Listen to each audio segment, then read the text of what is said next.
TheSeahawksNest podcast is brought to you by Manscaped, who is the best in men's below the waist, grooming champions of the world.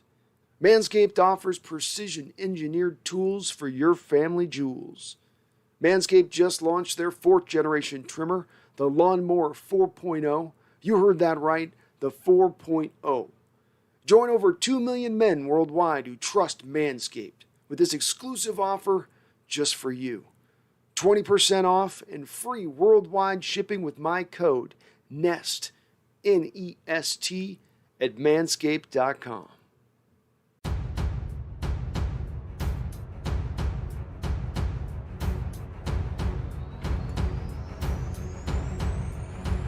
All right, folks. Oh, goodness, here. It's about time. I hope you guys are ready. It's about time. Hello, and welcome to the Hawks Nest live stream show. My name is Brandon. You know the time, you know the place, and you know I, as always, no matter how, no matter when you might get this broadcast, I always appreciate you tuning in and all the support you guys bring to this channel. I probably don't say it enough, but I should say it on the constant because that's how constantly you guys have been supporting this channel in more ways than one. So we arrive a couple days after a staggering defeat to the St. Louis Los Angeles Rams. And many might be wondering out there, given some days to sit and think about things, hungover in a stupor, perhaps maybe my perspectives changed some. Perhaps I found some enlightenment, growing a little bit bigger, been able to put the loss in better perspective, understanding, hey, it's really only a quarter of the way through the season, right? Have I grown as that kind of human being? And man, hell to the no. No, not even close. The loss this last Thursday night on a national stage is every bit the bitter pill today as it was on the night that it happened. And there was a good reason why. The first time in this channel's almost 3-year history here, I drank for the first time on live stream because it was that bad. Make no mistake about it. Does it mean that there is no hope going forward? Does it mean that there is not a chance, albeit a very slight, albeit a minute, albeit almost like the head of a needle kind of chance for the Seattle Seahawks to progress forward and have a great miraculous turnaround and find themselves once again that final, beautiful, brilliant chapter in Coach Carroll's biography that's just waiting to be written? Yeah, maybe. I acknowledge that. Football's a weird sport. And 4 or 5 games into a season, on a season where there's an extra game at the end of the year, there's crazy things that do happen. But I'm not going to line back over on that side of things and say, no, we're actually okay now giving this time away. Now, it is what it is. The team and the state of things are what they want. And we will, I'm sure, not only through the rest of the season, but in the offseason, unpack a lot of that in order to see where things go. I'll probably do a whole show in regards to that. But before I look to the Steelers and then do my little segment on 10 little things I think about the NFC West, I want to probably just acknowledge again as we look at where we're going. I think I'm not telling anything to you guys that you don't already understand about what we're looking at. What we got to just kind of realize is the reality here, which is that it's going to be probably a rebuild. And I'm going to get asked this in the chat, so I'm just going to respond to it out and out as to where I think this goes and what I think happens from here. I'd long thought this was going to be an either-or scenario between Coach Carroll and Russell Wilson. Being Coach Carroll retires, then Russell gets to have some potentially even say over the next head coach that comes in here, and you're able to then retain your Hall of Fame quarterback. Indeed, I do wonder now, especially hearing some of the whispers and talking heads in there that are slightly connected into the Russell Wilson camp, starting again to stoke the fires again about the potentiality of Russell Wilson moving on this offseason. I'm now starting to think that really the best case scenario or the likely case scenario for us as Seahawks fans in some ways is almost a little bit of the darkest scenario, with the potential of being the brightest down the road, and that being that we end up losing them both. we end up having Coach Carroll retire and Russell Wilson then also saying, I'd like out of here. Most likely you'd have John Schneider then sitting as the guy then to bring in the next head coach. I don't know if he would go with Carroll and it'd be all a big package deal. Maybe that'd be the case as well.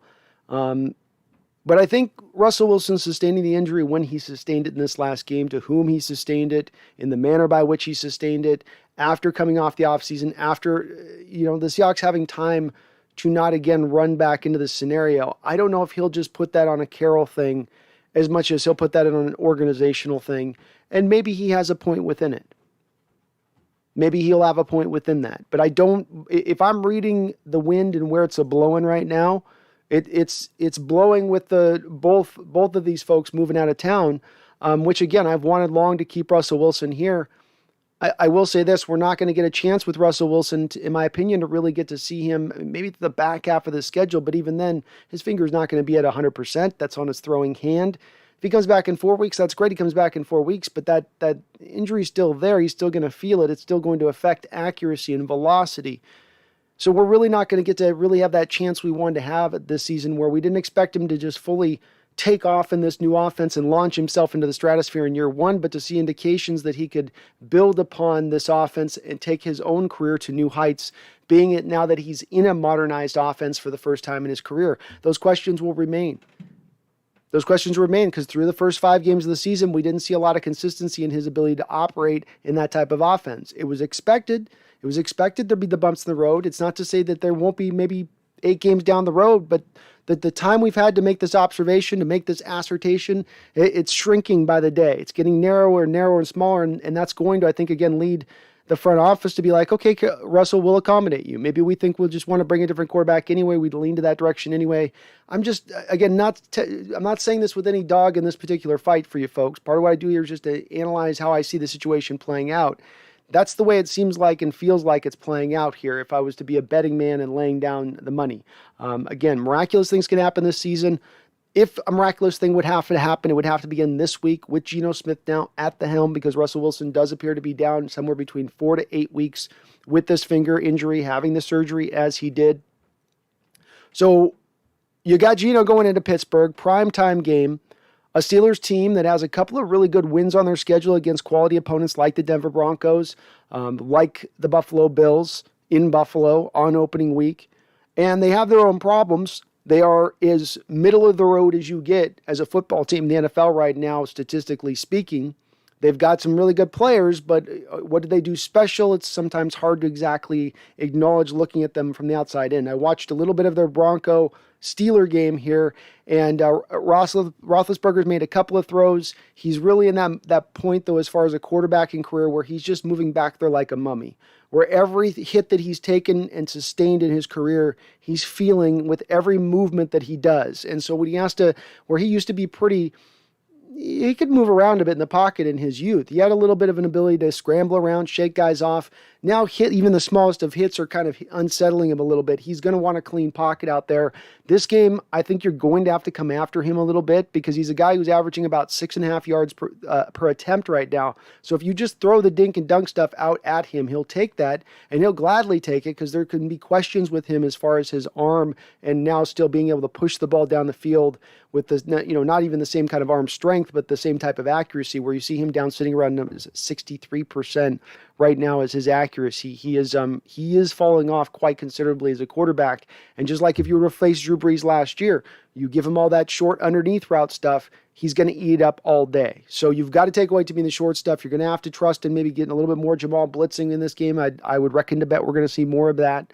They love to run the ball up into the middle of the defense, especially. Najee Harris is doing a lot of the Le'Veon Bell stuff. He looks very similar to Le'Veon Bell. I don't know if the coaching staff there just teaches their running backs to sort of dance and jump behind their offensive line back and forth, but he does the same type of little skittishing move that's very effective for them. It's actually cool that the coaching staff probably kind of teaches that, but he's being very effective behind that line. He's only getting about 4 yards per carry, but there isn't a lot of holes. It's a new offensive line there in Pittsburgh this year.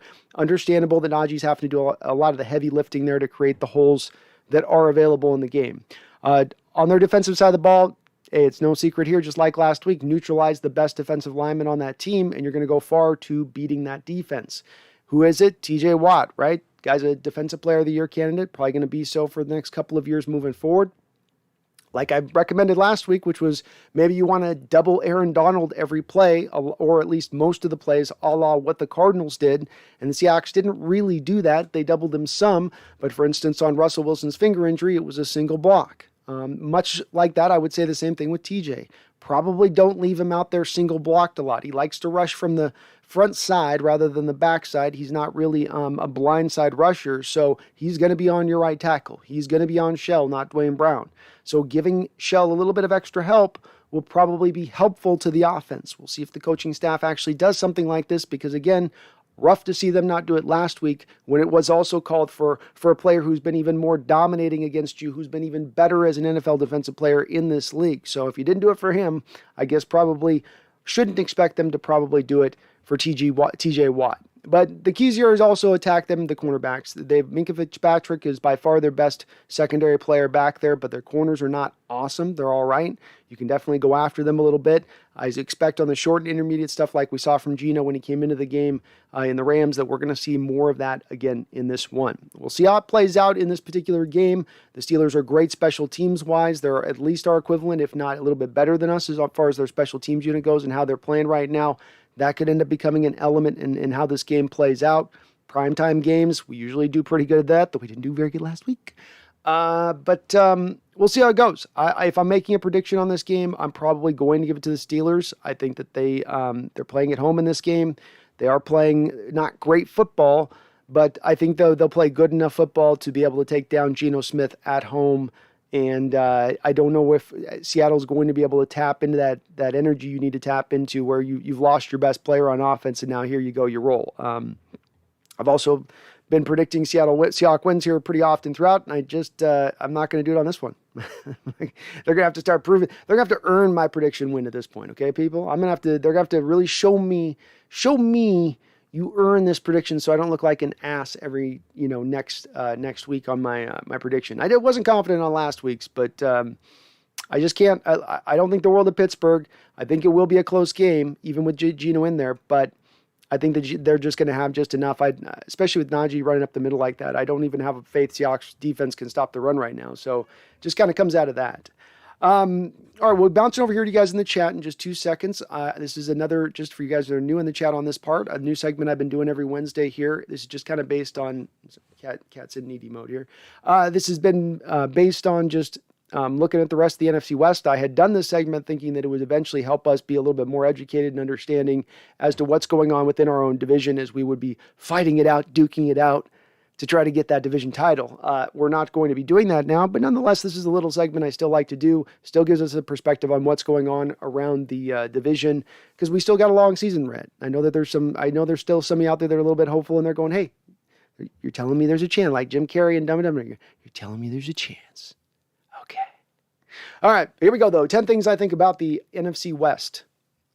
The NFC West Irons man goes down. Russell Wilson, who had the longest consecutive game starting, whatever you would call that, for any NFL player here in the probably past 10 years, indeed seemed to be on his way, though he was only at this point halfway to Brett Favre's record, which I think is incredible. But nonetheless, not able to get it done. He's taken down by an injury, and not a lower leg injury, but nonetheless, not on a sack, but on his nemesis, on the guy that sacked him more than any other player, on the guy that's hit him more than any other player. Is it coincidental that it's that player who then indeed does end up being the one who injures him, as Russell bangs his finger, of course, on Aaron Donald and got mallet finger, which just sounds horrible, and the more you think about it, the worse it is, and then you start trying to get all imaginative with it, and you're like, well, was it called mallet finger? Because the mob used to take mallets to fingers, and then that was always would happen after they'd hit with it, I don't know. Number 2, too much Lance. 29 passes, 16 carries, running headlong into everything. This is one of the reasons why I told 49er fans, give it some time before you bring this kid in. He's way too young for you to be having him out there. He's going to try to lean back too much on his legs. He's not going to know about sliding. He's going to get himself injured. I wrote this top 10 things before the news came out today that now Trey Lance actually does have indeed a knee injury he's dealing with from this game. Not hard to see when you watched him. In this game, it was reckless abandon. You would have thought the 49ers in this game were playing as if it was for a playoff berth rather than just another game in a season where they already look like the team along with Seattle, which will be the bottom 2 teams in this division. Odd choice of the Niners to put this kid out here so young. I know you early. I know you want to get a feel for him and all that. But it doesn't seem like it's doing him a lot of favors at this point. If the downside of it is to get him injured, which 16 carries for a running back is just too many. I don't care what kind of future era we're dealing in. Rondale Moore, number 3. Rondale Moore is already a weapon in the NFC West. The Cardinals are doing exactly perfectly what you would hope Seattle would be able to do at D. Eskridge with him, which is use him as a weapon. 3 carries, 38 yards, 5 catches, 59 yards, including a magical, outstanding catch with Kyler Murray rolling to his left, flings it. It looks like it's just a throw to throw it out of bounds. Little 5'8" Rondale Moore stretching all of his frame out there to make the catch out of bounds with his feet in bounds. Marvelous catch. Then he also adds 1 punt return for 12 yards. The Niners went for it 5 times on 4th down last Sunday. As I said, they were trying to go for it like it was a playoff berth in that game. Or you would have seen him put even more yardage out there. The kid is really dynamic. He's showing out for them, which is great to see. I think a lot of us liked him coming out. It was just the question of if he could stay healthy because of the injury situation plagued him so hard back there at Purdue. Number 4, the Rams are using Deshaun Jackson the right way. Deshaun Jackson's a guy that's good for 4 or 5 games. You can get 4 or 5 games of prime where he's playing through most of that game, second game, most of that game, third game, most of that game. Right about game 5, he's done for the year. Or you can selectively place him in at given times in the game to utilize him as that weapon who you sort of sprinkle into the offense. He's not a keynote. He's just sprinkled in. He's not on the front row of the symphony. He's back there, banging a drum from time to time on offbeat. Dun, dun, dun, dun. Well, that's what he's doing. He's on pace to only catch 22 balls this year, 22 catches this year, yet he's on pace for 688 yards on those 22 catches. That is how you use an elder aging Deshaun Jackson correctly. Number 5, the Seahawks fall from contender status. I don't need to educate you guys on number 5. This one seems obvious, but these are the top 10 things that are kind of the top burning items, in my opinion, as far as the NFC West goes, and that is a burning item. Number 6, status on Stafford's finger. Like Russell Wilson, Stafford also had a finger injury in this game. I don't think that Stafford played particularly all that great in this game. He played pretty good through. He fought through. He gritted through. My point on this is I think he was still hampered a little bit in his throwing ability with that finger. Does it get better in a week? Is it like Russell Wilson? Is it like a little bit better version of where Russell was, where it doesn't require surgery, but it's still going to bother the hell out of him, and it's going to hurt every time he tries to throw, because when you release that ball on every throw when you're in pain, you feel it. It's like a back catching. See, there's nothing you can sometimes do about it when it hits like that. So it'll be interesting to see how that plays out with a Rams team that is trying to keep pace with the Cardinals. Number 8, the Rams need another running back. Coming into this game, Darrell Henderson was carrying the load for the Rams against the Seattle Seahawks. He was averaging 4.9 yards per carry. Sony Michel, the guy they traded for after Cam Akers went down, is averaging 3.7 yards per carry. In this game against the Seahawks, Henderson's averaged 4.8 yards per carry. Sony Michel averaged 3.4. There is a divide between these two as far as their talent and abilities are concerned, and the Rams would be smart at the trade deadline as a contending team here to go out there and find a running back from somewhere else other than Sony Michel, who does not look like he just looks just not as good a player. And if something happens, God forbid, to Henderson, who's getting a lot of carries here, that could be a thing that sinks the Rams in a low-key way. Number 9, Max Williams goes down for the Cardinals. Max Williams is a guy that has been a very key component for the Cardinals at tight end, a guy that was drafted really high in the draft but never able to quite touch on all of that potential. And now this year with the Cardinals was really doing it as part of that 5-headed attack of receiver tight end groups that they had thrown at everybody. He went down to a torn ACL. It'll be a little interesting to see how the Cardinals offense operates now without that guy playing kind of in how he was. He was really having a good year for them. You could even argue that kind of looking like maybe be emerging as a Pro Bowl caliber guy for them this season. I think that's going to serve as being a little bit of a tough loss for them as we go forward.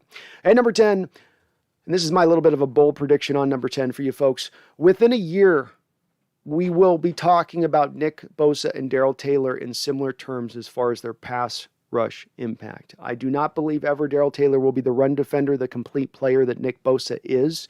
I do, however, think that Darrell Taylor is showing good enough production in sample size to lead us to believe here that you have a guy that once he's out there running 60, 70% of the snaps is going to be able to be a guy in that 13 to 15 sack-ish area range. He had no off last season, play at all last year. This is basically his rookie year.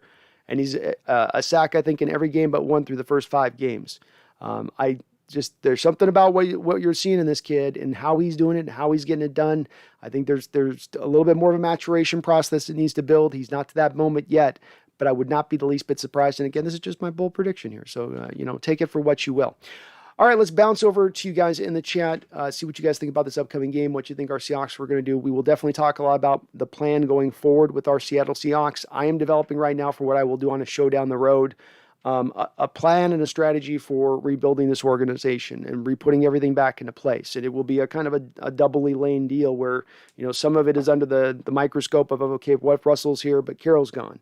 If Carroll's here, I just cry sadness of tears in the corner. So I can't even deal with that possible reality. But then what if Russell and Carroll leave?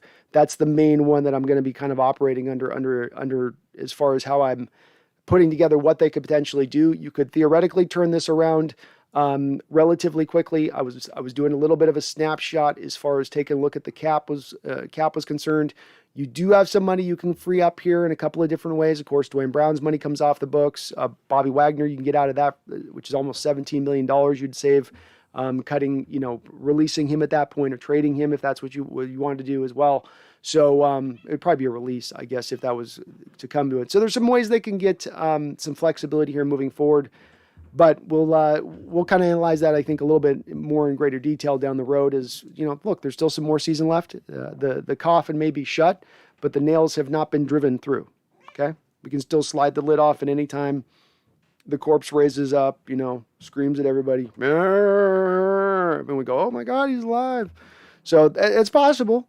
It's possible, right? All right. Thank you again to everybody out here who's popping on in. Just before I do start the chat, of course, thank you to the sponsor, Manscaped, manscaped.com. They, of course, just started sponsoring the show here, and they've given me a nice, unique reward for you. We're about 2 Manscaped offers away from locking this sponsorship down long term. So 2 more people use this code. I got this in the long term. We've got this on point. So the code is NEST. That saves you 20%. And get you free shipping of all Manscaped products, not just the trimmers, not just the nose trimmers, not just the oils, lotions, the whole kit and caboodle. So go to manscaped.com, use my code NEST, save 20%, free shipping. Save yourself your junk, keep that stuff clean, keep your nose hairs, keep those clean, help yourself out, help the show out. It's a win-win-win-win-win. So thank you to Manscaped for that. All right, let's pop on in. Luke Sims, Carl Nerney, Brandon Looks, and John Paul Bacon. What's up, Sean?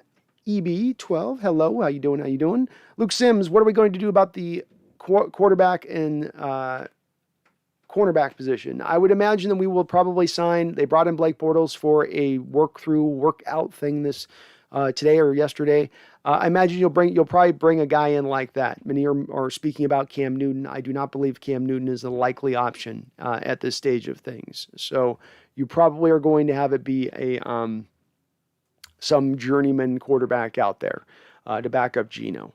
It does not look like Russell's going to go on IR because they would probably try to be getting him on there early right now if they were wanting to put him on that because you have to go on it for minimum 3 weeks. So that would indicate to me that Russell is shooting for basically getting back after 4 weeks, by week 5 from his injury. As far as the quarterback position, you got Trey Brown coming back off of his knee injury that plagued him a little bit into training camp at the start of the year. So essentially he's taking over Trey Flowers' spot. They had to do something as far as the roster was concerned with that. That's why you get Trey Flowers released at that point in time. So Trey Brown's going to be your solution at the moment, Luke, which is probably not the solution you wanted, but it's the solution you're getting. Jay says, got a cold, not feeling it for uploads this week. We'll be back on the grind next week. That's good, JC. Man, just take care of yourself, take care of your body on this. We're just getting into winter here, and we know it's going to be a crazy winter, so keep yourself healthy, clear, and free on that stuff. And please do, as Jay says, hit that like button if you like what you're listening to either right now or even if you're listening to this on replay. Either or, get your finger up there, just clickety-clack, just a little, that's all it takes, just a little, helps me out, helps the channel out. And I do appreciate it. Live in Sports Talk with Jake. Hey, how you feeling, Brandon? Laughing out loud. Brandon had a rough day on Friday morning. I ain't gonna lie. That Brandon might not have gotten out of bed on Friday. Brandon might have cursed everything alcohol is in all its shapes and forms. But couple days, some water, I'm right back on my feet. Seahawks Brendan Nelson, what's up? How you doing, brother? And we will catch up tomorrow for sure. I will be on there. I will try to be on early too, if I can, or I'll get on whenever. I'll be on by the time. But yeah, I look forward to Brendan. It's gonna be interesting to see where your head's at right now on some of the stuff. I've watched a couple of your videos, but I see where you're at. Wheeler, hello, Brandon. What's up, Wheeler? Gem G, how you doing, Gem G? Maxwell, who knows? This season is going to be playoffs, maybe? Hard to see that one right now. Gail Gibson says, your last stream was legit one of the best I've ever seen. Oh, dude, that's awesome to hear. I was happy to hear that the feedback was good. You know, when I was looking out on Friday through one eye and the headache was pounding and I was like, oh, God, what did I say last night? It seemed like it was pretty unanimous, or most of the people at least were really liked the stream and had fun with it. And that's kind of what I was just hoping, is that, it's not something I'm going to do but once every far off blue moons. Many moons will go by before I ever do that again. But when I do it, it's going to be the kind of show you guys are going to want to catch. Hopefully that would be the hope with it. But that's awesome, man. I hope my pain at least provided a few laughs. That was the true intention. Bodie Lynchfield, hey Hawks Nest, I love how you always remain humble and always treat the chat with so much love and respect.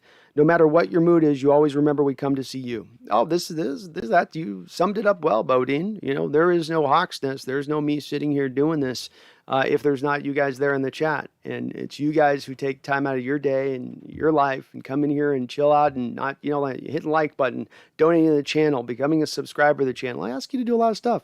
I put you guys to work out there, man. I put you to work on the fields. The very least I can do is treat you guys with respect. It's why when we do get new people in here, they get flabbergasted a little at times of, he's not responding to my question. Where is he at on this chat? What chat is he even reading? What is he even reading on his chat? Because I'm trying not to miss people. I will miss chat questions and stuff, but it ain't because I'm lack of intention or not want to. I really do want to try to get to everybody in the chat, because I do appreciate you guys in that way. It's not lip service at all. I never thought we'd ever even get to this size of things when I started this, and nonetheless get here in under 3 years where we've gotten. So I gotta give respect where respect's due, Bodine, and that's to you guys out there. You guys are what's ever gonna make this channel anything. It's gonna be on you guys, not this idiot here, not this drunkard. You. Go watch 2020. I turned it off.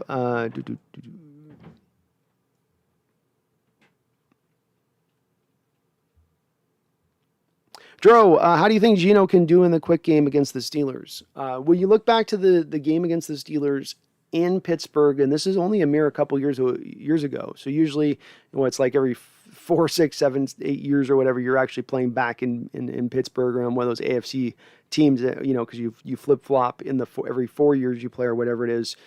Between playing at home and playing on the road with it. Because of the extra game in our schedule, we're playing them on a little bit quicker turnaround than you normally would. And the thing that jumped out to me about that game in Pittsburgh and what Russell Wilson did is the Steelers did bring up a lot of stack fronts in that football game, and Seattle responded with a lot of quick passing throughout the football game. And that had some great effect. So it would seem like if you're looking a little bit at the blueprint of how you did before as well as to how you would attack this defense theoretically, I think it is in the short and intermediate passing game. And I do think that this is going to lend itself well to Geno in that respect. I don't know that Geno's going to be as reliant a guy as hitting deep shots down the field as a guy like Russell would. Not that he's a better quarterback in any respect than Russell, but he might be a little bit proficient in this bit of element of his game. There's other elements of his game he's not as proficient in. Geno's got a problem with interceptions.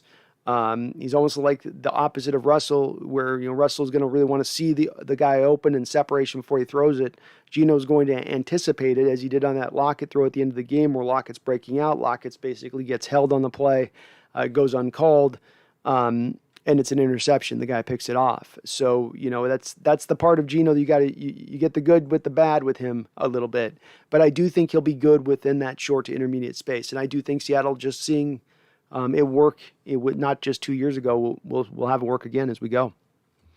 And I do agree with GoHawks 2021. The Steelers will be ready for him, unlike the Rams. So they will be pushing on Geno hard with that stuff.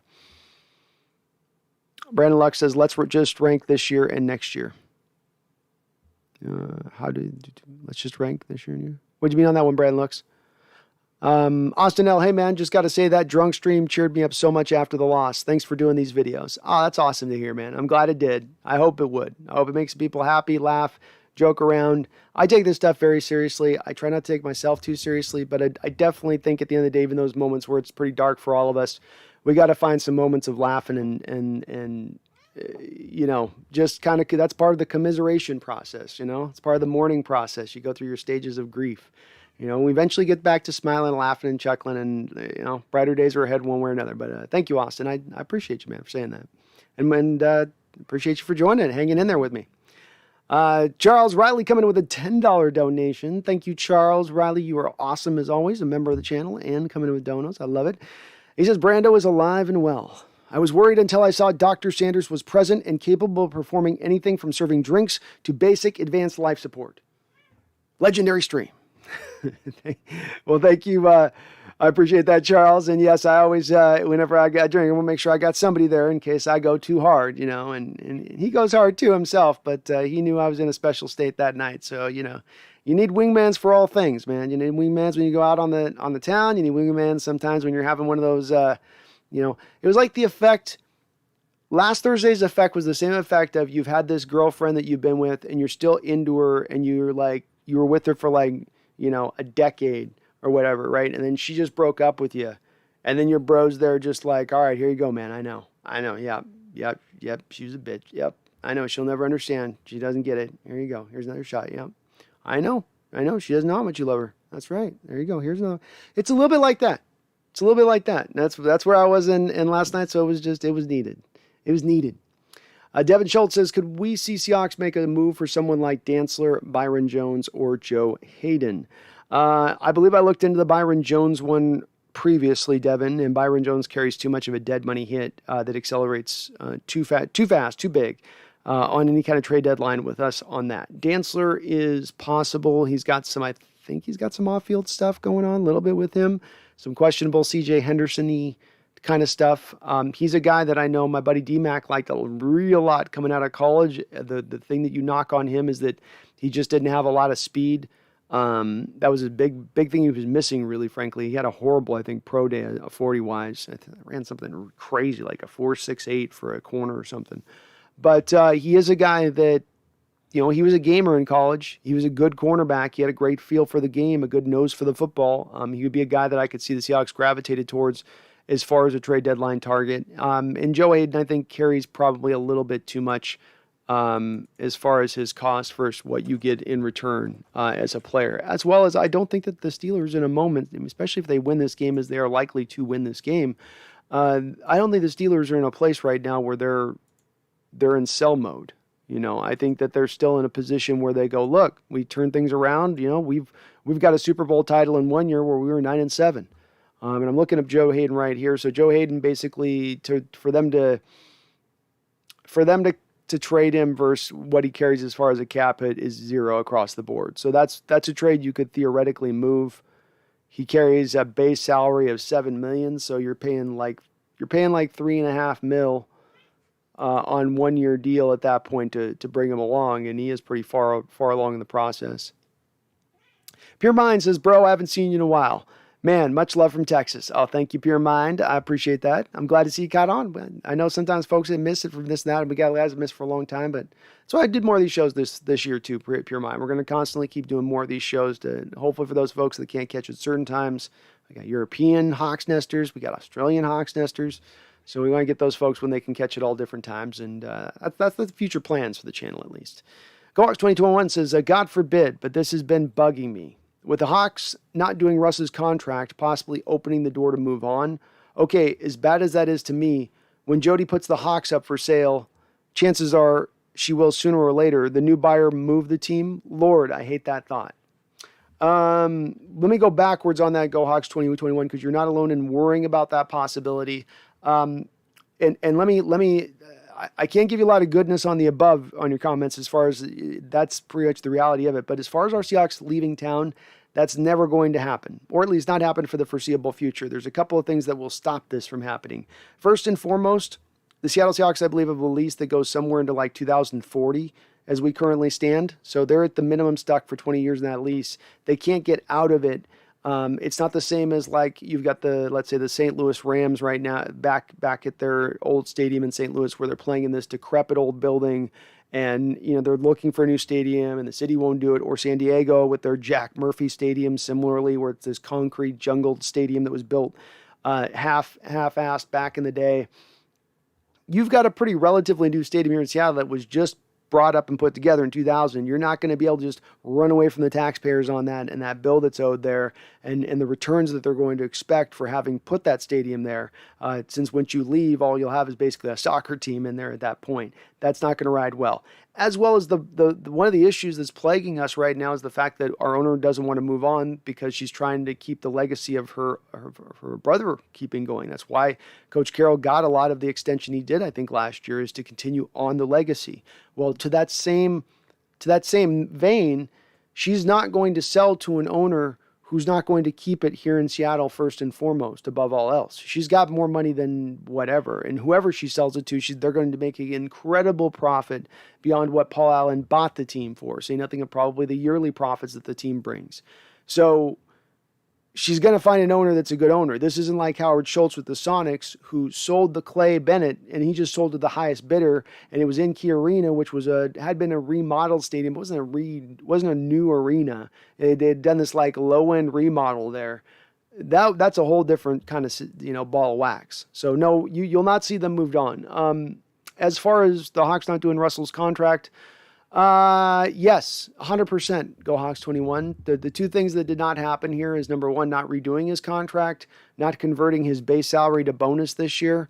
Those are two things to me that stand out as indicators that they have a little bit of an eye and a mind towards the potentiality and looking even with not eagerness, but a nodding, okay, we're ready for this eventuality of Russell Wilson moving on. And not a foregone conclusion, but it was getting close to that even coming into this year, absent an historic run from the team to the conference championship or the Super Bowl. Fat Daddy Stacks, already feeling you 100%. As a fan since Zorn, Largent, Warren era, I've never seen fans so divided as I do these last few seasons. This year is worse. What a great comment you just put in on that. I've long been thinking that, and I've not really articulated it very often or well, Fat Daddy Stacks, in that respect of this fan base has been, and has been so divided lately in the viewpoint of this team. And it just, every year that has kind of moved forward as I've done this, frankly, over the last couple of years, I've seen that gulf and divide deepen and go further apart. You have your pro Coach Carroll camp, and you have your pro Russell Wilson camp, and you just have your old heads like me and Fat Daddy Stacks that have just been, we're just here for the ride, man. And all of us are looking at it, and you're going, boy, there's a keen difference of opinion here in fans. And not just that one fan side's stupid and one fan side's smart, but you see this divide go across the line again and again and again, which is really discouraging at times, and that people see that you get such a 50-50 divide on people seeing the very same thing from what they're looking at and viewing on the field. But it is that way. It is that way. And this year is worse on it, Fat Daddy. It is. And it's going to be part of navigating my waters here in this live stream show, is to try to, I think, kind of keep the peace and keep things as calm as we kind of can be about this stuff, because it's going to brings out some pretty deep emotions in people about where this team is and where it's led up to. And I'm as guilty of that as anybody. I can get my own, stuff up in a bunch in that respect.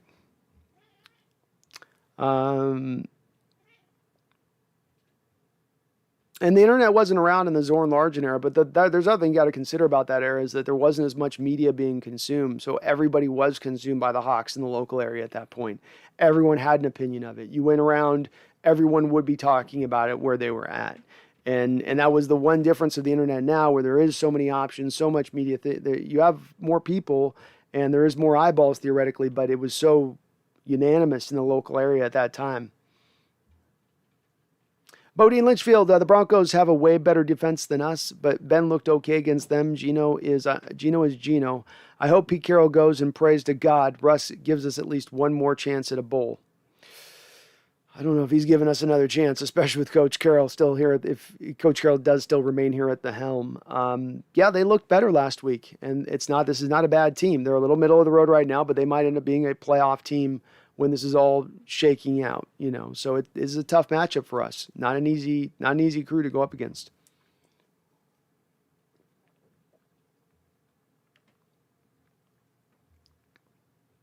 Sam Dog the Infamous is going to be tough now that the teams have film on Geno, but hopefully we can keep our heads above water during Wilson's absence. Go Hawks. Yeah, I don't know if Geno's film, I agree, they're going to be a little more prepared, Sam Dog. I think that's to your point on that. They will be more prepared.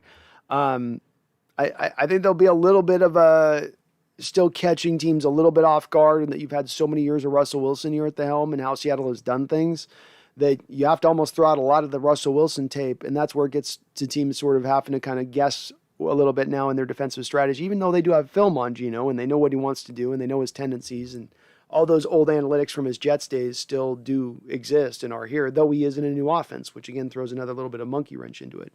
But it's going to be a tough one, Sam Dog. It is going to be a tough one. Saw you on Normcamp, by the way, man. Congrats. Looking good on there. Sam Dog says we have to think about rebuilding in the future too. Yep. I've got a future rebuild plan, which is not going to be a super, it's not going to be a super popular one. I don't think so, because people are not going to like the fact that in the base of my rebuilding plan is it's going to take more than 1 year for us to get our next quarterback by my plan of things. Sophia has super chatted $10. Sophia, thank you for the super chat. I really do appreciate it. She says from the 978, what of Trey Brown's chances of playing this week? It depends on where the health of his knee is at, and if he is fully ready to roll and get in there and start and go. He was certainly coming on near the end of training camp, Sophia, as far as his abilities go and what he was showing versus what he started out in training camp, where he's looking a little rough. Now, he is a rookie, coming now midway into the year off of an injury. Is he going to be able to be at the same level as a guy like Sidney Jones or DJ Reed, where DJ is going to stay on the field? Let's face it, if anybody's coming off, it would be theoretically Sidney. I don't think that that's likely. I think you probably see again Sidney Jones continuing to be placed out there as the starter. And but I do think eventually Trey Brown's going to get a chance if he continues to tap into that ball and out stuff that he was doing back in training camp. Being that the corner position there, especially Sidney Jones, still isn't all that great, he would have a good chance at that point, even as a guy that's just moderately better, even as a guy just a little bit better. But Sophia, thank you for the $10 donation. Always very kind of you in that respect. You're a multiple donator on the channel, as Charles Riley is, as is Paul Third on this. I do appreciate you all for doing that. Paul Third comes with a $5 donation. Thank you, Paul. You are the man there my man from down under. He lives. This donation is to contribute to restocking your liquor cabinet for the rest of the season, my mate. Bad days are coming. Yeah, I'm more in the worst of it at this point. So I'm an every once in a while drinker. I'm not an every week drinker, not an every month drinker. I drink but once every far off. It might be months for me. But then when I drink, my Irish comes out big time. I go back down and I start talking Irish. I mean, give me a dollar whiskey. I was like, let me make it on. I guess I'm a part of the pudding. I don't get on my own. It was funny. I know. What are you going on there? I know. I don't. See, that's what happens. Then I get more Irish. I didn't go full Irish on the stream, but I go Irish in my imbibing. There literally is a little leprechaun dancing on my liver as I'm drinking. It's crazy. Austin L says, regardless of how this season goes, at least Trey Flowers and his Swiss cheese coverage won't be a part of it. Go Hawks. Boy, you talk about a player that's just such an odd story and how it broke down. A guy that's, he's moved off of safety to corner, but he gets a guy in Coach Carroll. This should be a quintessential project build for him that didn't need immediate returns, didn't need to come back in year 2 even, but just come around and show us something eventually if we give you a couple of years in the system and the scheme to get yourself going. And in some ways, he played his best football initially and got worse over time. Sort of a little bit of the issue I've had with Coach Carroll, and the development aspect of his coaching game has been lacking across the board on a multitude of positions, and this happens to be one of them. We're far from the days of Richard Sherman, Brandon Browner, Byron Maxwell, hell, even Deshaun Shedd. And too often to me, a guy getting that bad who should be getting better through time, who was getting more better players around him to help him coming into this year than he's had prior. Very odd. Just don't have a great explanation for it. I don't think he's going to necessarily get a lot of other chances across the league at this point. Go Hawks 2021 says Nick Foles could be an option if Russ is out 8 weeks. His contract is only for $2 million for the full season.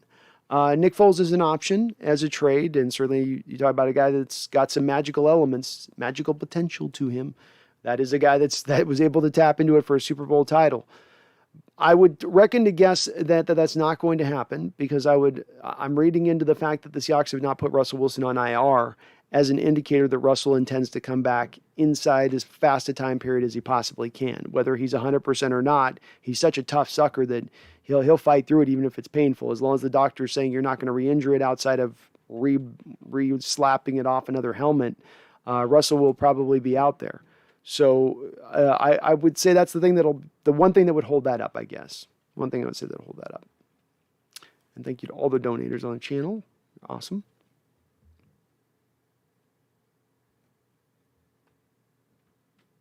Wheeler says, I want to take a moment to apologize to the Seahawks. I picked up the Steelers defense in fantasy. That's not the worst pickup, man. Fantasy is cold-blooded, Wheeler. Fantasy, you need to have ice cold blood running through your veins to get that stuff right. You can't live on your fandom, or you're going to lose your fantasy season, and then you're out there having to do, calendars, whatever the punishment is that they have people do in these fantasy leagues. Brian Koski says, I've got 2 mallet fingers, one from dock plate and the other from a framing hammer. Both tendons tore off with a tiny piece of bone. Ow, ow, ow, ow, ow. Oh, God. Oh. They're still drooping. Body positioning is important. Laughing out loud. Ooh.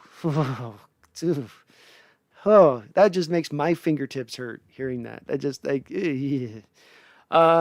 Be interesting to see. I mean, he's got medical science on his hands, on his side, right, Brian? I'm guessing you probably didn't have the cutting edge stuff of what Russell's getting, but it'll be interesting to see if there is.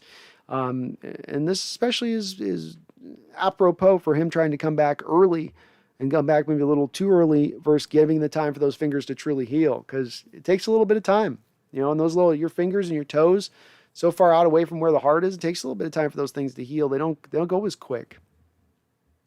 Elena McCollum. Hello, Elena. How you doing? She says, Najee Harris is going to be a problem with a horrible run defense.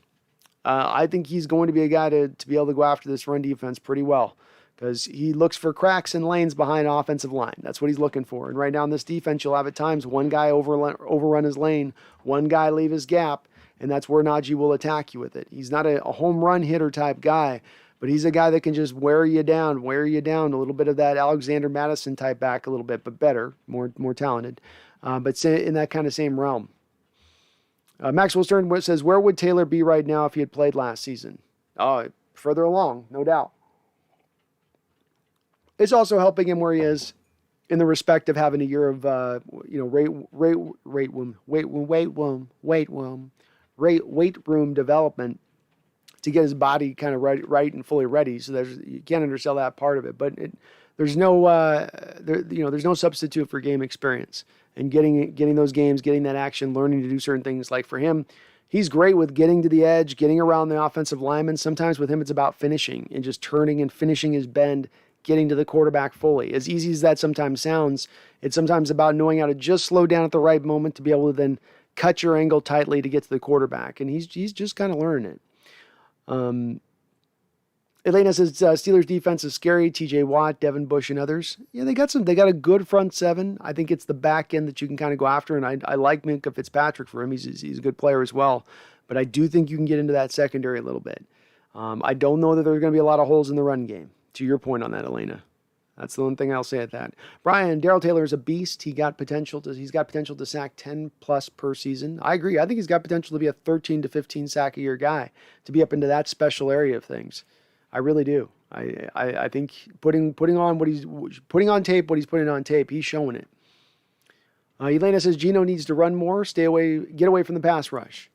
He can. Remember too, though, Elena, he's not real mobile. He's okay mobile. He's not bad. He's not a complete statue, but he's not even where Russell's at probably from a mobility standpoint.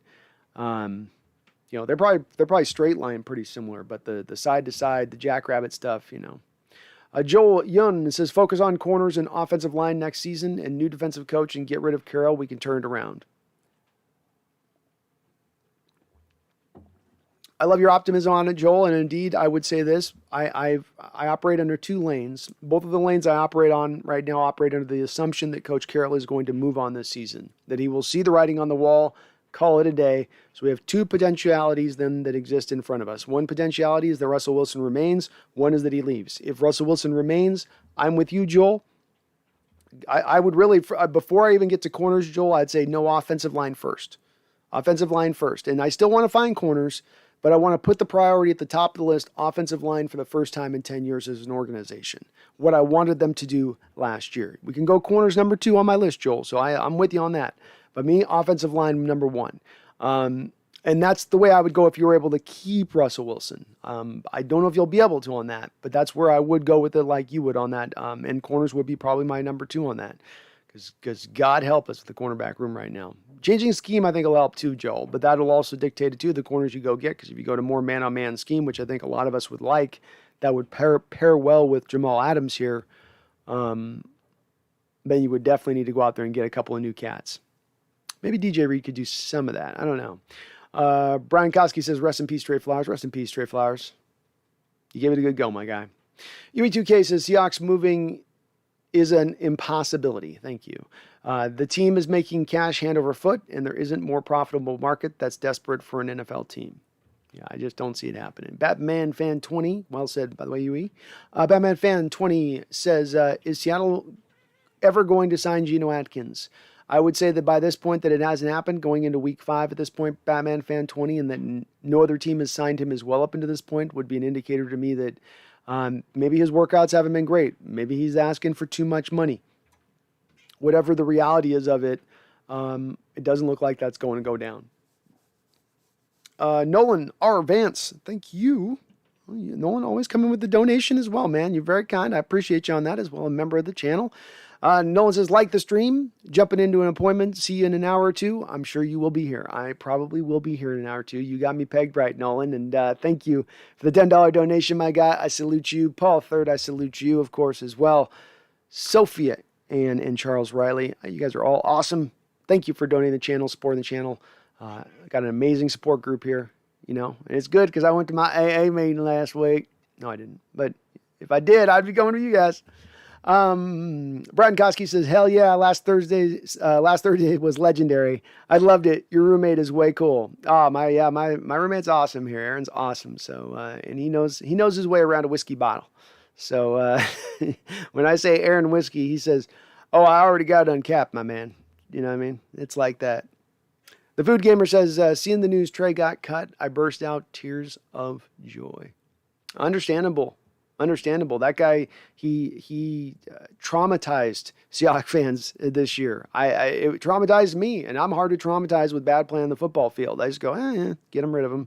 But watching that guy play was stressful. Watching that guy play, you just go, what are you doing out there? To see a football player that lost, that's not just a rookie, 4-year pro in this league, in the same scheme, a simple scheme. Yeah, bye. I'm sorry. No disrespect to you, Trey, and you tried hardest, but bye. It's a boy. How long did it take to recover from Thursday's party? Laughing out loud. It's a boy. It took all Friday. I'm not lying to you. You guys, I did not bounce back off that one like, something happened last night. I'm okay. Just give me a little grease. I was trying everything and it wasn't working. So yeah, the mixing of vodka and whiskey turns out after you had already had some beers, turns out to not be a good idea. I mean, who'd guess? I thought it was pretty natural. It was, the liquor, it's beer before whiskey in the clear, vodka after whiskey, get another beer. Something like that. I thought I was doing the whole 2,000-year-old phrase that's been deciphered through, old Gaelic. But I guess I was wrong. Brian Koski says, I wonder if the defense will give up 450-plus yards against Pittsburgh. Ugh. I don't know if I don't think Pittsburgh's offense is going to put something up like that. I don't think they're that prolific. I mean, this is an offense that hasn't even put up 30 points yet up until this point this year. They're okay. They got some pieces to throw to. You're not going to get Juju Smith-Schuster in this game. They've got a couple wide receivers, but that's a fully, in the process of fully rebuilding all their offensive line. Let's not forget about this. This team lost Anderson Villanueva, David DeCastro, Pouncey, their center. They're having to do this kind of from scratch. That's going to take a little bit of time to get kind of fully up to going, even against a team like Seattle that's scuttling a little bit. And thank you, Charles. Legendary stream. Yui, I noticed the O-line improvements as well. Probably played harder once the quarterback got hurt. Extra motivation. Probably a little bit of that there, Yui. I think the Rams were in a little bit of a softer zone at that point. They were sort of just, okay, the quarterback's out. What do we do here? Don't give up a big play. Let's see what this guy does. Let's see how he plays. So there was a little bit of them just sort of sitting there watching. They knew we had to go 98 yards, make us earn it, make us eat clock. So, but hopefully they're motivated this week. Mario Lara says, what's your score prediction? My score prediction would be 27.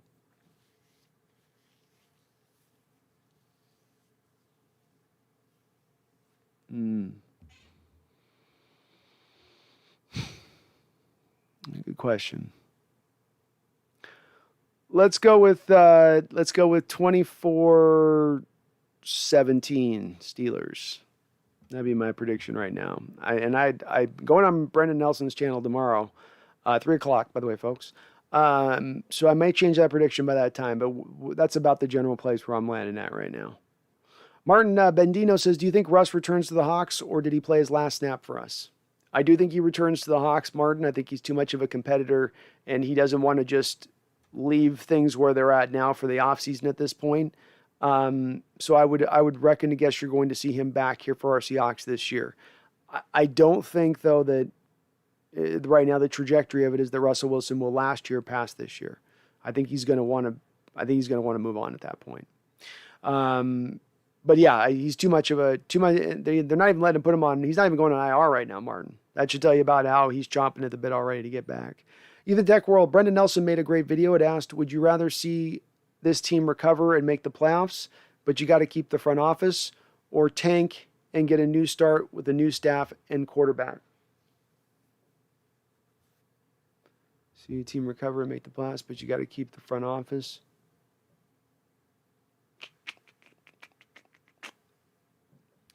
Yeah, that's an interesting question, Ethan. I think the one thing that the question's missing for me that would be the probably most important part is that if I'm keeping the front office that after they get to the playoffs and Russell Wilson still stays, or if by tanking, it would seem like in that given scenario, Ethan, that Brendan proposed, there's not a way to keep the quarterback on either of those two items of it. You lose him either way. And if that's the case, then I'll go with the tank at that point. Because getting the playoffs doesn't ever provide me really any value that I care about. It doesn't do anything for me, nothing. Charles Riley with another $10 donation. You're getting the two salute, the double salute, the double dip salute, man. I appreciate you, Charles. You are awesome. Awesome, brother. Thank you. He says, I'm a jackal, but I'm willing to let Russ leave the team he wants to go to if we can get some compensation, a la Ken Griffey Jr., or the Ken Griffey Jr. trade that happened when we moved him to the Cincinnati Reds. That said, if he'll stay for Pete leaving Carroll, has to take the train. I agree with you. I would think the best option for us out the gate, and it's not one that's an absolute means success into the future, but the best option for us out the gate is to keep Wilson. Coach Carroll leaves. We bring in an offensive-minded head coach who builds an offense around Russell Wilson, like many of us have been clamoring for years, and then we take it from there. That is to me the ideal. But like you, Charles, I'm also starting to make my peace a little bit with the fact that he does come along and do it a la Griffey Jr. did with Cincinnati, where he says, okay, he's about the same age Ken Griffey was when Ken moved on to Cincy, where he says, okay, look, I gave you 10 years. I've been here. You got the best of my years. I get the prime of my career. We've been stagnant here. I have a legacy. I want to raise my star. I want to be in a place that's going to more, be able to really do more for me in my career, not just now in football, for after the career. Then that makes a lot of sense, and I'm okay with going that route, Charles, if he asks for it. If I'm a front office person at that point, I'm not holding Russell Wilson here and saying, no, you're staying. We got you in a contract another year, and we can franchise you twice. And no, at that point, this year with him getting his finger literally broken at this point by not having an offensive line almost in a lot of respects to pass protect for him up front there a little bit, he's got a bit of a point in his issues with that. Ethan says, what are my thoughts? So my thoughts, Ethan, would be that it would be all based upon whether Brendan Nelson's first given scenario is that the quarterback remains with you if you get back to the playoffs, where Russell goes, okay, I've seen enough. I'm going to stay here. We got to the playoffs. with this great upswing where we were 9-1 through the back end of our schedule. I'm playing well in this scheme now. We just fell a little bit short. Okay, it gives us an offseason now. Coach Carroll tells me that they're going to give us some more offensive linemen. Bop. Well, then I'll choose option A. But if it's a matter of the quarterback leaving under either option, Ethan, which is what I probably think Brendan's scenario is proposing, then I go option B. Jackson Shore, hey, Brandon, sorry about missing the last stream. College has been hell, but your live streams help a lot, so thank you. Well, I appreciate that. I'm glad to help, Jackson. I don't care if it's a work day or through you just getting through some mindless studying of stuff that you don't want to study about, but you do because it's for some odd reason they made the class a requirement for the degree. I'm here to help you, man. Any way, shape, or form. I'm here. I got you, bro. U2K, also think Russ might be seeing ghosts sometimes and anticipates pressure as a default. There's something to be said for that, UE2K. I mean, I've long held a theory on quarterbacks, and it's not my own theory on this. There's many that it would, and especially if you hear former quarterbacks talk about this, who say that this is a thing. It's a little bit like, a fighter who gets his bell punched one too many times, and now it's really easy to punch his bell and knock him out. Whereas he used to have a really hardened chin, and you could take anything. You see that in fighters. Well, think about it like that from the quarterback's position, where after years of getting hit at a far higher rate than anybody in your sport and taking more hits over that time at far more hits than anybody else in your sport, that there would be a cumulative effect of that. I think a little bit of it seeing ghosts UE2K this year in particular might be having to do with trusting the short throws, a little bit of having to take away from Coach Carroll's mantras of always protecting the ball. Sometimes with the short throws, you got to let it rip. You just got to trust the guy's going to break open in the route. And some of that's a tougher transition, I think, to make. So I don't know if it's as much as he's seeing ghosts. There's maybe a little bit of that. I might have been in prior years, a little bit more leaning towards saying that's probably the case. But I think a little bit more of this year, I lean into it being just of learning the offense, learning how to get to the right progression, not just post-snap, but pre-snap, all of the little idiosyncrasies in building along and learning this offense and getting it acclimated into his system. Again, acknowledging this is really the first new offensive scheme he's adopted in his 10 years in the NFL. The Wolf Among the Sheep. I love your user handle there, Wolf. That is awesome. And you are also awesome for coming in with a $10 donation. I salute you, sir. Wolf says, Russ is the reason I became a Hawks fan. It's going to be tough for me to stay one if he goes. With that being said, I could actually see him on the Steelers. Oh, interesting. I've heard a little bit of connection, Wolf, from some putting Russ on the Steelers as a possibility. The only thing that would hold me up from that, Wolf, is that I think Russell Wilson really wants to go to a team that's going to have an offensive-minded head coach first and foremost. The 4 teams that he presented as a list this offseason of teams he'd be willing to be traded to all had offensive head coaches at the front of the gate. And I think that having come 10 years now playing for a defensive-minded head coach, there's certain things that you get with a defensive-minded coach that I think, if I'm guessing on Russell's, probably a little bit annoyed and tired with, that he would rather have more of the Andy Reid type guy who's going to just let her rip, let's score some points, let's not be worried about the bad that could happen, let's just concentrate on all the good as far as offensive is concerned. And so I don't know if going to a guy like Tomlin, more of a defensive-minded history of the Steeler organization, if that would be the thing that would appeal to him on that. Certainly would raise his brand, I can't argue with that.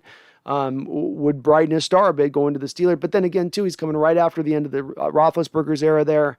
Does he want to then follow a legend like that and what Roethlisberger did and have to then feel the comparisons to Ben? I don't know. I mean, he's a better player in my opinion, but I mean, I think he's going to look at other places that are a little bit more ripened. Like the New York Giants, for instance, to me is the one that seems the no-brainer one that is emerging. That's the one where it's like, yeah, the Giants. They're going to do the Giants. And Giants will probably bring in any head coach he wanted to in addition to that if they want to move out the guy they got right now, too. So, yeah. But, Wolf, I understand where you're coming from. You're not alone as well. I've seen that sentiment put into the chat often, being that they became fans once Russell Wilson came to Seattle, that's sort of where they became a Seahawks fan at that point. He's a special kind of guy. He's a special kind of player. He's a unique, you don't see Russell Wilson's come out on the football field. I'm not even talking about generational talent-wise. I'm just talking about just such a unique type of football player unto his own. And there's a reason why people should gravitate towards watching him and enjoying watching him. And the magic he's created on the football field is undeniable. I completely get where folks like yourself come from. Hopefully you stay along with me here. We'll hopefully keep making this interest for you. There'll be other great players who come through. I mean, that's the great thing about this, Wolf, is if you came to me in 1990 and you go, Steve Largent's retiring, or you know, what do you think of your Seahawks now? I'd be like, I don't care. Largent's gone. Everything's stupid and dumb. And then, you know, you get around that and you eventually get to realize this is the team I'm voting for. I still love the player. I still appreciate that player and what he did, but it is the uniform. It is the helmet that I'm truly rooting for. And then I'm always going to do that if I'm a person that's embedded in that way. And I've built that fandom up inside myself, which, look, if you've been following Russ, it's 10 years, you know. Those roots are in deep now, man. That die is cast. So I think we'll keep you along here. We're keeping you along, but hard to see the Steelers on that, Wolf. And I do appreciate the $10 donation. But yeah, for me, I think the Giants, the New Orleans Saints make a lot of sense. When I was looking at a lot of the AFC teams, frankly, there wasn't a lot that jumped out to me that I went, oh yeah, this team. It's not a lot of teams out there in the AFC that make a lot of sense. Frankly, a lot more in the NFC, even in Philadelphia Eagles. So kind of near to his stomping grounds of West Virginia, went to West Virginia in high school, so somewhat close to that. Those would make even more sense as potential places he goes. But thank you, Wolf, for the $10 donation. You are awesome, sir, and I do appreciate it. Charles, coming in with another donation. You're a member. You're double donating on the channel, man. I can't thank you enough. But I'm going to give you the double salute and thank you anyway. It's all I know how to do. It's all I know how to do. But thank you, Charles, for the $5 donation. You are kind, sir. Charles says, do people not know Cam Newton dated Sierra? Idiots want Cam Newton to be our backup to Geno, and that would not be disrespectful to Russell Wilson. Oh my goodness. Charles coming in with some great information. I did not know Cam had dated Sierra. Wow. Well, Russell's not let it not be said, Russell's got any, I don't know.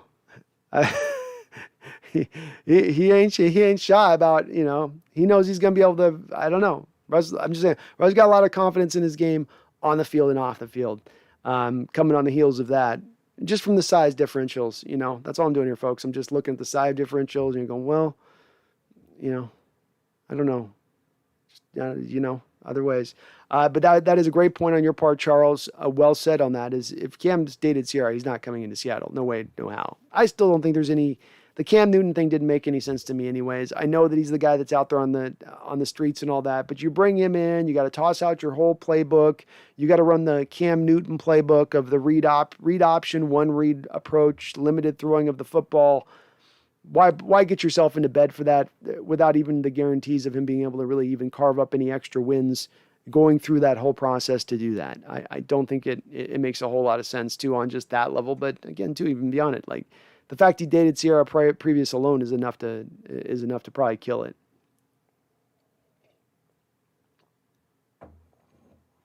Food Gamer says, I'm so scared that there's a chance Russ leaves after the season. If it is me and I had to pick between Russ or Pete, I'm going to pick Russ. Let's hope Russ stays for many years to come. Well, look, it's Russ is the guy that has been performing better at his job for the last 5-6 years than Coach Carroll's been performing at his job. Let's be real about it. And so, yeah, you're right to stick with Russ over Carroll at this point, in my opinion. And if I'm Coach Carroll and I'm deciding to come back for another year next year because I've just carte blanche with the front office and the ownership, you got to look yourself in the mirror and go, really? How is this not just simply your ego at this point driving this? How is this not just your pride driving this? Because it's not results. It's not eye test. It's not the opinions of your peers throughout the league and what they're seeing and looking at on this team. Because we are commentators who are tapped into front office members, tapped into scouts, tapped into people around the league who talk about this organization and the decisions they make at the organizational level, the drafting that they've done recently, and they're scratching their head and they're laughing at us. So where do you peg it down? What point do you peg to, well, I have this to rely on my still goodness, on my still abilities as a coach and as an organizational head. And that's the part where I would, if I had Pete to sit down and ask him that question, where do you still get that confidence from? Oh, 10 years of consistent winning. You're not one of the elite teams. You're not pushing the bar. Your top end is limited every year, even in that consistent winning. You're at the bare minimum of consistent winning. That's where you've been the last 6 years, the bare minimum of it. Is that really enough for you to think that you're going to go further beyond that going forward when the results continue to be diminishing and degenerative? Sam Dog the Infamous. Ethan, my thoughts is we're going to have to rebuild eventually. You're responding to Ethan. My bad. Chipper Lee, if they fire Carroll, who should they hire? Chipper Lee, there's a couple of names out there that'll be mentioned that I don't know if I'm fully on board with, but I wouldn't say are bad options. Eric Bieniemy, the offensive coordinator for the Chiefs, for the last few years now, there's been some pretty good history with Andy Reid's former assistants getting hired on as head coaches and doing relatively well. He would be an interesting guy to look at. I've long held that a guy like Lincoln Riley with Russell Wilson would be a match made in heaven and would fit probably really, really well together. He would be kind of my top guy out there on my list a little bit. Doug Peterson, a local guy who lives in Washington, who won a Super Bowl with the Eagles, who also does not have a job right now. I would imagine he would also be interviewed as a guy that they take a look at. I'm just thinking who else there kind of is. Their Iowa coach, who would be an interesting guy to put a line out there towards. There's not a lot of great names right now. The chat will put a few more in there, I'm sure, that I'm forgetting on here. But those would be the top, the head of the list out the gate, I would imagine. Jackson Shore says, Trey requesting to get released was funny to me. Well, I think they retracted that, Jackson. So that was initially reported as that, and then somebody took it back off of that. So I don't know if that was really what happened or not. I'm not sure on that one. But that would be funny if he actually did.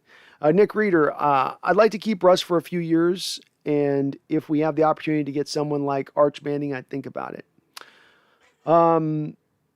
You'd have to sign him to a new contract extension this offseason, so it'd probably be getting into bed with him for the next at least probably 4 years, which, maybe would give you right around the time Arch, I guess, as a possibility there. Arch or Heward, right? One of the two.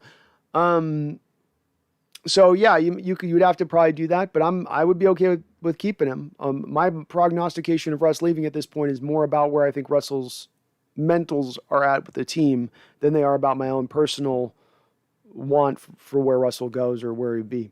Lance Graham, I see they're trying out Bortles just to get a backup quarterback that's fundamental. That's okay. I'm guessing Jake Luton is a guy that probably doesn't look great if he were to come in off the bench, and they want a little more confidence in a more of a journeyman guy to back up Geno Smith if something happens with him. JSD says, could you give every game this week a prediction, please? Yeah, why not? Of course. Let's take a look here. I would, so Tampa Bay at Philadelphia. I'm taking, obviously Tampa Bay on that. I'd go Tampa Bay plus I'd probably give Tampa Bay like 7 on that. Miami versus Jacksonville. I'll take Miami. I'll take Miami plus probably 12, 13 points on that one. Green Bay at Chicago. I'll go Green Bay. Green Bay by 2 touchdowns. Cincinnati at Detroit. Cincinnati's going to win that game by like 3 to 7 points. Houston at Indianapolis. Indy will take that game. Let's go Indy by 7. Los Angeles at New York. Rams will blow the doors off the Giants. They got that game by easily a couple touchdowns. Kansas City, maybe not a touchdown, a couple touchdowns, probably a 10-point win or something like that.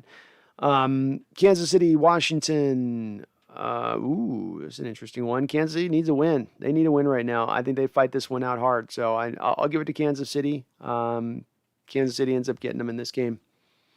Probably I wouldn't take Kansas City by more than probably like 4 or 5 points though. Minnesota, Carolina.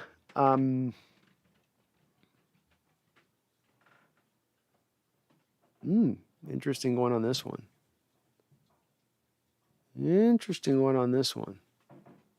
I guess Carolina's at home. We'll give them 3 points on this. So I'll go Carolina on that one. Los Angeles at Baltimore. That's the game of the week right there, isn't it? That is the game of the week right there. I do love what Los Angeles is doing right now. But boy, Lamar, after that showstopper performance a couple days ago, that's a tough one. Oh my gosh. All right, we're gonna go with Baltimore in that game. No, I'm going in on the Herbert hype. I'm in on the Herbert hype. He goes on the road. And no, I take all that back. It's 10 a.m. 10 a.m. game. Let's give it to Baltimore. They win it by 3. Arizona at Cleveland. Not a 10 a.m. game. It's a 1 o'clock game, which is going to help out Arizona in that one. Arizona is really rolling. Cleveland's got the pass rushers to give them some problems. Let's go with Arizona in that game. Arizona by 5. Las Vegas Raiders at Denver. I don't believe that Denver's got Bridgewater in on this game, but it is at Denver, and Raiders are without their coach. Let's give the Raiders the win on that one. Like they have that. There's always that weird thing where teams play good after their coach gets fired or leaves. Then the next coach takes over, and for a week they have like this rejuvenation thing. Dallas at New England. Dallas. I'll give Dallas the win, and Seattle at Pittsburgh. I'll give Pittsburgh the win there. Dallas will win by probably it's at Foxborough, but it's a 1 o'clock game. So let's go like a 7-point win for them on that. Seattle loses by 3. Seattle loses by 7. Sorry to Pittsburgh. Buffalo at Tennessee. Buffalo wins that game, and they win that game by 4. So there you go. Here's my predictions. Jackson, did you take a look at Sam Howell's tape? I see promise in him. Yeah, I'm putting together my notes now. I'm going to be doing a Seahawks scouting video on the quarterbacks coming out in this next draft for obvious reasons. My initial kind of notes on him, though I do need to do some more advanced work, is I've got comps of Sam Howell to a Jay Cutler. A little bit of I see Jay Cutler in him a little bit in some of his throwing. I call him Bomb City. Yeah, he is the thing that I like about him is that, he can kind of make just about every throw in the book. He's got good upper level athleticism for a quarterback overall. The thing I don't like about him is he's got an unusual, what I call loading mechanism when he goes to throw. Sort of just, you can feel the mechanism loading up on him a little bit, which makes it take just a beat longer for him to get his throws off, especially on the throws where he's pushing the ball up the football field. He sets his feet and you can feel him take a beat. It's almost like, so he sets the feet, takes a beat, and it's almost like he's winding up his torque a little bit. His delivery is fine. His accuracy is top notch, but that extra beat does bother me. That's what my notes put down. He has a big arm. He's accurate, but on those bombs he's known for, the ball can tend to get hung up in the air. So when he's pushing the ball down the field, he'll get it down there, but it doesn't always arrive on time. It's a little late to the gate, if you know what I'm saying, a little late to the gate. His base gets wide as he's bobbing around in the pocket. Again, that's sometimes just accuracy. He'll throw off velocity a little bit. You can fix that stuff. Doesn't have to be. He doesn't have to be out on his front foot to throw a strike downfield. I love the fact he can be off balance. He can be on his back foot and still get the velocity on it. It'll take him a second with that loading mechanism, but once he unleashes it, it rips. He shows a willingness to wait and hang in there in the pocket as the deep routes develop. He'll take a hit. He's not scared of that. He has kind of what I looked at as Baker Mayfield, kind of a mobility a little bit. So a little bit better than, not a statue, can move around a little bit, but not upward level, right? Not Kyler Murray, Lamar level, not Josh Allen level. He's got ultimate touch, which is great. He can really allows him to layer in throws, but then sometimes it becomes floater city, like on those deep balls where the ball will just get kind of hung up there. And that's where defenders are going to be able to pick balls off, get underneath it, catch up to the receivers on those type of throws. I worry about those throws, and I mention those so much because that's the thing that I don't know as well. I don't know if as well that can be as cleaned up as easily. From a mechanica standpoint, that's sort of baked in, I think, a little bit with Sam. I still see him as a first-round quarterback, but I can't see him as one of those special top 10 type talents that you'd want to take in that area of things. I just don't feel comfortable doing that with him. And he had one game this year, ended the game out with just absolute, just awful throw. When you need him in that moment, that's a moment you do evaluate and put in your evaluation, even if it's just one game. There you go. This ain't good. But I do like him, Jackson. I don't like a lot of these quarterbacks. I do at least like him. There's some of these guys I'm like, really? Like the Spencer Rattler, who's now not going to enter this draft and probably enter the transfer portal, but Matt Corral, Phil Jerkovic. There's a couple on this that I'm like, yeah. I did like Carson Strong and Tyler Schaaf's tape. Those two guys I've liked a lot and what I've watched on them. Bryson Foster says, I just came in, but thoughts on Geno against the Steelers defense? Do you think the short passing game will work? I do, Bryson, because I think that they're going to truly be as committed to it this week as any time they've been with Russell Wilson so far this year. I think they're going to, out of necessity, understanding that the Steelers are going to bring heat on Geno. They're going to test his ability at the line of scrimmage to recognize things appropriately, being he hasn't played in a long time. There's going to be Russ, not just the element of his throwing and his game ability, but the game management. So the Steelers are going to test that, which means that the more you can get the ball out of his hands quick, the less you can get him having to think on stuff sitting in the pocket, the better.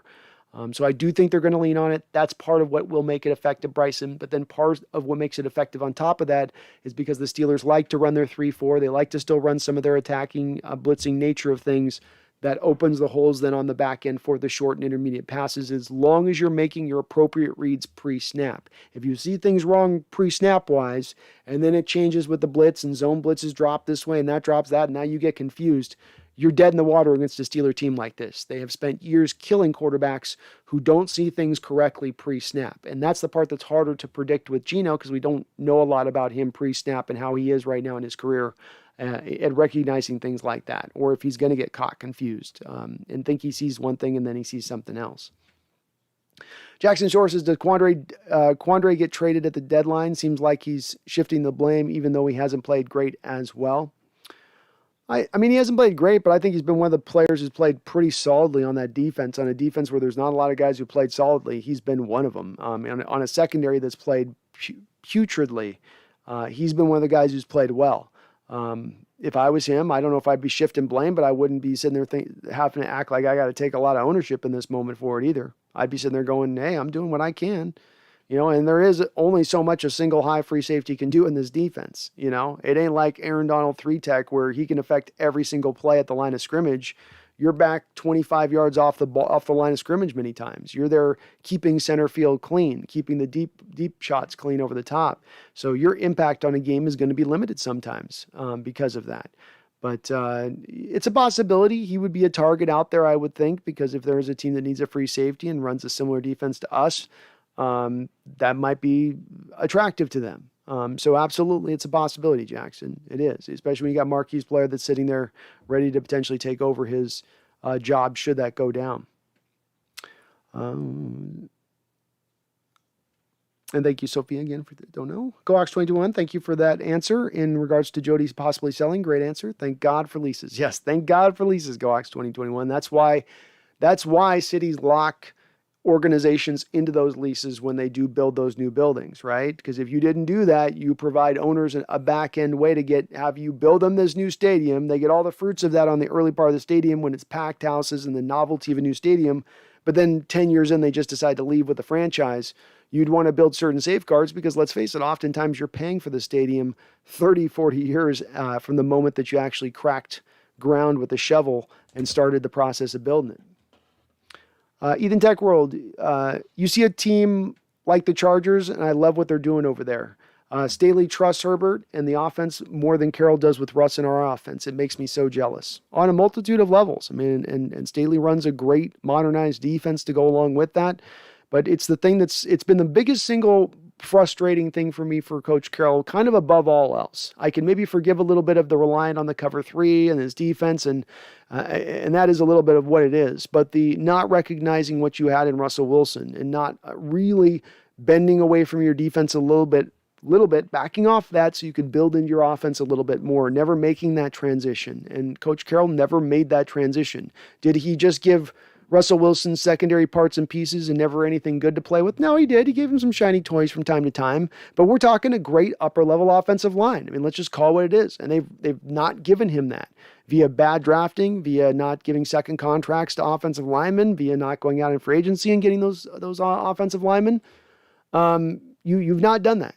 And, yeah, I definitely like with what Staley's doing there with the Chargers. That's going to be a great match between where you got a great defensive-minded coach who can carry the water for one of the next great upcoming quarterbacks in this sport. That will eventually kind of being a very, very beautiful pairing. And it's premature to say something like, oh, we got our next Belichick-Brady type thing here. I wouldn't go that far, but you have the makings of kind of something like that. I think of what you're dealing with those two parts. The one crappy issue with them is that the ownership sucks with the Los Angeles Chargers. So that's the only part that could eventually hold you back in long-term success with that crew.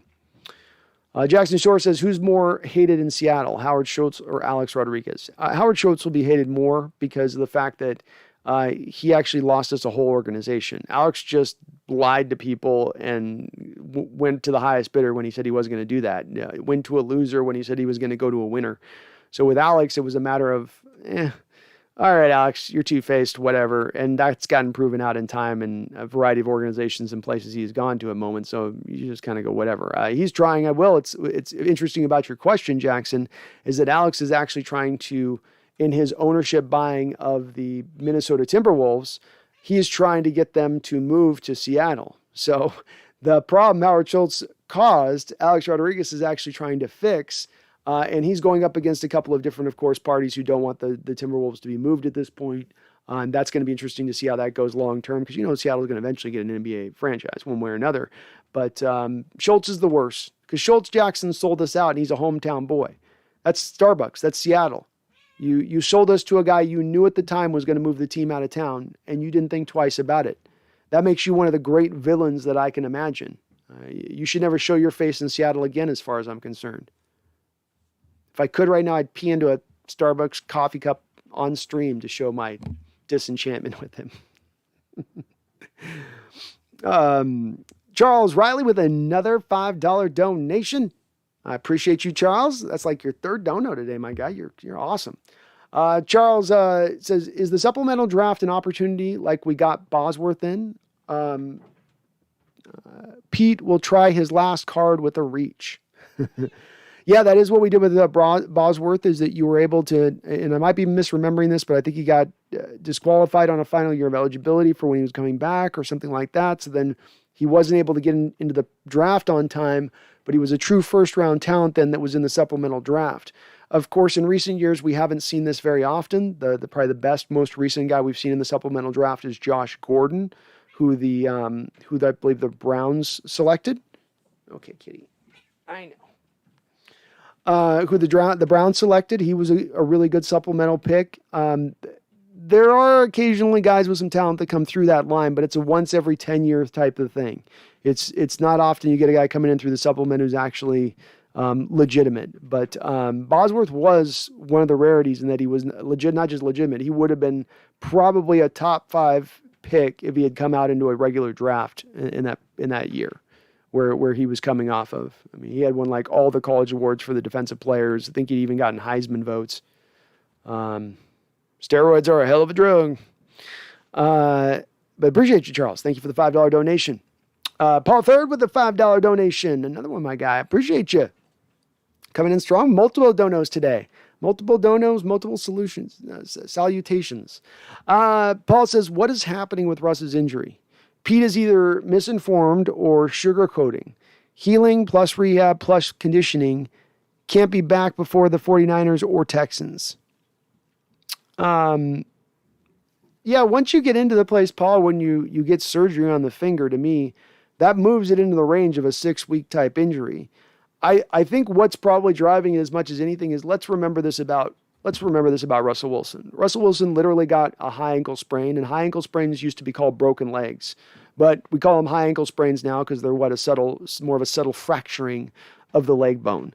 But Russell Wilson literally got this injury at one point, the high ankle sprain, and then he also, I think, had it like Ndamukong stepped on it and caused it. Then he had another Eli Harold of the Niners, then twisted him up again after he got the injury.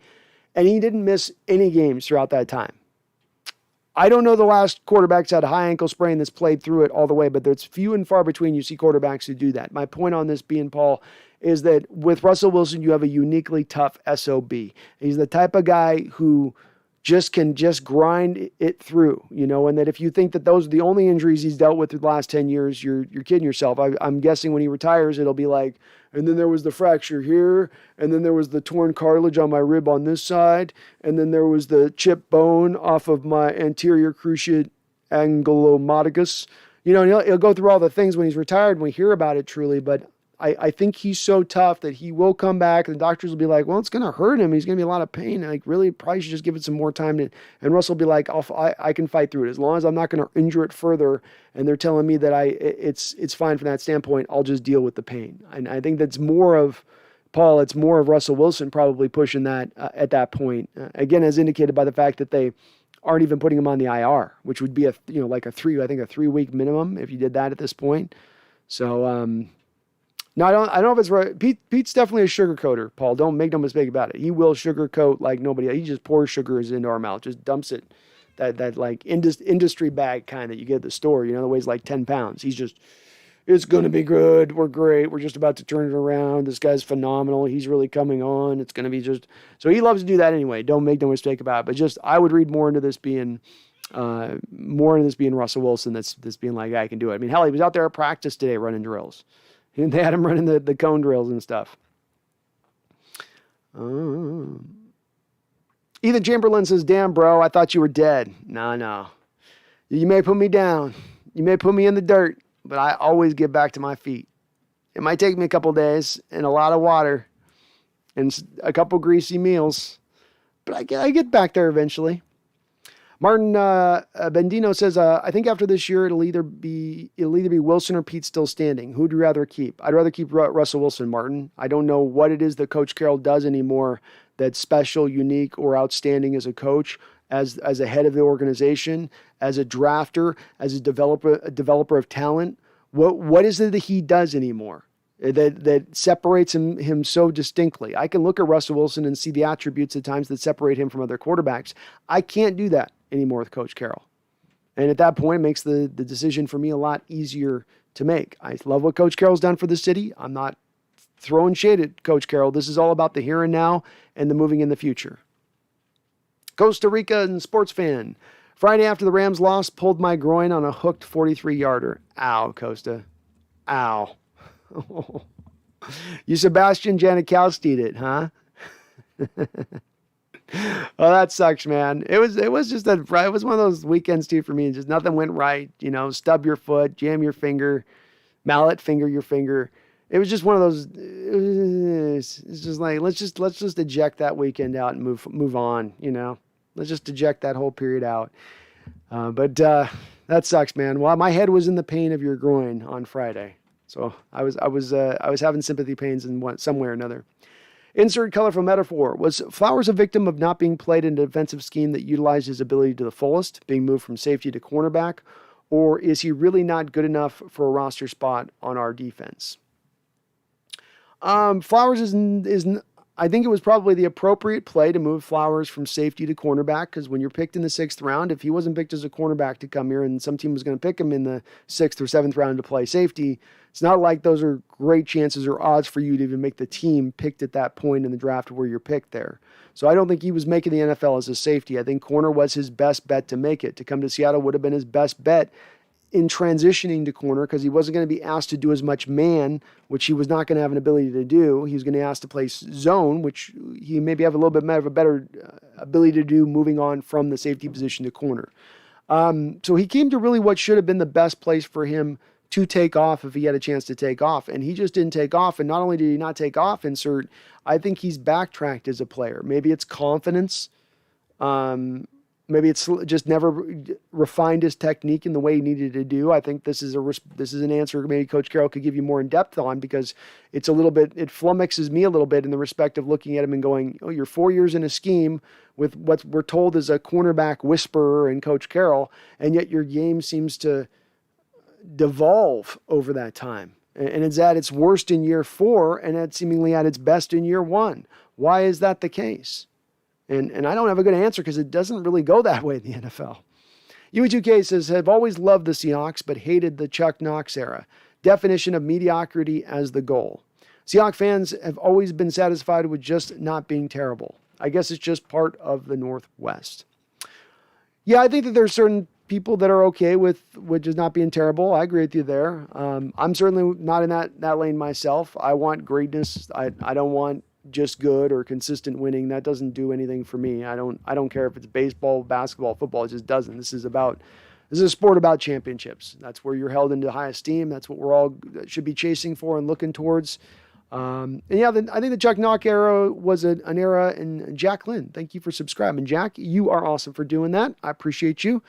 I think that the Chuck Knox era was an era where you weren't going to necessarily get to Super Bowls with that team, with the ownership that was there at that time, but you were also a fledgling franchise. You know, you were in still the first 10 years of your history. And there was that growth process that I think all organizations kind of have to go through, especially in football, to where it's going to take you time to build up into becoming a winner and to establish winning in the organization. I think it's there in the fact that Knox took over a team in 83 that was 7 years old and got you to a conference championship was pretty impressive on his part. And that's one of the reasons I do hold myself, I hold Knox in fairly high regard.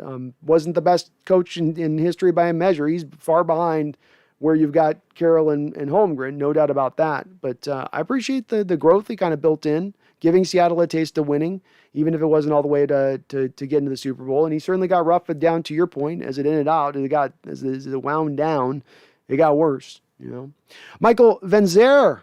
Hey, welcome to the membership channel, Michael. I appreciate you, sir. And keep an eye out on your community posts, because you'll notice I'll be doing articles on the community post for my Hawks Nest members. I'm working on this article right now that's going to be for the my plan in the future and my plan for what I would like the organization to do as we go forward. What I'd do if I was essentially sitting as a general manager going forward, and how I'd guide this thing and go. But Michael, thank you for becoming a member. You were awesome for doing so. Join the club. Let me do a quick rundown too. Our memberships are growing huge. It's going to take me a little bit of time here to read this, because why? We got so many folks here who are becoming members, which I love. So Seahawks, Brendan Nelson, thank you for being a member. I appreciate you, and I will see you tomorrow. Spectre 7, Ground Knox 83. And folks, I believe Ground Knox 83 has got some great little 80s cut-ups of some Seahawk highlights. Check out his channel. Really cool stuff over there. Thank you for being a member. The Cassie family, the whole Cassie family, thank you. I appreciate you as well. Eric Cotter, Eric99, Megan Gok, Roger. Oh my God, I pronounced it right, Megan. Look out. Robert Jimenez, Thomas Cox, Robin Hayhurst, Big Mac V Tiger, Jason McEward, Versace, Big Boy Python, Robert, My Brother, My Blood, Pennington, Leland, Kimball, Go Hawks 2021, Roxanne, Roll, Phil Freeman, Ryan B, Mr. Kane, My Brother from Another Mother, Barry Soetoro, Spencer Smith, Tim Schumi, Joey Mendez, Preston Morrow, my two-time. Why do I say two-time? Because he's membershiped up twice. Dora Robertson, Nolan R. Vance, Charles Riley, my main donor tonight, thank you, Charles. And Matthias23451, thank you. And also my patrons, Devin Martzall, Carmen D. Costanzo, and James Tomlinson. All of you, I appreciate you and your support on the channel, helping this thing grow, helping me to get to this being a full-time gig, hopefully sooner than later. All right, where we at here? I'm behind the chat big time. I'm going to catch up. You know how I do, folks. You know how I do.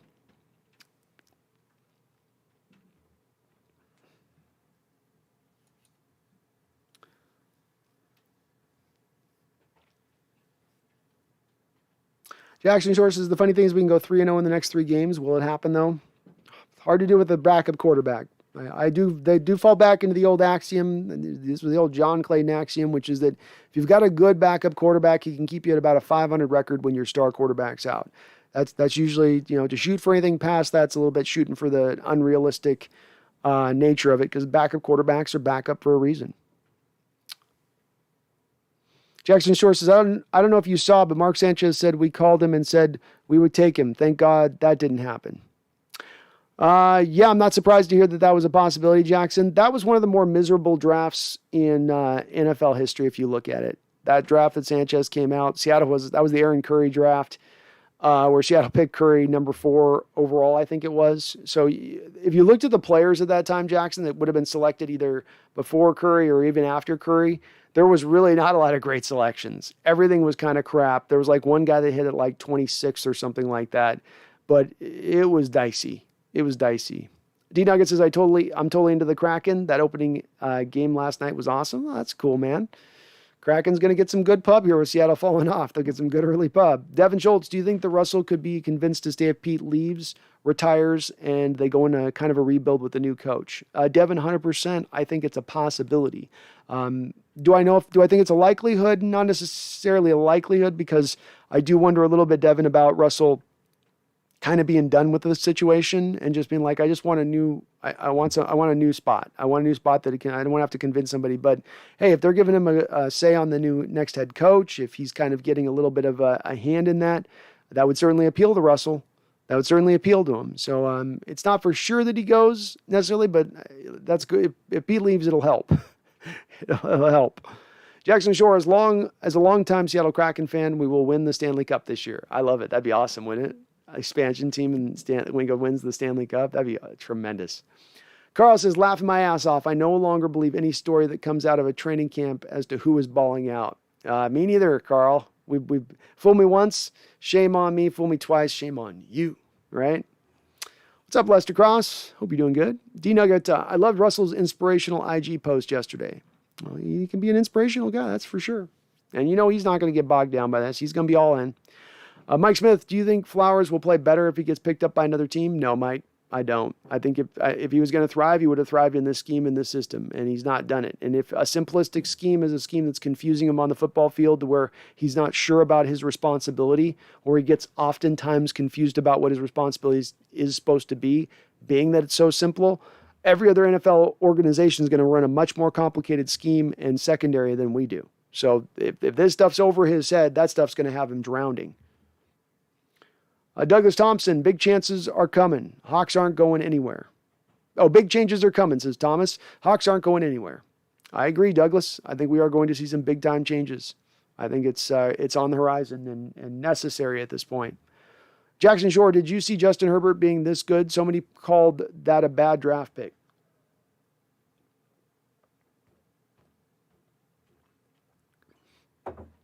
When you're looking at quarterbacks in a draft especially, all you can go off of what you see on the tape of them. And if you forecast out ahead of things that aren't on the tape, you're doing so sort of pulling it out your behind.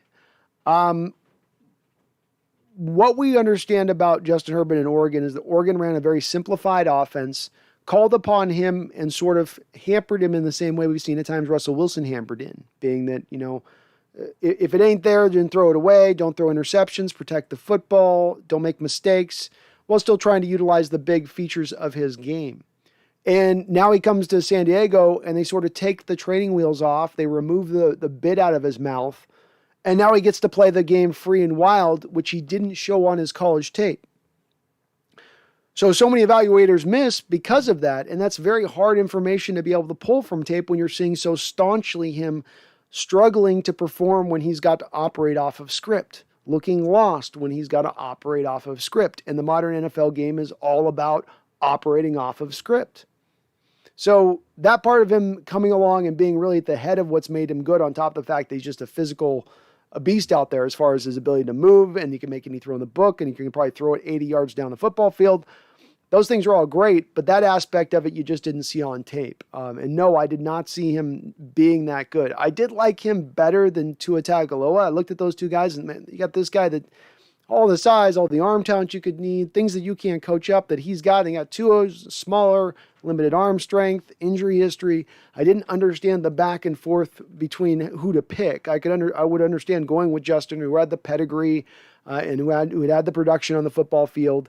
But not with Tua, with what he was bringing to it. That part I did not understand. I did not like Tua coming out at all. I didn't think Justin would be bad. I just didn't think he'd be this good. He's like having a Mahomes-like level effect almost at times on that Charger offense. D Nugget says Chucky got the shaft while Redskins owner walks. Yeah, that was a tough deal there, wasn't it? Boy. Careful what you write in emails, man. My goodness. But Gruden's, I wasn't shocked either with Gruden, right? It's not exactly against type with him and what you've heard about him. U2K, I don't understand what all of the people talking about bringing in another quarterback this year. Let's just tank and get some great picks for the Jets. I understand what all the people talking about bringing in another quarterback this year. Let's just tank and get some great picks for the Jets.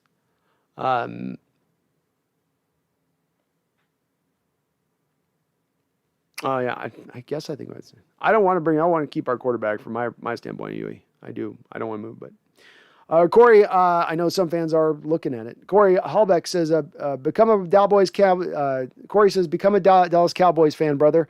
I'm sorry about Russell Wilson. Yeah, well, I appreciate it, Corey. Thank you for the sympathy and the empathy. And you guys got like 20 YouTube channels. I'd get lost in the sea of Cowboy YouTube channels if I went over to be a Cowboys fan. So, and I can't do it. I can't do it.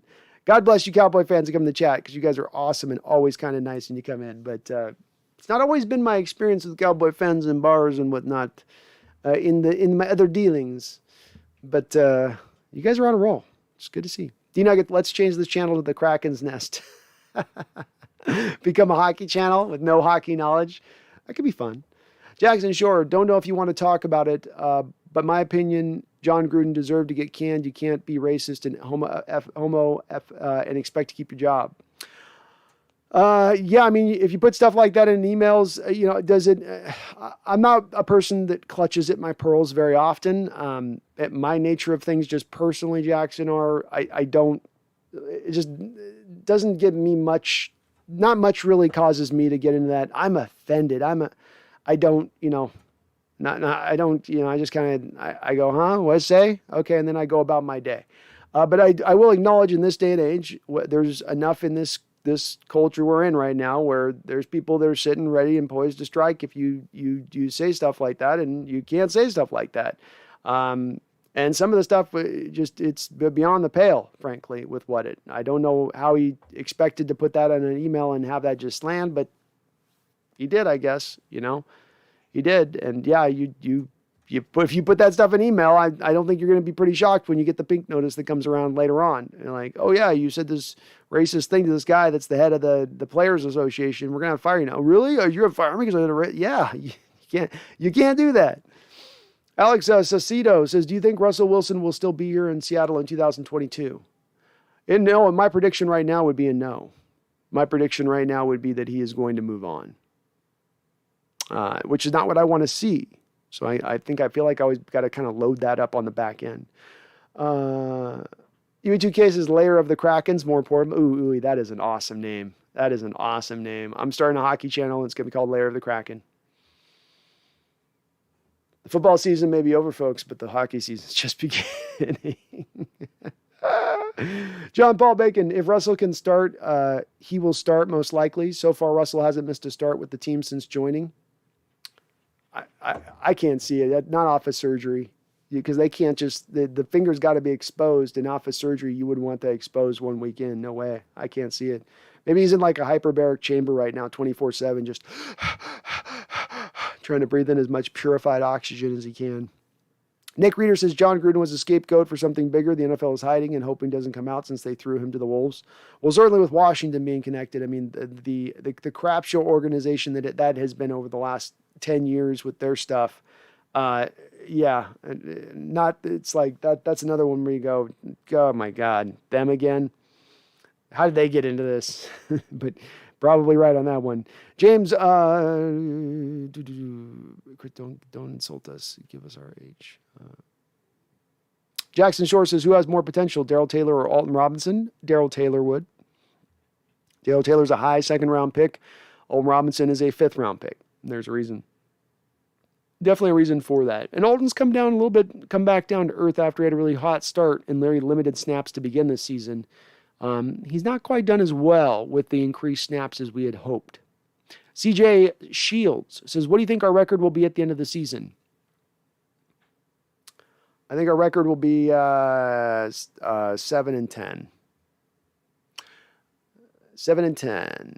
Yeah, in utero, Taylor looks great. He's on pace for 12-plus sacks this season. He does, and doing it in utero in limited duty. Not in that normal starter snap mode where you're going to pick up a couple of just cheap sacks on a quarterback rushing into your hands one time you didn't beat him. He's gotten 4 and 5 games in limited duty, which is part of why I am so high on him. Jackson Sources, do you think there's a chance Pete returns to USC? It certainly is a possibility, because I do think he still does want to coach, and that this forced retirement, forced outing is a little premature to when he really wanted to truly go, which then you got USC, and that's a great third act there. You could do your coaching career where you've rejuvenated that program twice over. I tend to lean over towards the fact that he probably wouldn't, because of the fact that he's got to go back on the recruiting trail. He's got to do all that old stuff again. Does he really want to travel like that again? Does he want to get on airplanes and go across the country to a prospect's house and into his family? I think he's kind of beyond that. So I would tend to believe that he would retire at this point if he did move on. Charles, I totally missed a sub you did. Charles with a third sub tonight. Charles, thank you, sir. You were awesome. Awesome, brother. I appreciate it. Says Brando, Jamal Adams. He's a tweener linebacker safety, right? I see he's fast on the telly when chasing quarterbacks, but what do the Seahawks want from him? Can he be effective on a good defense as a wild card? Yeah, there's been a little bit more information that's come out on this last week that I think is very interesting. We have the moments, and one of the things I always caution the channel here on is don't get caught up in moments on given play or two in a game. You see a one play or a two play bad, and you go, well, that player's obviously all good, or that player is all crap. And really there's been, sometimes given offense or defense, you have another 45 other plays that had happened that you could draw as just as much of an indicator as those two bad or good plays that you saw. Now, Jamal had two really bad plays in this game, gave up a touchdown to the tight end, gave a touchdown to, or not touchdown, but a big catch to Deshaun Jackson, and he has at times looked really lost in coverage. The thing that I would point to within how Seattle's utilizing that bothers me is, number one, they're not blitzing him, which if you're not going to blitz Jamal Adams, what's the point, right? And then number two, you're playing him 40% of his snaps at free safety as the single high safety. Why? You have Quandre Diggs to do that. Why don't you have him down near the line of scrimmage? This is becoming another situation, Charles, of what we had a couple years ago in Jimmy Graham. Jimmy Graham was a move tight end, an H-back tight end, sometimes played slot wide receiver in the Saints' offensive attack. The Seahawks took that player who was on a prolific, prodigious pace with the Saints as far as a pass catcher and catching touchdowns, and they moved him into an inline tight end, a guy that's going to now be in there trying to block a majority of his time rather than running down the field catching balls. They have a tendency in their history to bring guys in and try to force fit them like a square peg into a round circle, rather than just trying to get the most out of their skills for the player that they truly are. There is, I think, a lot of that, more of that going on with Jamal than he has completely fallen off as a player, and he's now a fringe NFL safety at best. I don't buy that. I think it has more to do with the fact you got to utilize him correctly. Another reason why I'd like to see the coaching staff move on, Charles, this offseason, because once you get Carroll moving on, that opens the door to you now bringing in a 3-4 defensive-minded coach. Not a head coach necessarily, but just a defensive coach that runs a 3-4 attacking scheme that now puts Jamal in the best position, in the best scheme to get the most out of his abilities, which is what you should always be trying to do with every individual player. And I think ideally we think the coaching staff is doing that, but I don't think they always are doing that.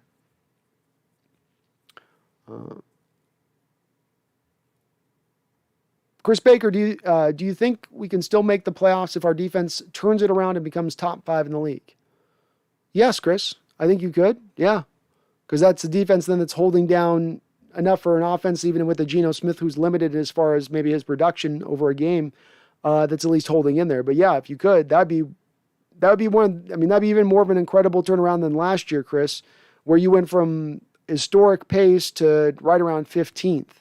When you corrected and fixed everything. You still landed about middle of the road, even after that great back-end turnaround on your schedule. So it would take some kind of historic defensive turnaround and results to be able to get to that standing of things. Jackson Shore says, imagine the leg grabs with Steve Ballmer buying our team. Oh, there'd be a lot of thigh grabs, a lot of squeezing of the thighs, very, very close inwards to the inner side of the thigh. A lot of cameras close up in your face. How do you like to be that guy where he's squeezing you? It's like, oh, Steve, no, don't do it, Steve. But you can't because he's your meal ticket. Huge UK, the Steelers are an example of what smart drafting and roster construction with an expensive quarterback looks like. Yeah, they've held on to Ben a little long, but team has a plethora of young talent. They've done a good job with it. They've had very strong convictions as far as what they do as far as contracts too, and they're very willing over the years, UE2K, to let talent walk out the door, which is, I think, one of their best things is they do trust their talent evaluation process and to restock the shelves, which I think a lot of teams have a lot of fear of that they're like, can we hit again? We're going to hit again. We'll find a guy. We'll get another guy who can do that guy. We can do another guy what that guy did. You've got to admire their confidence in that, and it pays off because they deliver. They deliver. Yeah, I think they've done a great job with an expensive quarterback and still putting that roster together right. I do. Still, my point on it, though, of course, UA2K, the thing I'll say on this, of course, is that once Ben truly started to cost the money of upper level was when they were no longer able to push for Super Bowls anymore, where it did limit them a bit. Food Gamer says it's crazy how Al Woods is performing at a very good level at 34. If he keeps up, should we resign him again? I love that he's playing at where he's playing. I love that he's not costing a lot of money to get what we're getting out of him. But I also think at the same point in time, I would probably want to look a different direction. Maybe as the fourth defensive tackle, but do I want to be counting on him for snaps? No. And as good as he's been really good on a defense that's been historically bad. So I don't know. That's not his fault necessarily on his own, but he does probably bear a little bit of that on some of the stuff at times too. Though he's been grading out pretty well by Pro Football Focus though too. So I've got to acknowledge that. U2K says playoffs. Seahawks will finish last in the division with double-digit losses. He was dripping with confidence right now. Earl, if we can beat Pittsburgh, our road record will be 3-1. Can we win a home game? Well, we have lost a little bit of that home field advantage, Earl, and I will say that it's been a little bit of a league-wide issue. It's not just something we're beholden to us. If you look at Seattle across the board, if you look across the NFL right now, 33-31 is what going into last week was what the road record was for NFL teams. So you had winning records for road teams across the board. I think there's just been something lost a little bit with home crowds. We could go into a little bit of reasoning why that is, but that seems to be a little bit more of the case. Jackson Shore, Dwayne playing bad has been under the radar. He hasn't earned a new contract with his play. Plus, that hold versus the Rams was so stupid. It was a stupid hold because you could have just pushed him out the back door of the pocket on that play because he was so wide. But Brown, I think, just kind of lost perspective in that moment of where the rusher really was versus where Russ was on that play. But no, he's not earned the big next new deal. He's not said, here, you pay me at 37 years old, top end tackle money in this league. Just hasn't done it. So I think he will move on, and very well may, if the play does erode further, there may be a point where he looks at it and goes, I'm just going to retire, Chris Baker says liquor before beer. You're in the clear before liquor beer. You've never been sicker. Laughing out loud. You got it backwards, my man. I know. I was trying to make a joke. I was making a joke. Guys, I know the saying. I'm an old guy. I know the saying. Tommy says beer before liquor before beer in the clear. You did it the wrong way, my friend, backwards. I know. I was making a joke, guys. I was doing that too deadpan. I needed to give you guys a little bit more of a Zach Sargent says, give it to me straight. Are we making the playoffs? I will give it to you straight, man. Straight into the main line, into that vein. No, we're not. No. As Vian says, no way. 9-8 and miss them at best. I agree with Mr. K there. Or Mrs. K, whichever way it is. Emmanuel Mene with a $2 donation. Thank you, Emmanuel. I appreciate it. Emmanuel says, think we can go 2-1 heading into the Packers game. You could. There's a couple winnable games here. It's going to be hard for me to have faith Geno can do that. I'd be more likely to say 1-2 is your best case scenario, but look, 2-1 ain't far off 1-2. Means one win where you had a loss. So you could get that spot. You could shock the world in Lambeau, Emmanuel. I see where you're going with that. I do. Bear with me 1 second, folks. I'm going to get a little refill on a little bit of cup of my coffee here, but I will be right back. Thank you so much. And please do hit that like button if you like what you're listening to right now. Live, replay, I don't care. Just hit that like button, okay? And I'll be right back. What's that?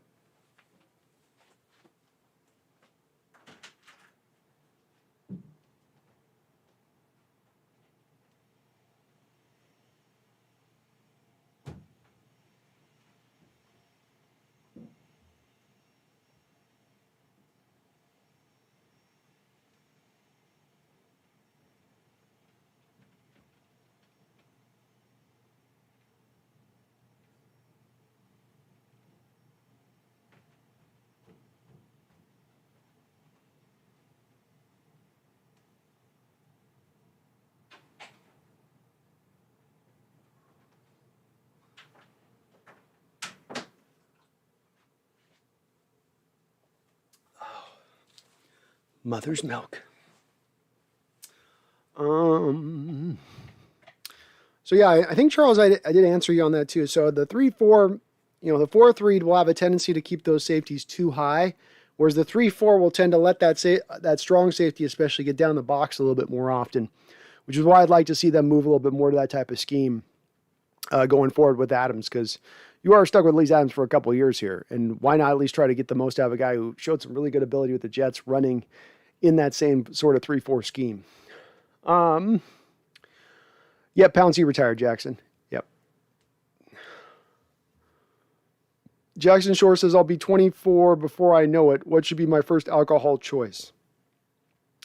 Well, it depends on if you've been drinking before, if that's your truly first night of drinking legally, or if you've been imbibing prior, I would say, because you don't want to go, I've never drank before, and then go hard whiskey or something like that on the first night that you start drinking. So if your first night drinking, just have some nice beer.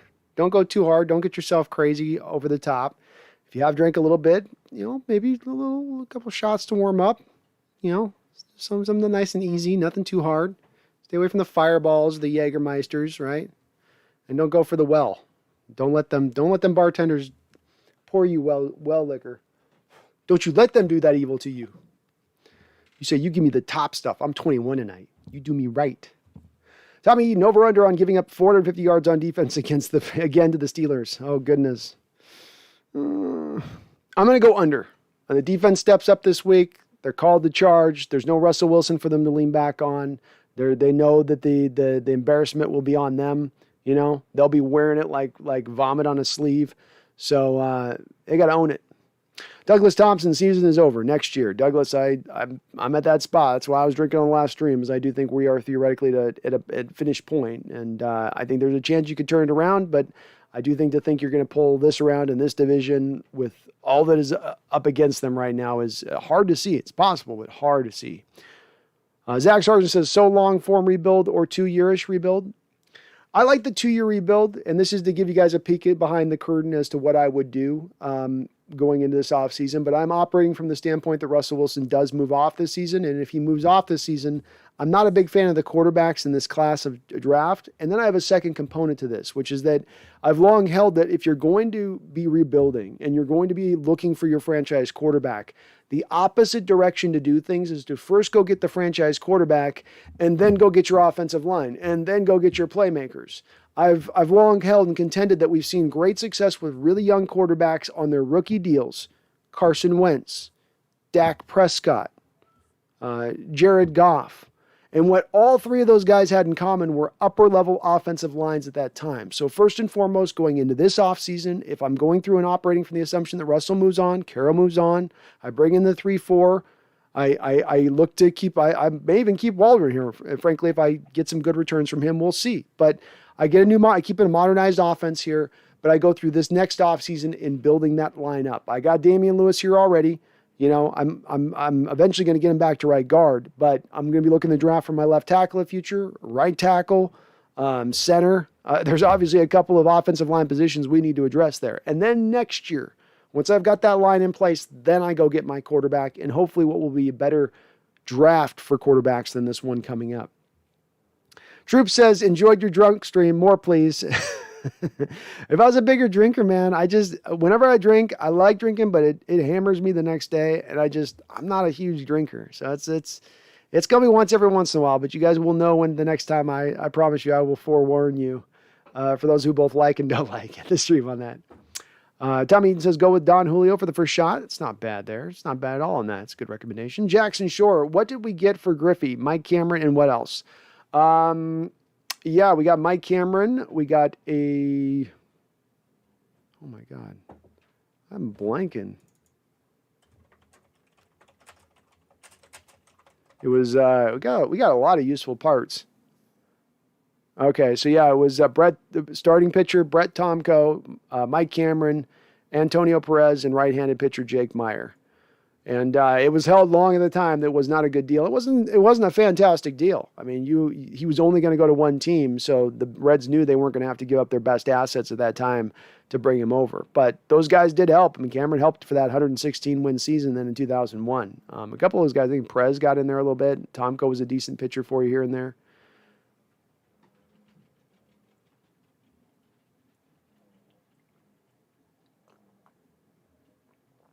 AG Jordan III says since Russ got his big deal, seems like cap space has been tight to add talent around him. AG Jordan, this is a problem that exists in the NFL. And there's a long-held stat that I had pointed to when you look at the last 30 years of data, 20 years into the 2000s and 10 years going back to, let's say, 1990. No quarterback has won a Super Bowl, AG, who's making more than 14.5% of the salary cap. And the guy who made 14.5% was Tom Brady, the true outlier. If you go back further, you get back to 1990, I believe, and it's Steve Young at that time taking up like 7 or 8% as the next highest as it goes back. So it's very hard, not just Russ, any quarterback out there, once you truly give him that kind of money, it makes it very much an uphill battle to, find a way to find a way to be able to build the team around them. It's an uphill battle, and no team has really solved it, in my opinion, at this point as to how to do it appropriately. A variety of teams have tried different ways and different fashions to do it, but all of them are getting different results, and none of those results are ending with them raising the Lombardi Trophy. In Utero says we have buttloads of cap space. We do have good cap space. There's a couple of things with it. So we are sitting on theoretically... we are sitting on about theoretically, I'm trying to look at the deal right now. So I've got us, if we sign DK Metcalf to a new contract this offseason, which is what I'm anticipating, if you move on from Russ, if you move on from Bobby, you move on from LJ Collier, and then you sign DK to a new deal that averages $27.5 million, even after you take DK's money out of it, you are still sitting on about $59.45 million of money to spend this offseason at that point, according to my rough calculations. And that's with taking down DK's first-year cap hit of his $27.5 million deal down to $13.5 million on the first-year cap hit. So going into this next offseason, if you move on from us, Bobby, and LJ, and you sign DK to a new deal, which are all four moves I would anticipate at this point, that would put you at 59.45. Approximate numbers. Zach, I think we do a fire sale and rebuild. Keep DK, Jamal, Olin Robinson, and Darrell Taylor and pretty much get rid of everyone else and try to poach Mike Tomlin. Possible. I'll take Mike Tomlin. If Mike Tomlin's available, I'll ride with Mike Tomlin. Jay Einstein says your last stream was hilarious. Thank you, Jay Einstein. I'm glad people liked it, man. I was in a special kind of mood, my guy. But I think somebody mentioned in the chat that every year that the Seahawks get kicked out on the game they've been kicked out on the post game stream, I should drink on those ones. So I think we'll do it as a yearly event whenever the Seahawks are, as far as I'm acknowledging on. Oh, this is the night they're done. That will be the night I drink, where you guys can go. You can kind of read into that. UE2K says Ghost might be a little strong, but he's definitely not comfortable and doesn't seem to trust his offensive line. Agreed. I don't think he looks super comfortable in this scheme, Yui. I think that there's certain old habits that he was falling in. Part of what makes the evaluation process hard and moving forward in what route you want to go. In Utero says Russ wants to play in Chicago. He might want to play in Chicago, but I don't think that Chicago is going to move off of Fields at this point. I think they felt pretty happy landing on Fields, and I think that they're going to probably be happy enough to remain on Fields. So I don't know if that's going to be an option for him. D Nugget says, damn, Dono game is strong today. Great job, guys. Hey, my people are always great with donations and being kind. I really do appreciate all of you for all you do on that. It helps the channel grow. It really does. Next thing I'm looking to do right now is I just got to figure out which one to get. I got to get a mic and get a mixer so I can get those deep voice tones coming into you guys. Sound a lot like the radio does. In Utero says Pete needs to retire. I agree. Remember the time, 92, Russ to Miami, IMO. Miami makes sense on the face of it, right? Remember the time. And maybe Russ moves off of this a little bit in his standpoint to a degree. The thing to consider with this, though, is that the Miami Dolphins have a defensive-minded head coach first and foremost. And I think that that's a big impediment to Russell going to Miami, and that he wants an offensive-minded coach who will build a team around him first and foremost. I think that's the one thing that'll hold that back, potentially. Joe Biden's Make-A-Wish. What's up, Joe? I bought tickets to this game. Going to be pretty damn mad if we get blown out. But on the bright side, Pete Carroll needs to be fired. Well, this maybe would get us closer to that. That is a bright side if you do lose in this kind of game that way, where it gets you one more step closer to him either resigning, retiring, or getting fired. because it's going to be hard for them to fire him. I think he's going to have to almost step down at this point to get him gone by the end of the year, if that's the way it goes. But hopefully, my guy, you get there and you see a nice win. They can turn this thing back around. Maybe we'll get on a nice magical carpet ride here through the rest of the year. But congrats on getting to go see the game, and hopefully come back in the chat, give us some thoughts on what you saw off the field. Things we can't see on camera and stuff. It'd be cool. D-Nugget, Russ to the Giants, 100%. He is from the East Coast. He wants to try a big city. It's the one that makes the most sense to me, man. That one's, I think that's the one right down the line where I think that's where he's going. Charles Riley, I would love to see Russ on the Giants. Be interesting. UE2K, agree that Russ's preference is an offensive-minded coach, but Steelers are a perfect fit and will provide him the thing he prizes the most, winning. Steelers are a quarterback and 2 offensive linemen away from a juggernaut.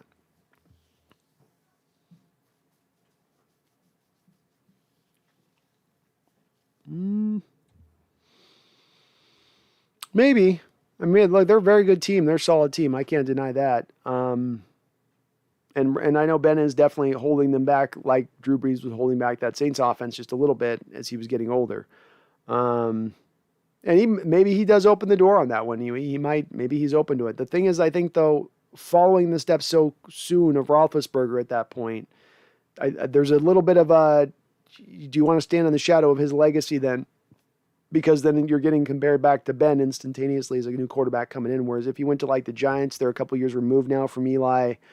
He certainly is a better quarterback than Eli was there. It's an easier story for him to kind of write. Tanner Bambrick says, never forget how we got done dirty in Super Bowl XL. Tanner, I never forget, and I mention it on the often, especially when we get Steeler fans in the chat. I've had a few back and forths with them. Someday, Tanner, I am going to do a video breakdown of the bad calls in that game and the way it was fixed.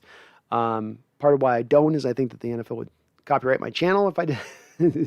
Out of spite back at me.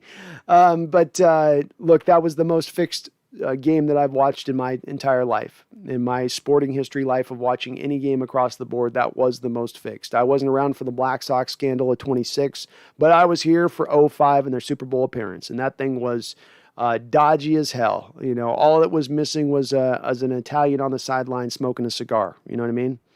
One of them big Tony Soprano looking dudes. It's like, ref, call that one. Yeah, that one. That's what I picture. D-Nugget, if Daniel Jones doesn't work out and Saquon keeps getting injured, they are open to Russ. That's why you're seeing where I'm going with this. You're picking up what I'm putting down, right, D-Nugget? You see where I'm going on that. Charles Riley says Russ would turn around the Giants' luck. He could. He could. He's not going to a team stacked up like Tom going to Tampa Bay. That's a team that does need some things. He'd have a couple of cool receivers. Galladay would work great with Russell and his ability to throw the deep ball and put the ball up to where he'll give your guy a chance. I like that kid, Kadarius Toney. I think he's going to be a great player. So those would be give him a couple of good little options there, but they don't have the greatest of offensive lines necessarily, which isn't going to appeal to him. And that defense is still definitely a work in progress. Tommy Eaton says, I think Russ stays, just a hunch. I think Pete actually retires and JS leaves as well. Bring on Dabble or Joe Brady. Dabble will be interesting from Buffalo. Joe Brady be interesting. I don't know if JS leaves, though. He just signed an extension. John Schneider did. I know Pete did too, but I don't know if this as much lands at John Schneider's feet as it does with Pete. But I'm okay with that, Tommy. I'm fine with that. MSR Rook, Pete is crazy for what he's doing with Jamal. Take out Brooks and play Jamal at the line of scrimmage more. He would help us with our run D and pass rush. I hope Trey Brown will start soon. His college tape was good. Trey Brown's college tape was good. Real feisty corner, real physical corner for his size, which is interesting. But I agree with you, Rook. It's crazy you're not using Jamal in the appropriate way. I said it at the time of the trade with Jamal Adams. I said this trade is a little desperate. Doesn't mean it's bad. It all is going to be dependent upon how the Seattle Seahawks utilize Jamal Adams. Do you utilize him correctly, or do you just try to fit him into your scheme? That's not the way to utilize him. That's not the best use of him. And when I see that stat from Corbin Smith pointing out that he's played 40% of his snaps as a single high safety, I want to know what crack Coach Carroll's smoking. Jamal Adams is not at his best going backwards. Jamal Adams is his best going forward. And Jamal Adams is especially at his best at the line of scrimmage. So why not put him in that position more often than not? Because again and again, just like with Jimmy Graham, this team is completely sold on its own self and on its own crap not stinking. And so it just can't take in outside ideas or outside talents and really integrate them properly. And that's again where this comes down to me over and over saying it's time for Pete to go if you can't do that. These are things that are hard to do, but are things good coaches should be able to perform and pull off.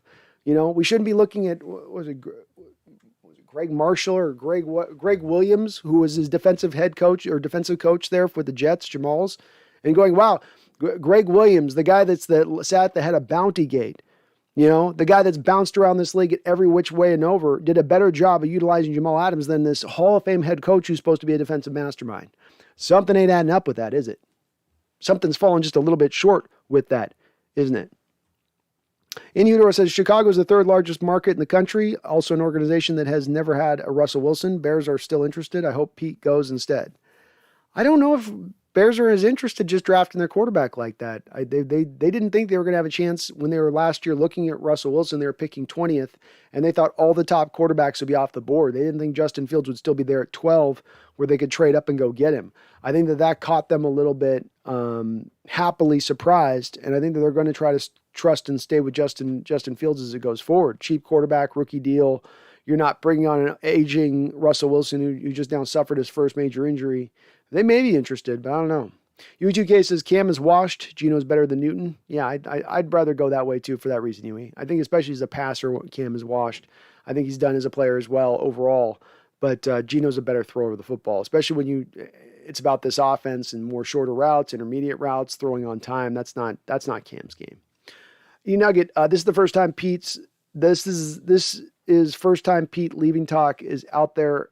I'm open to it. Yeah, it is, D-Nugget. It's getting louder and louder because it becomes undeniable. When you have back-to-back seasons, you have a defense that's on pace to give up a historic amount of yards in NFL history. That's what we call a fireable offense. Fireable offense. And there's no denying it. There's no glossing it up. There's no, I'm going to be a positive Paul here. I'm going to be my super Mr. Optimistic self and say, we're just around the corner from turning this around. You don't get to say that at that point. Eventually you get your feet get held to the fire, and the reality is what it is. And it does become a little bit undeniable in the respect of the games passed you by. There are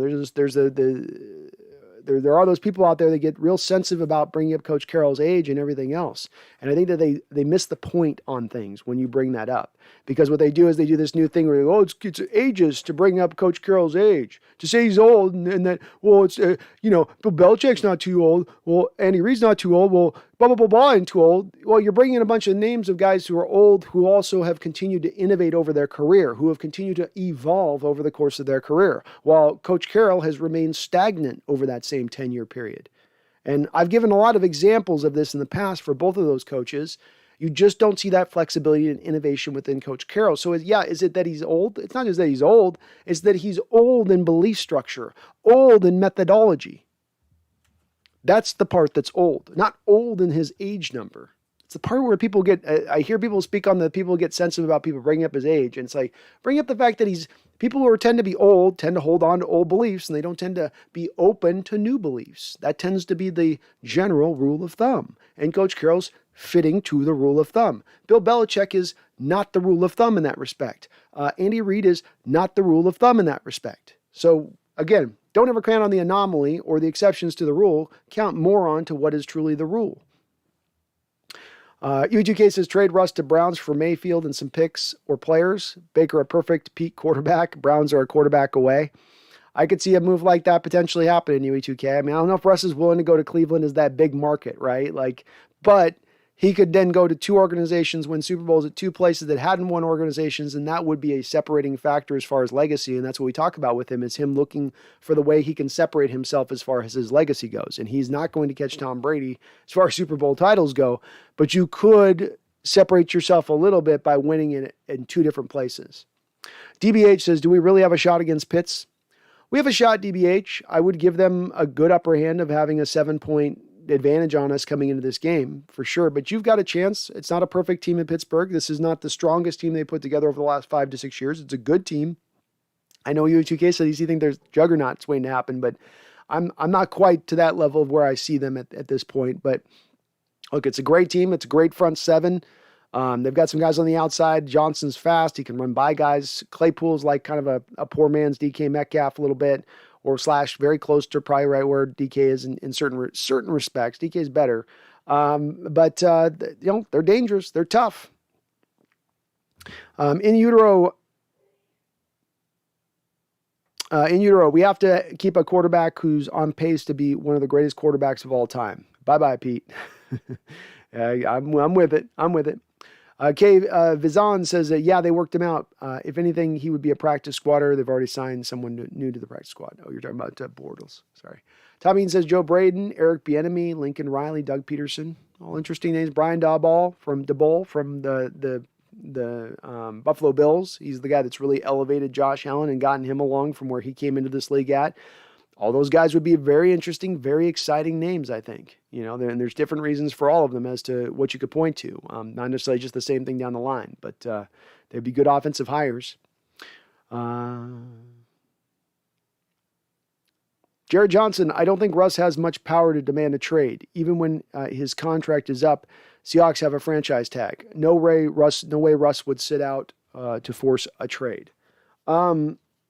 So some of this is, Jared, me reading into this a little bit.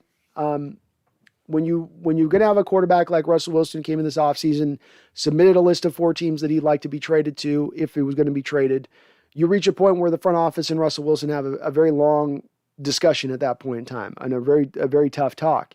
My indication on this is this, Jared, and there's a couple of reasons where you can see some proof of this. I believe that the front office went to Russell Wilson and they said, Russ, we're hearing your demands, but it would be a $39 million dead money hit to move on from you this year. We're not going to take that type of dead money hit when the Chicago Bears are not offering us really much more than 3 first-round picks.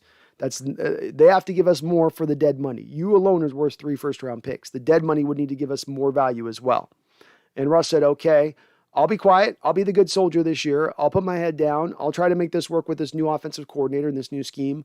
But if you still put me in a scheme again where I'm getting battered and bruised like a broken finger, if I'm still seeing the same old story playing out with this team that played out prior, that you're not trusting me on the offensive side of the ball, you're not letting me get the most out of my talents, then let me go next offseason. And Jared, I'm making a guess that this conversation happened, but I would make this guess with a high rate of probability, Jared, a high rate of probability that this very conversation existed between our front office and our star quarterback this offseason. And so how has the season played out? Russ has gotten beat. He's gotten battered and bruised. He's gotten a broken finger, his first injury in his career, on the heels of really not being able to pass protect well against his nemesis type player who's hit him more than any player over his last 10 years at the quarterbacking position. Now he comes to the front office this offseason, Jared, and he says, okay, remember what we just talked about that last offseason? Remember all the stuff we talked about? Well, it played out exactly as I worst feared it would. So now you guys are going to deliver on what you told me you deliver on if you crap the bed, if you muck this up, if you failed to deliver on what you told me you're going to deliver on. And the front office goes, no, Jared, to your point. The front office at that point says, no, we lied to you. We have the franchise we can hold you to. We have another year of you on contract. Just sit here and spin.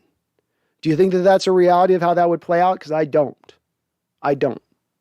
So I am making a little bit of a guess on this, Jared. It's looking at the situation pretty closely at this, diving deep into this situation.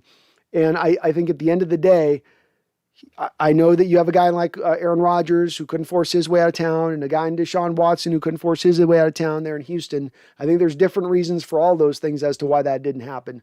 But I do think that the front office here does grant Russell Wilson his request of that. If he puts it down and says, I don't want to be here, they're not going to hold him to being here. When has the Seahawks organization ever done that? When have they ever said, Marshawn Lynch, I know you want to go play in Oakland, but we got you into this contract. We're going to take this huge dead money hit if we move off from you. So no, we're not going to grant your request to let you go to Oakland because you want to be there and play one more year before they go to Las Vegas. Did they do that, Jared? Or did they grant Marshawn his trade request despite the fact that it meant the bonus money was going to accelerate on the salary cap that year and was actually going to hurt their bottom line, hurt their ability to then add on to the team at that point by granting that request? This is just not a front office that plays that kind of hardball. They've rarely, if ever, even used the franchise tag. I think the one time that we've used it twice, right? So we used it on a kicker, and then we used it on So we used it on a kicker, and then we used it on Frank Clark, who we traded that offseason in using the franchise tag to go get him a new deal, meaning he didn't have to actually play on the franchise tag that year. So they don't like to utilize that as a methodology to keep players here. They would just as soon as sign you to a contract extension or move off from you, given their history. Luke 99, this is just the kook in me, but if Geno struggles, why not bring in the stash Gardner Minshew? I would think he would find more success with DK Lockett than what he had in Jacksonville. It's potentially possible. The reason I would give you is because Russell is coming back sooner than later, Luke 99, and that when Gardner comes in here, he's going to have to learn a brand new offense on the fly that's a pretty intricate, detailed-centric offense. So already hard to learn an offense anew on a week or two and just come in there and figure everything out. Much harder to learn a more intricate offense, and if it's going to take him that 3-4 weeks to figure it out, and by that point in time, Russell Wilson's going to be back already anyway, it neutralizes the reasoning behind potentially going out and making that trade because of that. Terrence Barbie says, do you think Russ stays? I don't, Terrence, at this point. I think that he moves on. And again, as I preface, not what I want, just what I'm predicting. In utero, Russ plans everything. He laid down the groundwork last offseason. Thank you, in utero. That's my point on that. That is my point here, is the groundwork has been laid on this. That's what the offseason accomplished last offseason for this upcoming offseason. Big Country said likes Greg Roman. I like Greg Roman, Big Country, if you do it from the standpoint of doing what the Jacksonville Jaguars did. Now, I know Lamar Jackson's starting to develop as a thrower a little bit better now here into this season. But initially out the gate, what they had owned was we're going to bring in a running quarterback, a talented running quarterback. We're going to get him on that rookie deal. We're going to surround him with a ton of talent, and we're going to let that guy run like a running back. We're not thinking about his 10-year history in this league or where he's going to be at in year 8. You know, where is he going to be at as Cam Newton when he's 30 years old? We're going to think about where he's at 24, at 25. And we're going to get the most out. We're going to build a rushing attack around that. I like how Greg Roman's done that. I did it off the back of how he kind of learned it with the Kaepernick a bit. He's a very inventive. He gets a lot out of his quarterbacks if they've got those legs. He would be an interesting guy as well, though he is a guy that I've wondered, Big Country, if he's a better coordinator than he would be actually as a head coach. He strikes me as kind of that type of guy.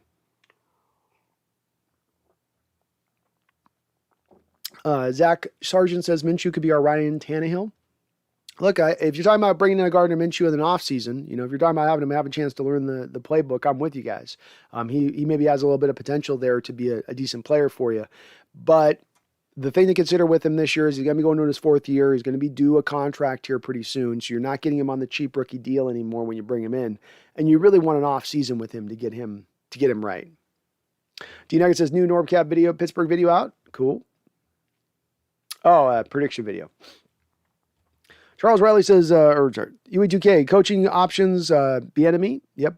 San Francisco's offensive coordinator, McDaniels, a decent option. Offensive coordinator for NC. What's NC? What am I blanking on NC right now? Lombardi for the Rams or Peterson. All good options.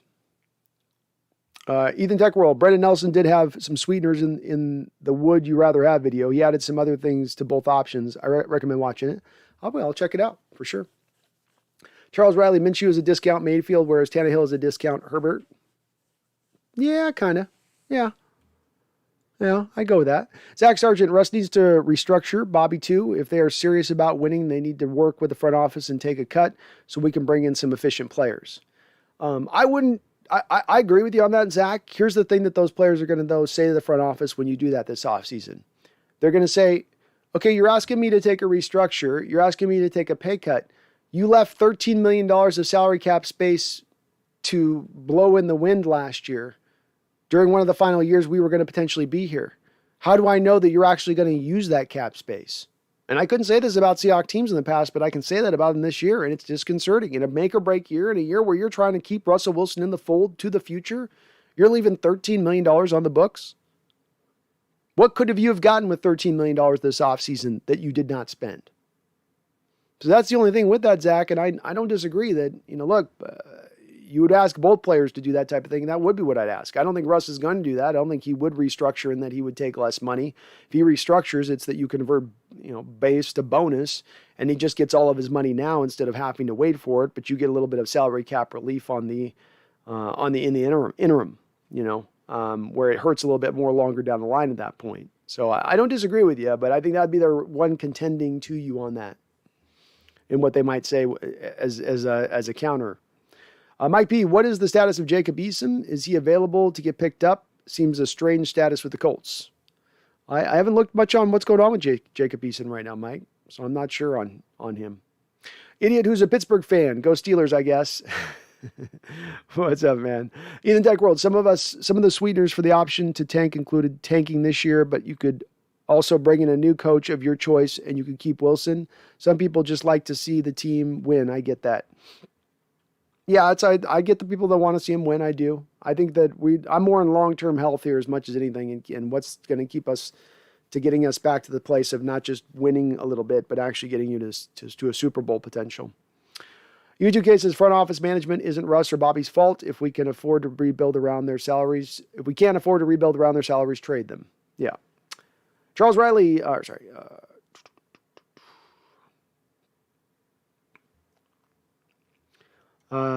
Idiot who's a Pittsburgh fan says, no Russ, no win. Simple as that. Steelers winning in what is sure to be a brutal game. We'll see, man. We'll see. Sector 7 says Super Bowl 40 payback again. There we go. We're getting you back, idiot who's a Pittsburgh fan, for 2005. It's coming back now. It's been long waiting, but you know what they say? Revenge is best served on a dish cold. Dr. XP says, hi, Brandon. How do you feel about tanking? Or do you think we should go for the playoffs? I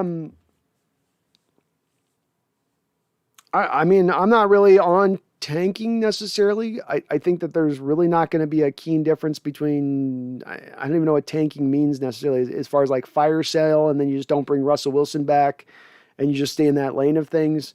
I would try to bring Russ back. He's going to want to come back early. There's as slight and small a chance it is that you make the playoffs, bringing him back and doing it, coming on the heels of Geno Smith, who's probably going to be 1-2, 0-3, 1-3 during his time as a starter. I'm still going to give it a shot. I can't be fully into the tank mode of things. Again, because you don't have the first round picks. You're tanking for a high second round pick, high third round pick, high fourth round pick, which is the difference between you tanking for that or being a middle of the road teens-ish team, which is where you're going to lie going for it of, 7-10 or, 8-9, something like that. I just don't think there'll be a big difference versus what you go tanking.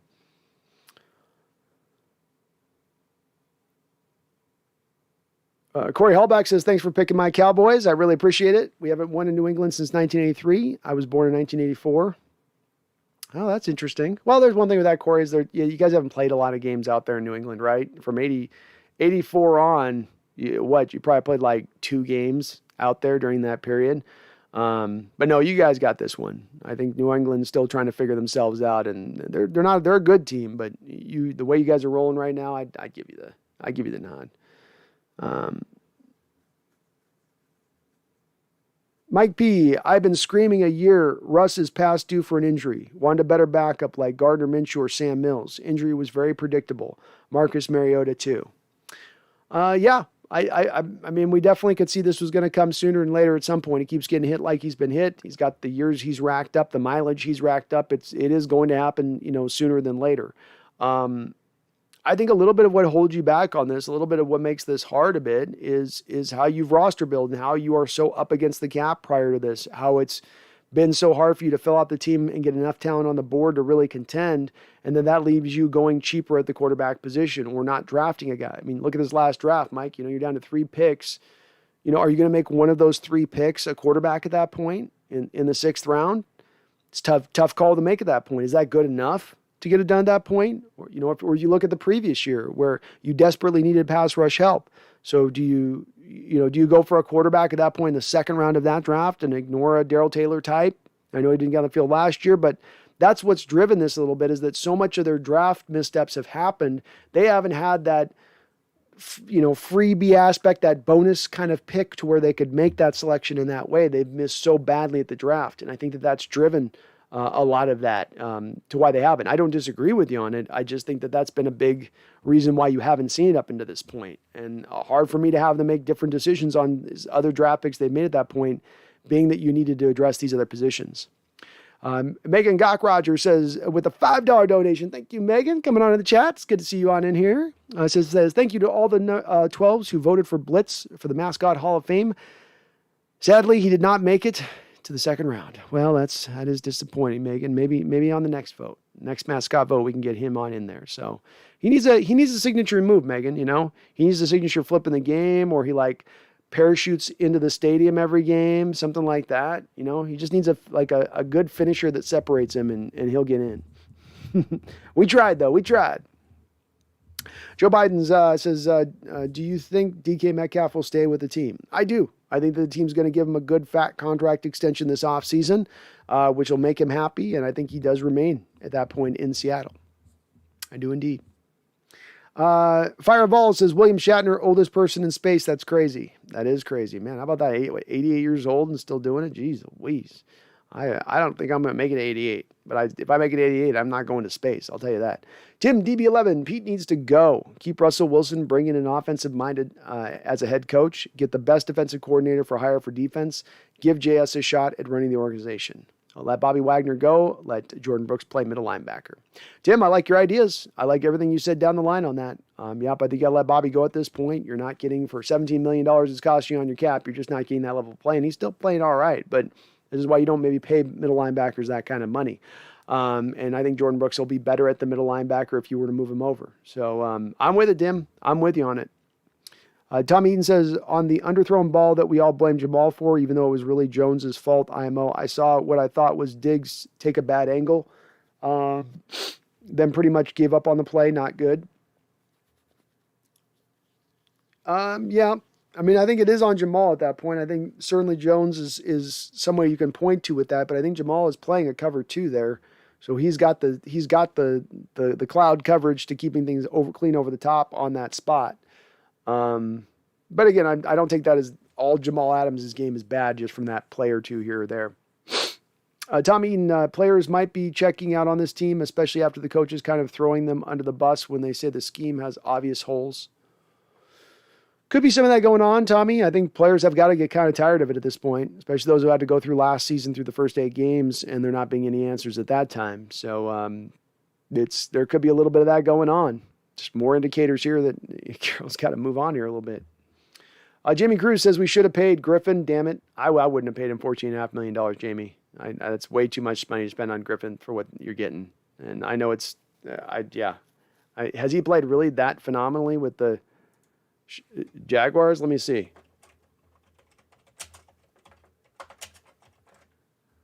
See what his PFF is.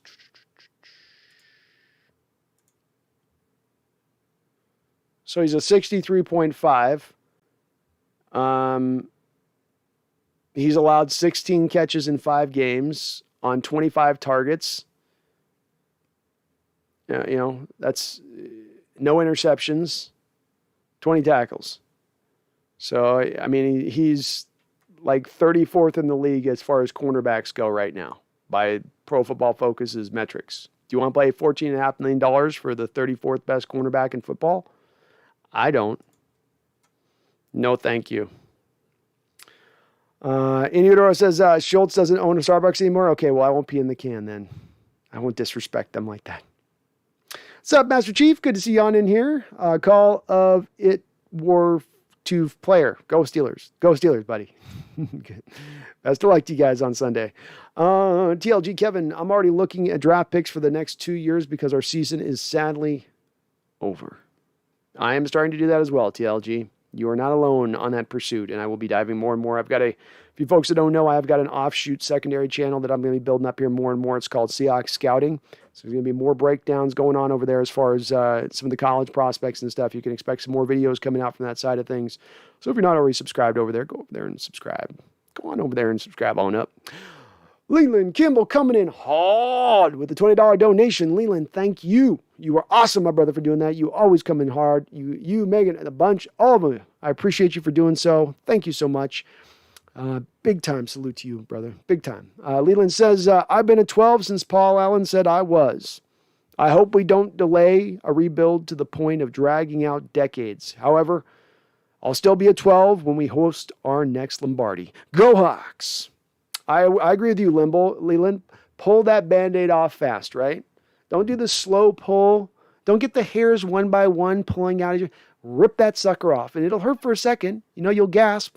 You'll do the Home Alone move that Kevin did around. Ah! Let that pain just go through you. And then it'll a couple deep breaths. It's out. You're on to your new horizons. You're on to your new greatness. You're on to the new potentiality of hosting a Lombardi Trophy once again. And that's where we want to get to. Not in a place of infinite mediocrity. That's not going to do anybody any good. Not in being infinitely a consistent winner, but pushing for Super Bowls. And that's where we're trying to get, in my opinion. I think that's where you're trying to get, Leland. As you said, since the days Paul Allen said I was, that's it. Those of us that go way back know that's what this is about. It's about. We've been consistent winners. We've been multiple division champion over and over. We've gone to the playoffs over and over throughout years. We've done that stuff before. On to the new. On to the new. The new model for me is go for hell or go broke. Go for it, go broke. Go for it, go broke. Let's not leave an in-between ground. Let's not leave the middle here. Push those chips to the center of the table or don't. Don't get wishy-washy. Don't get, well, let's have our 2 and 3 year plan, but we'll kind of push the chips in this year. And then, we still got our 2 and 3 year plan if it doesn't go right. No, I want all-in process with the new model. I want aggressiveness. I want aggressive defense, aggressive offense. I want it coming downhill. I don't want to play from a point of fear or playing not to lose, which we have at times in recent years.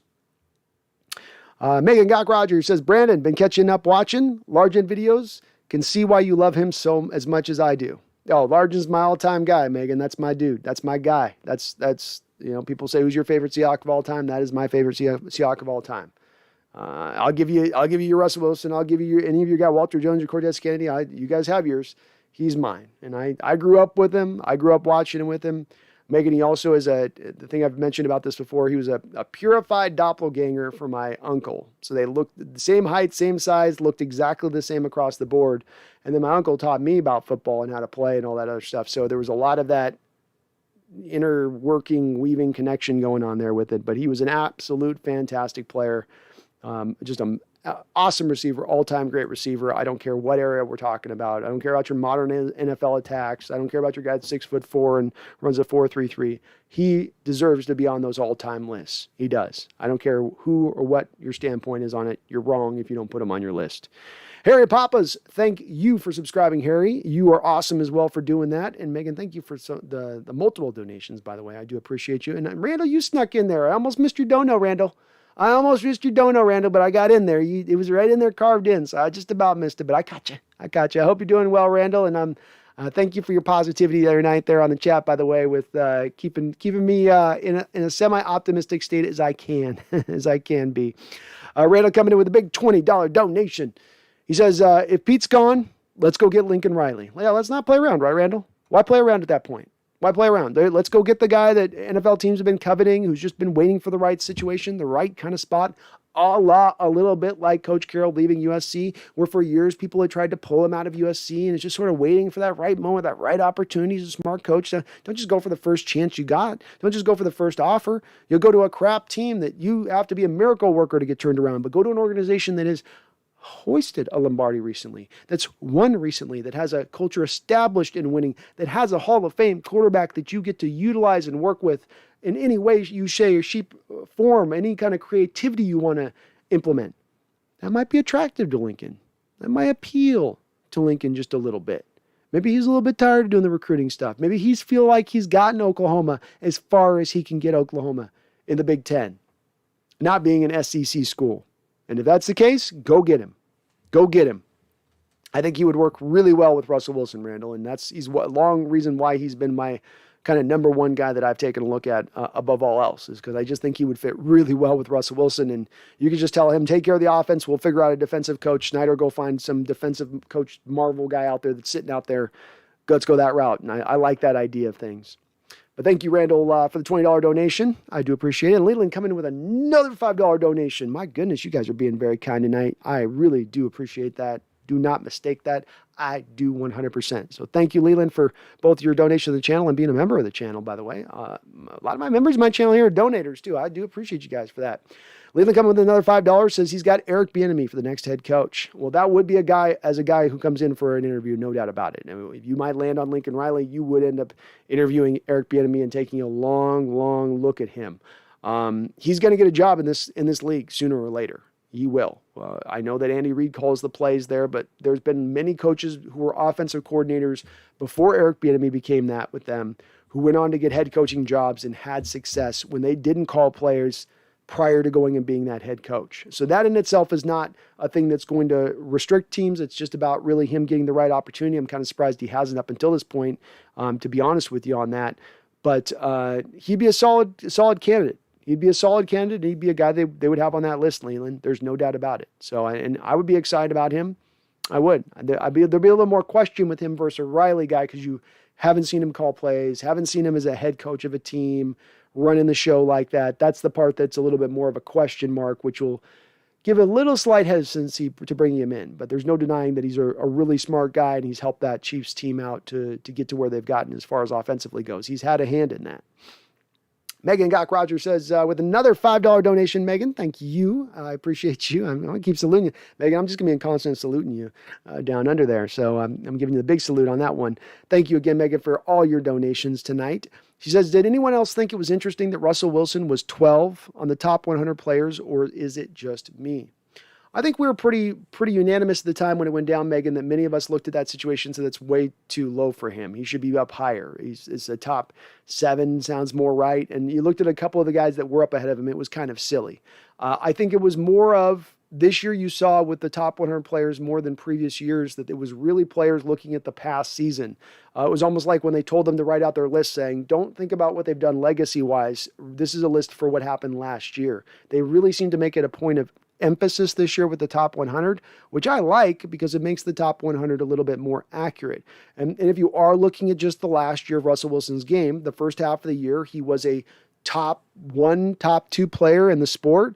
But if you look at the back half, the back 8 games of the schedule last year, as a quarterback, he was probably middle of the road. So he goes from 1 or 2 to like 17, 18 on the back half of the schedule. That does kind of fit you out to somewhere between, right? Like, like I said, you probably should have been 7, but you can see where it goes from 7 to 12-ish. It's not that far of a difference in the spot of it. But it was still too low. Nonetheless, it was still too low. No doubt about that.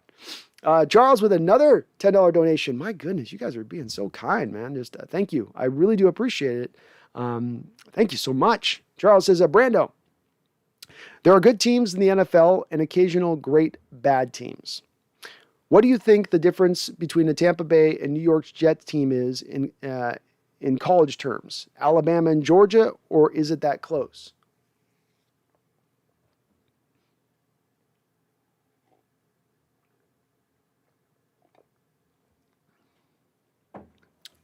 No, because I would, and maybe this is a little bit of me showing my bias to the SEC in that, Alabama's, your Georgias, those teams that are playing in that conference are kind of at a different level, I think, talent-wise and how good they are wise. So if I'm looking at Tampa Bay and New York, rather than making the distinction of Tampa Bay to, Georgia, I might make the distinction of Tampa Bay to Oklahoma. Or not Tampa Bay. I'd make Georgia to Oklahoma, right? Or so you got, Tampa Bay would be Alabama.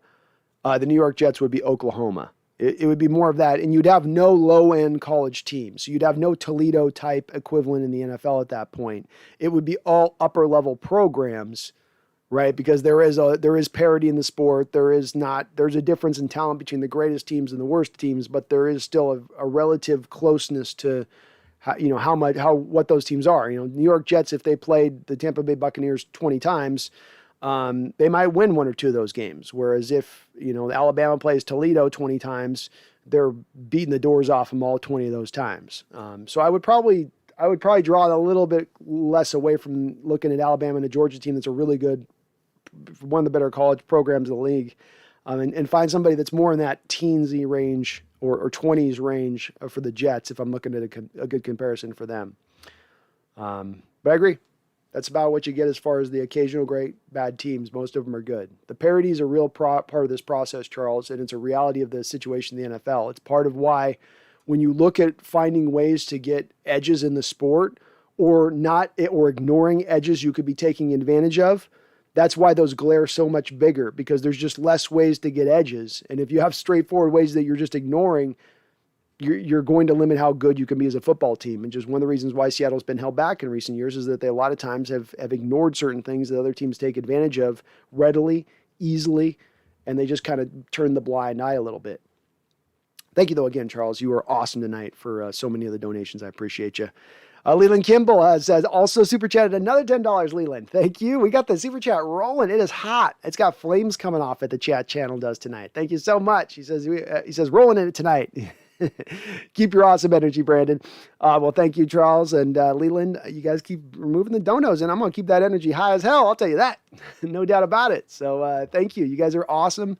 I do appreciate it. It's not empty lip service, you guys. It's we eventually will get to this point on this channel, getting to me being able to do this full time. And it's through you guys like coming in, doing the donations, watching the videos, just supporting the channel. And once we get to me doing this full time, you guys got my word. Once I do this full time, this will be like a daily show you get. I'll be doing this daily when we finally get up there. So we're a ways away, but we're step by step getting there. Step by step. Jamie Cruz says, right, I miss Griffey. I miss Griffey too, man. That one hurt me. That one hurt me more than any other star leaving Seattle. Any other star leaving Seattle, Griffey one hurt me the deepest. That one cut the deepest. That was really rough for me. TLG Kevin says, I miss Griffin so damn much. Not for sale says, facts. I thought you were dead as well. I fell asleep, woke up, and you were still going. I go strong, man. I go strong. Okay, hey. Come on, kitties.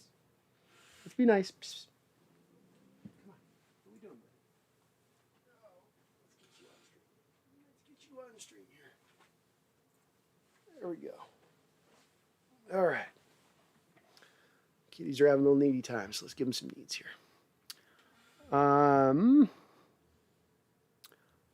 Yeah, I was definitely hurting not for sale the next day. I'm not gonna lie, I was hurting, but I couldn't believe I got through 6 hours of the stream, and I by the end of the stream almost just about forgot going offline. I woke up at one point I'm like, did I just leave that live, or is there somebody just staring at an empty chair right now on the stream? So yeah, it was a crazy night. I went hard, but I'll tell you, I was mourning, man. I was in a deep stage of mourning my team. Mourning this era of football it's passing us by a little bit, the most successful era of football in Seattle Seahawks history. I think it earned a night like that. It was a called for moment, you know. Says too, it's the Irish in me, you know. When we have a loved one passed or a great period passed in our life, you mourn it with a little drink. That's what you do. That's what you do. You mourn it with a little drink. You do. It's good that way. John Reyes says, we need to get rid of Pete and Ken Norton Jr. I'm with you, John. I think I think a lot of the Seahawks fandom at this point is with you on that as well. Michael Benzer says, hey man, how's your night going? My night's going awesome. Better when I'm talking with you guys. Better when we're hashing this out. We're talking Seahawks football, even when Seahawks football ain't going great. So I'm doing good. I've rebounded well here. I'm feeling okay. I'm ready to just take this season as it comes. Like I said, I got through my stages of grief. I'm at acceptance here. So I'm acceptance. But I'm feeling good. TLG Kevin says, because he was a decent player and made picks last year. Goodness,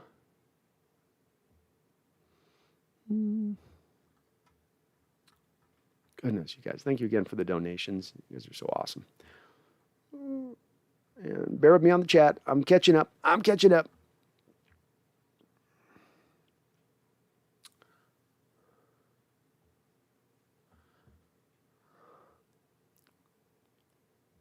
Man, I got behind. Oh my goodness. All right. So if I miss your chat, I'm sorry here. Just post it back in if I got way behind the chat. Bear with me. Grandma McGowan says, was thinking D Ford is a good comp for Darrell Taylor. Yeah, kind of similar. I think Darrell Taylor's got even better bend. I think he's got better bend than D Ford. That's the thing that could end up separating him from Ford as a player, Randall. It's not bad.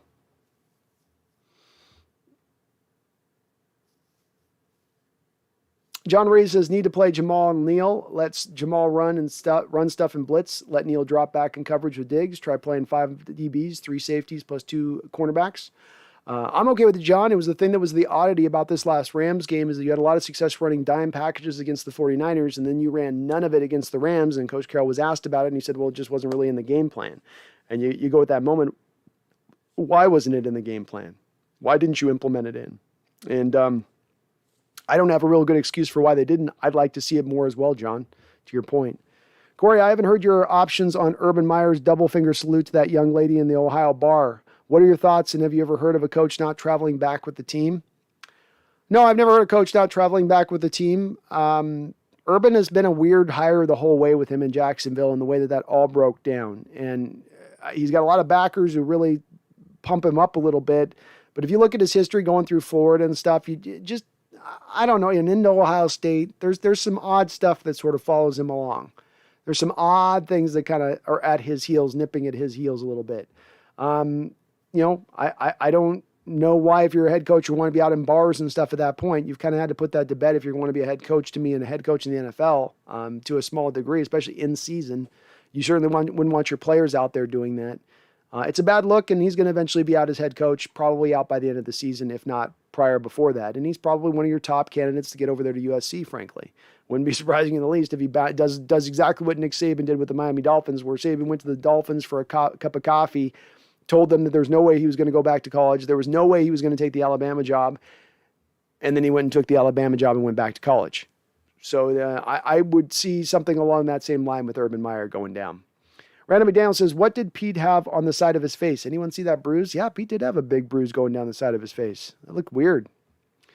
Paul Third says, if you don't remember from last stream, I have had that mallet finger injury, top surgeon and physios in Sydney, and my finger is still permanently crooked like a Kiwi's, like Kawhi Leonard. That's interesting to hear. That's one thing I'd wondered with this, Paul, and especially if he starts trying to use it too soon after the surgery and doesn't let it fully heal, let the bone fully set. But I wonder about that with him too, if they're able to fix it completely back in that way. I mean, they got him right into surgery pretty quickly after it, and when you can't see him lift his finger like that, it's never a great sign. And boy, as a quarterback, you need those fingers to grip. You need to have all the full feeling of every finger. If you have one that doesn't have it's a little dead zone, or you don't have as good a strength in holding that ball, that's definitely going to affect how you throw the ball. John Rees, it was stupid of Gruden to put that stuff in emails, but he is entitled to his opinion and should not be forced out because others don't agree. He voiced an unpopular opinion. He didn't kill or rape.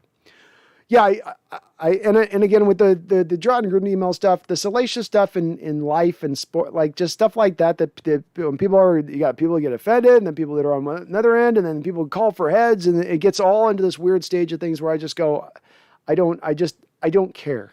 I don't care about John Gruden's email to Bruce Allen that's out of my purview for as far as I have other things in life that are just at the forefront of my brain. So I just don't give it a lot of thought because I'm not in on it, And Euro says, yes, my first thought was liver spots on Coach Carroll. Megan Roger with a $5 another donation. Was it your 5th donation today, Megan? Thank you so much. I do appreciate you. It says, I have done that mallet finger injury on each finger on both hands 30 years ago, and they have never been right since. Ooh. Oh, it's those, I'll tell you, hands and finger injuries in general. And look, we've seen this on ex-football players. You look at those guys in the trenches, Megan. They ever show you their hands. Every once in a while you get to see them, and they're just disjointed and turned sideways and all that. And they get asked about it, and they go, yeah, there's just only so much you could fix it. If you look at, for instance, even Jamal Adams right now, watch Jamal Adams after tackles very often. You'll watch him. I have a theory. Jamal Adams has his finger dislocating very often, almost in every game, and he's having to straighten it out on the constant because you'll see him do that after plays where he's pulling it out. That sucks. It sucks for Russ if that is the case. And as an older player, stuff starts to slowly heal a little bit less fast than when you were a younger guy. He's a really quick healer. But again, when you're talking about those fingers and having to hold on to that ball, and I'll say this too, I mean, I broke my hand years ago, and that thing took a long time to heal, and I was as a young man, I broke my hand.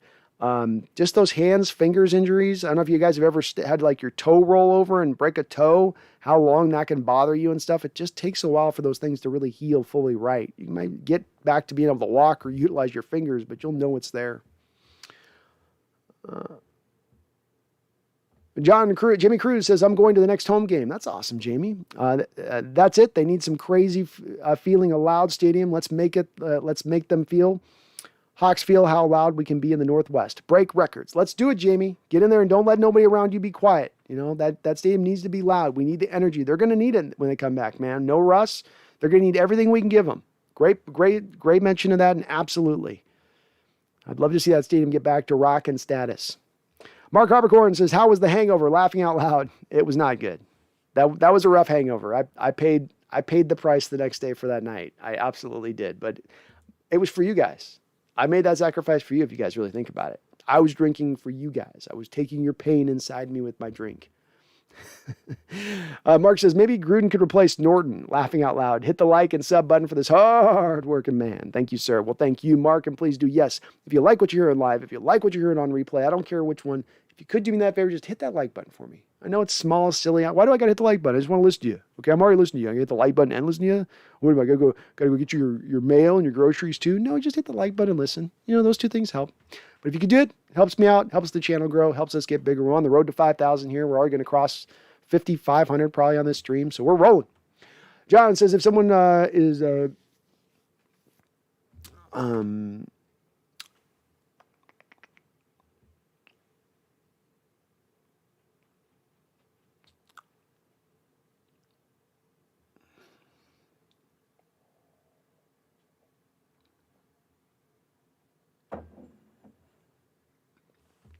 Tommy Eden says, new offense equals Geno. Just get the ball in DK's hands.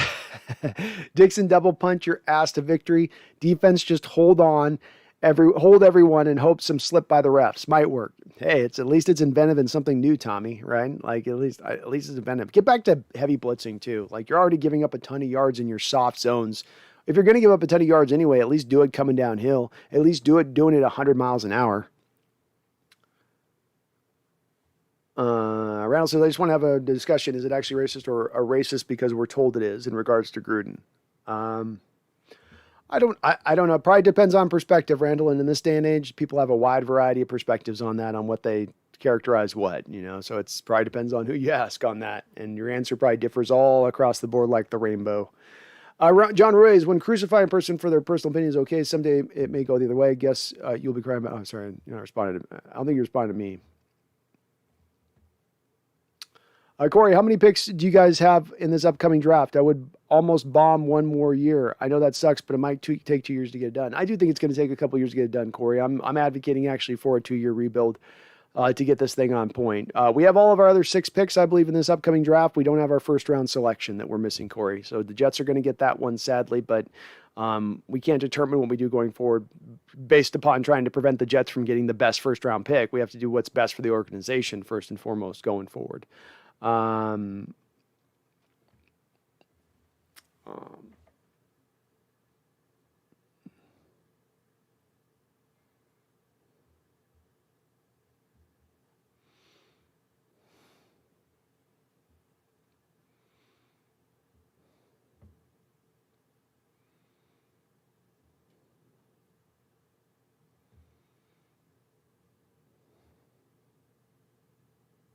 All right, so the chat's going back and forth a little bit on the Gruden comments. To be honest with you guys, I've been in my mode of like mourning my team, so I followed a little bit of the Gruden stuff. I don't care enough to follow it too in depth because I like football. We already deal with enough stuff dealing with the other off-field stuff we got on a daily basis. So I check out on it. I don't even have a real strong opinion one way or another with it, to be honest with you on it. But I'll let you guys go back and forth on the chat with it for sure.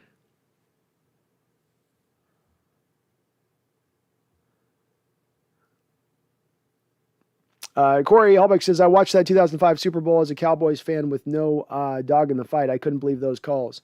Yeah, Corey, and I'm not a guy, if you watch and you follow this channel much, I'm not a guy that tends to blame refs, if ever blames a ref for the loss in a football game. You're going to find rare, few and far between times where I go, oh, it's the refs who caused it. I'll sometimes say, look, the refs didn't help us in this game. We had a few more calls go against us than went in our direction. But that was a game that was truly a game where it was fixed, where they absolutely were with the intention of coming in that game to make sure the Steelers were going to win it. And there was nothing the Seahawks could really do outside of just some miracle happening to be able to win that football game. And it was so unusual because I've never really seen a game like that in the NFL in my life before. There's certainly been games you could make the argument of that looked kind of fixed, that looked kind of dodgy. Those looked a little bit, something was off on that. But that out and out fixing from start to finish was something to behold. It really was.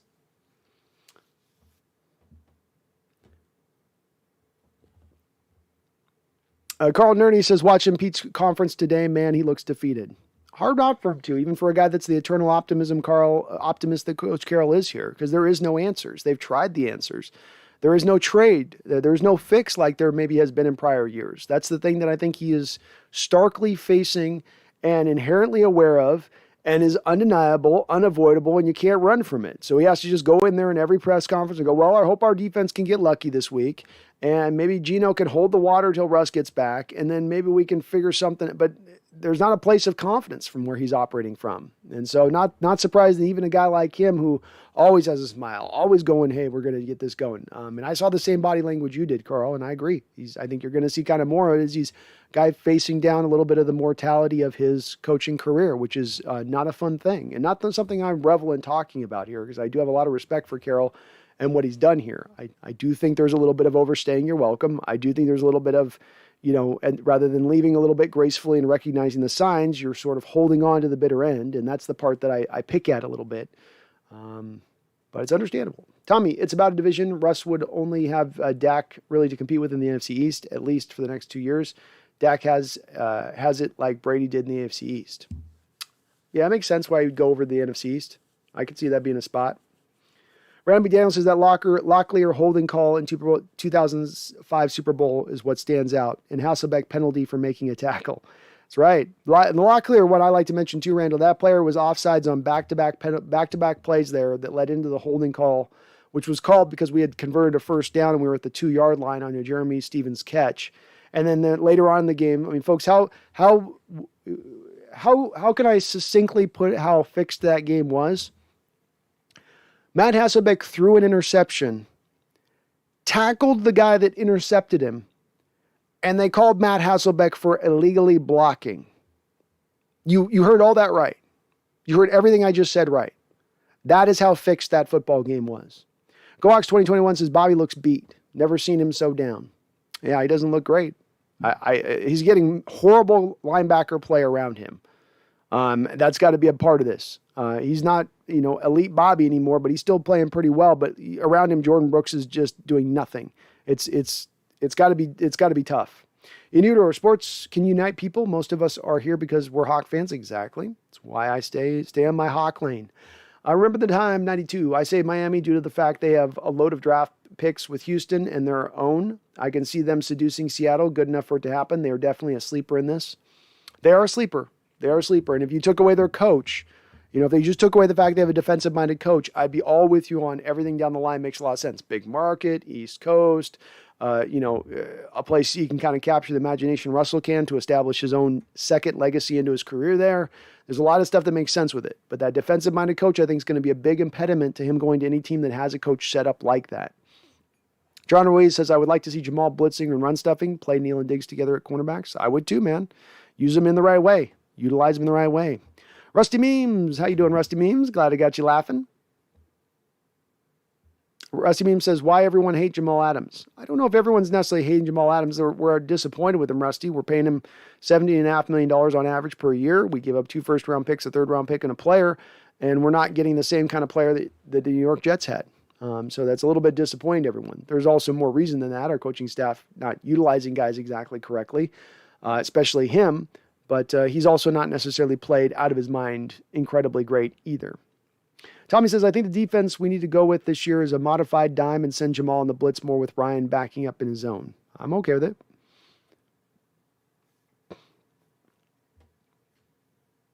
Jamie Cruz says, what happened to John Schneider and his abilities? Why horrible picks these last couple of years? Well, I hard to say. Thing that I always say with this a little bit, Jamie, is you got to keep in mind that Coach Carroll sits above John Schneider in the decision-making process. And if Coach Carroll overrides John on a player and says, I want this player, that player will then be picked and the public will not be made to know that that was a Coach Carroll pick versus a John Schneider pick. It makes it very hard to then separate who made what selection, who's been the one failing on these picks more often than not. As well, I would argue that player development has been a bit of an impediment here as well. The coaching staff in general has not showed a great prevalence in their development across the board in positional groupings to inspire a lot of confidence in that arena either. They're not getting the most out of their guys. See Jamal Adams, for instance, right now as an example of that.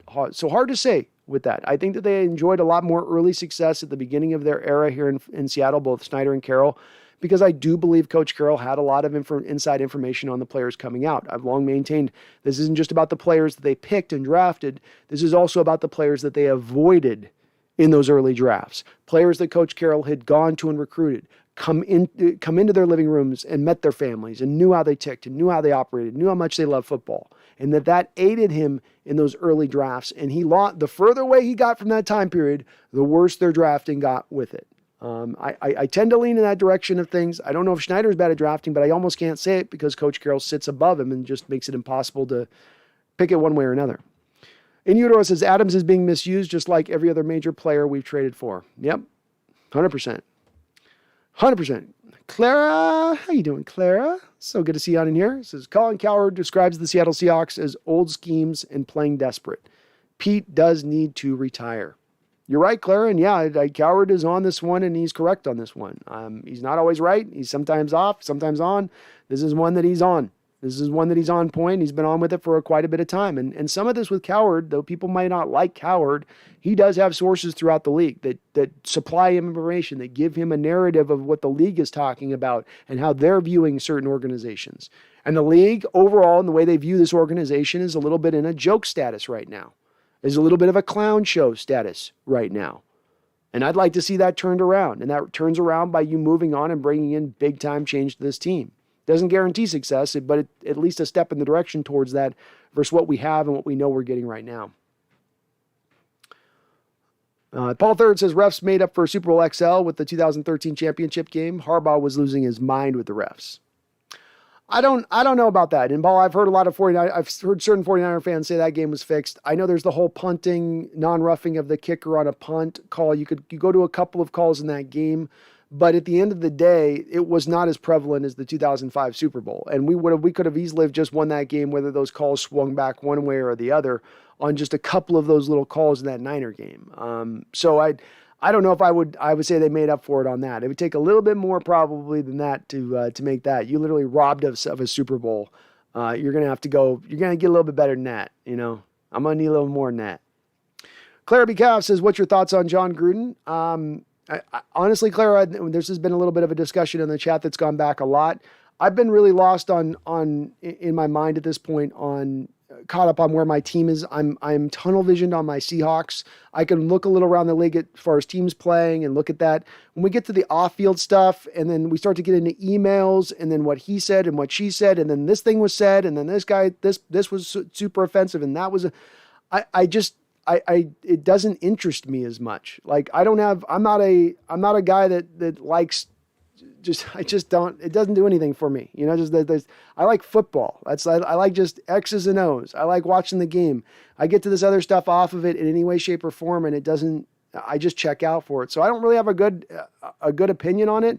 I think in this modern age, we are in a culture where when you put stuff out there, where you write stuff like that, where you put that out on an email, we are at a culture where when you do that, you're going to get fired if you do that. You can't do that and say that stuff if you're in big tech or over here, over there. You're going to get called on it, I think, all the way down the line. Say nothing of if you were a public figure. That's the way that this is going to roll. So I haven't looked really deeply into this story. I haven't dived into it. I don't have a lot of interest with it, Clara, just because it's not football is what I like. Football is what I've done. You know, John Gruden is a live wire. He's been a live wire for years. It's part of what made him probably a good broadcaster as well, because you never knew what he was going to say a little bit. There's a downside to that too, though. And we're in an era now where you can't say certain stuff or get into that stuff, and you shouldn't say it. But as far as me acting like I'm going to be up in arms here, or like I'm clutching my pearls, or that I just don't. I don't care. People say crazy stuff. I go, saying crazy stuff. Go for you. I'm not saying crazy stuff. I'm not in that lane of things, but I just don't. I can't drum up any interest in it. I just don't. And I know that's me probably not taking enough of a stance, but I just don't. Tommy, and I'm hoping Trey Flowers spills the beans on what is really going on with his team. Maybe I should reach out to him. Maybe I should do a little behind the curtain. Give me the behind the curtain look here, Trey.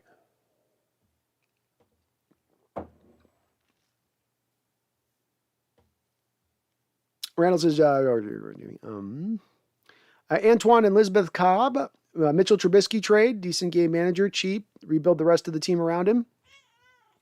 I wouldn't want any part of Mitchell Trubisky myself, Antoine. And Elizabeth, I think he's showed you what he is, not a good quarterback. You could maybe get by with him as a backup as an option because he can do some mobility stuff and read option stuff, and you can keep things simple and just maybe he can grind out some drives for you. But I'm better just rolling probably at the end of the day with what we got with Geno Smith at this point. But I wouldn't want to look at Mitch Trubisky as a long-term answer by any measure. Carl says, did we ruin Trey Flowers? Pete's face says we did. Maybe so. Maybe so. Hard to blame it on the fans for a player's inadequacy on the field, and especially for a player who goes backwards over the course of his career in an organization as Trey Flowers has. But if he wants to do it, he can. If he wants to blame us, he can, but it's on him. Jamie Cruz is right. John hasn't been very helpful, and why? We need rookie talent on the edge rush, a Chase Young or Montez Sweat. Man, we can do damage. Agreed. That would definitely help. You can find another guy like that. In utero, Pete actually wanted to test his running scheme and slammed his head into a brick wall. Underrated comment.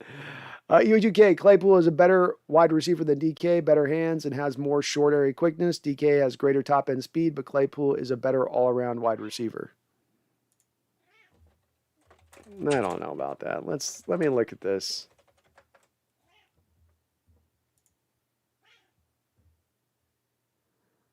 Let me look at this. So Claypool plays in 16 games last year, 873 yards, so about 60 off of DK's rookie pace. And now he's got 20 catches on 340 yards. I don't know. I'll take DK over him. I'll ride with DK myself. That'd be my preference. But he's a good player. I like him, Huey. Randall says Carson needs to play. I maintain the run game is very important with Russ out. Back against the wall, what's the D going to do? Agreed, man. You need all hands on deck, right, Randall? Can't have guys sitting out if there's something they can run. If it's something with his neck that's going to be there forever, get him out there to this game. We need him. We do need him, no doubt about it. What's the D going to do? I think the D is going to run it more aggressive, Randall. You're going to see more blitzing. It's the one thing they haven't really tried a lot of with especially just with Jamal. So, what is it? You are just crying your butt off. So that'd be the route I would roll with it. I would get up and look, Randall, you're getting beat right and left in the soft zones. So, why not be aggressive if you're going to get beat anyway? At least good things can happen by being aggressive. Carl says, played 3 games of a season of Madden with Geno starting. I'm 3-0. Madden is trash. Defenses just weren't ready for you, man. Jimmy says less time for opposing less time for opposing team quarterbacks to pass because D-end rookie pass rush would held our cornerbacks. So, folks, if you type stuff in the chat and you guys break it down into like IMOs or little digits or stuff, it's going to make it hard for me to read because like I'm already trying to go through this stuff fast. So if we do the chat, just make sure you write up complete sentences. I know it's hard on phones and stuff, but I'm trying to read through these quick. So if you guys break down your stuff too much, it becomes I can't read it. Tommy says, Geno has earned the right to start and hasn't shown yet he is incapable of doing it. In fact, he's the most qualified quarterback after Russ to run this offense, just might be the most talented.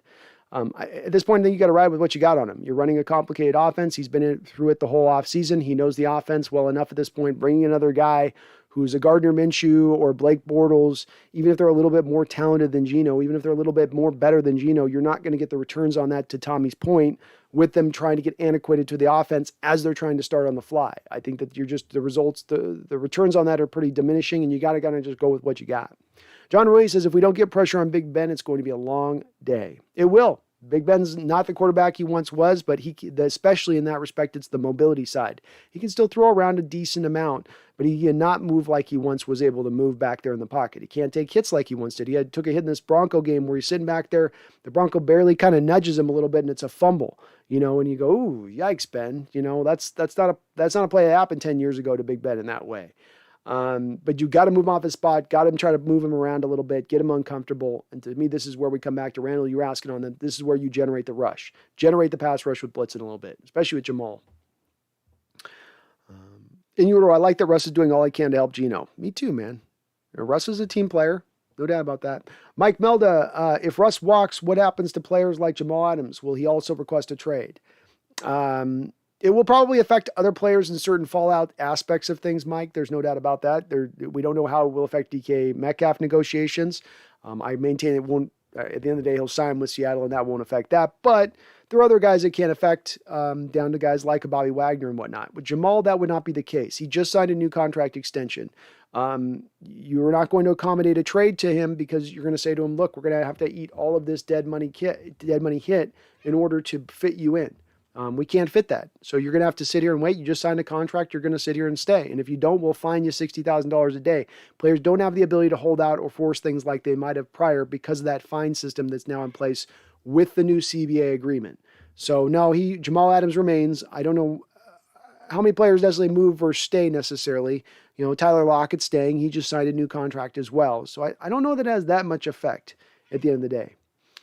Jamie Cruz says we need John S. to come through on the draft for sure. If we don't want to make this a long-term rebuild, because let's face it, we are competing mid-rebuild. We do need John to come through. Yeah, agreed. I do think we're going to be more in full rebuild status here than mid-rebuild. I think only Russell remaining is what could put you into a mid-rebuild. Alonzo Vaj. Hi, how you doing, Alonzo? Good to see you. Tommy, Jamal has too much money on the books to get traded. Exactly. Shoe Charm City. Okay, so then where does Russ go and thrive shot at a Super Bowl? I tend to think the thing that's going to be what is on Russell's plate above all else is rather than going to the perfect team that's going to have the most stacked up talent that lets him just get in there and win, I don't think that's at the forefront of his mind. Look at the list that he submitted last year. You had the Cowboys, which didn't make any sense because Dak was there. That just seemed like a throw-in team. But the Raiders, they weren't a stacked team by any measure in a tough division. The Bears, not a stacked team. None of the teams that he proposed as options were teams that were necessarily layered with a lot of talent in that same way.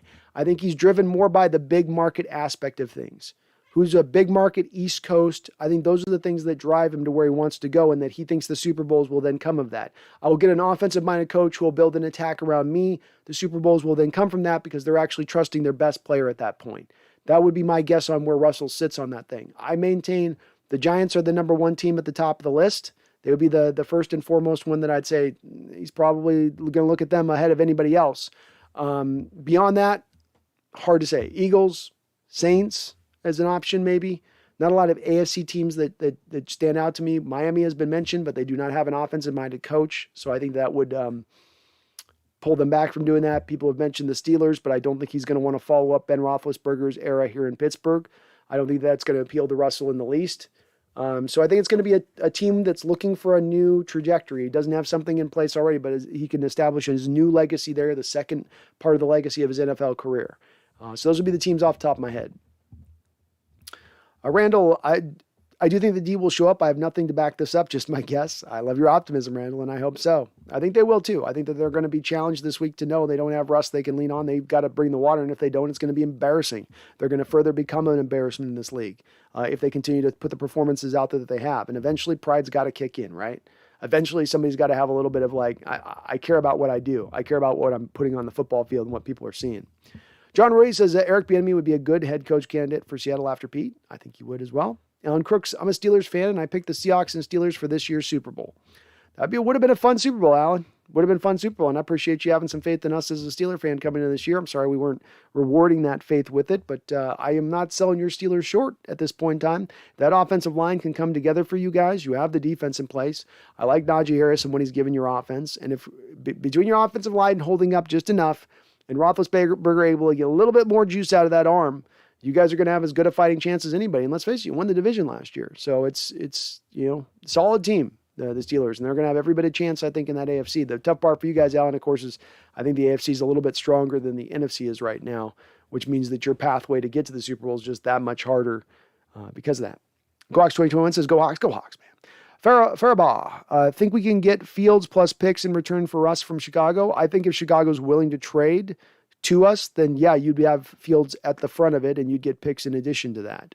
Probably not a lot else out of that. It'd probably be like Fields and 2 first-round picks would be like what you would probably expected at the high end of that. But that's only if Chicago's willing to move from him, Farabaugh, and I don't know that Chicago would be willing to do that. I would tend to think that they'd want to hold on to a cheap young asset rather than signing an aging, more expensive asset that they not only have to give Fields for, but multiple picks. I think they're going to more trust in their building of what they're doing there.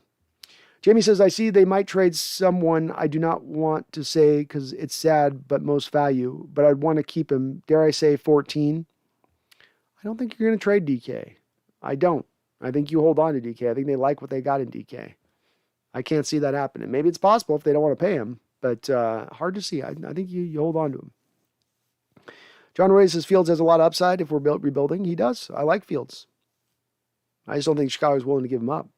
Randall says Eric Bieniemy was the first college player I can remember watching when he was at Colorado versus Notre Dame, I think. That last name stuck out. Rocket Ishmael, too. I remember, both of those had very unique names. Very exciting players back in the late 80s. Was it late 80s or was it early 90s? It was late 80s by that point. But I'm the same with you, Randall. I came right around then in that time period of kind of remembering college football with those names standing out to me as well. Rocket Ishmael, what a player he was. What a player he was. John Robinson says our pass protection actually looked good, and if they can protect Geno the same way, we have a shot to win in Pittsburgh. Potentially. And there were some of the higher rated guys we had on the offensive line coming out of that game were offensive linemen, to your point on that, John. Randall, is there a point we start trading players this year? If we go 0-3 with Russ out, do we move Diggs or Bobby? Would Russ shut it down or come back later than if the team was in contention? I think Russ comes back quicker than anything, Randall. I don't think that's going to be affected by where the team is at. Russ is going to try to get back onto the football field as fast as he absolutely can. Bobby being moved is a slight possibility, but I would say it's a long shot. I think there's a much better chance that you move Quandre Diggs. I don't know that there's a lot of players on this team that you look down the line of being a possibility of being moved aside from that. Who else would be out there? I don't see anybody else jumping to my mind that's, that guy would be moved. That guy's a potential. I mean, maybe Dunlap if somebody wanted a edge rusher. And yeah, I could see you being in more of a sell-off move if you go 0-3. But I don't think that would stop Russ from coming back. I don't think that'd stop Russ and Carroll from thinking they could still find some great magical run to turn this around because they're so optimistic about things. So I don't think it would impact it in that way.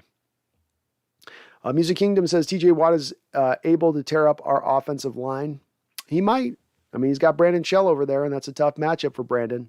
So we'll see how it goes, but it's not going to be an easy one for him. And TJ had a pretty good game, I think, against us the last time we played in Pittsburgh. John Rees, it might be easier to protect Geno since he's more of a pocket passer than Russ. Could be.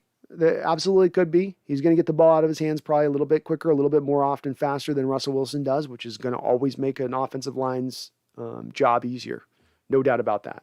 And I would say they're probably at the head of the line this week, and what they're feeding Geno is get the ball out of your hands, Geno. Get the ball out of your hands, Geno. Get the ball out of your hands. Back foot, ball out of your hands. Back foot, ball out of your hands. Because Steelers are going to bring the heat. They are going to bring the heat. Merck CK says, if we can get Fields and picks and Bieniemy, no hard feelings, but goodbye, Russ. Goodbye. Randall McDowell says, bring Lincoln Riley in, offer him $10 million. I'm with you, Randall. Let's do it. I'm with you. Megan says, Trey Flowers gets cut. Can't say I'm surprised. I don't think anybody is on that one. And pretty much everyone's standing up and giving a standing ovation to that one. Randall says, wait, what if Geno goes 3-0 and the sacks get cut drastically?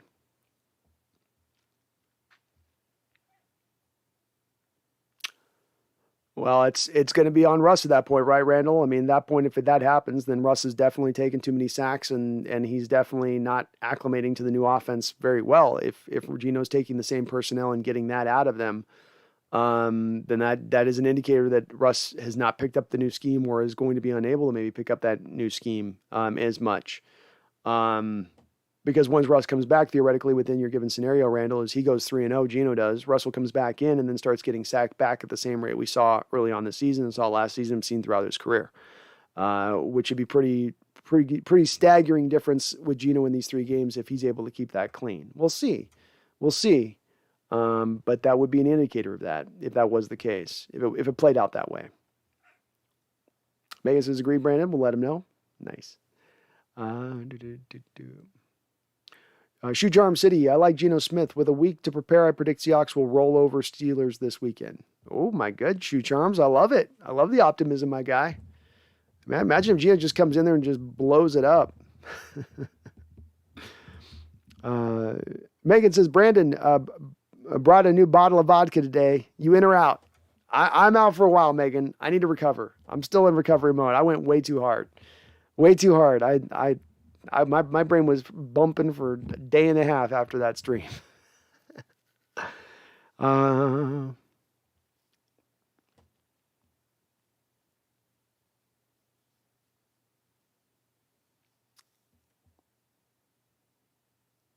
Shoe Charm City, Griffin, why didn't we get that guy CJ so-and-so who went to the Panthers? CJ Henderson. I don't know.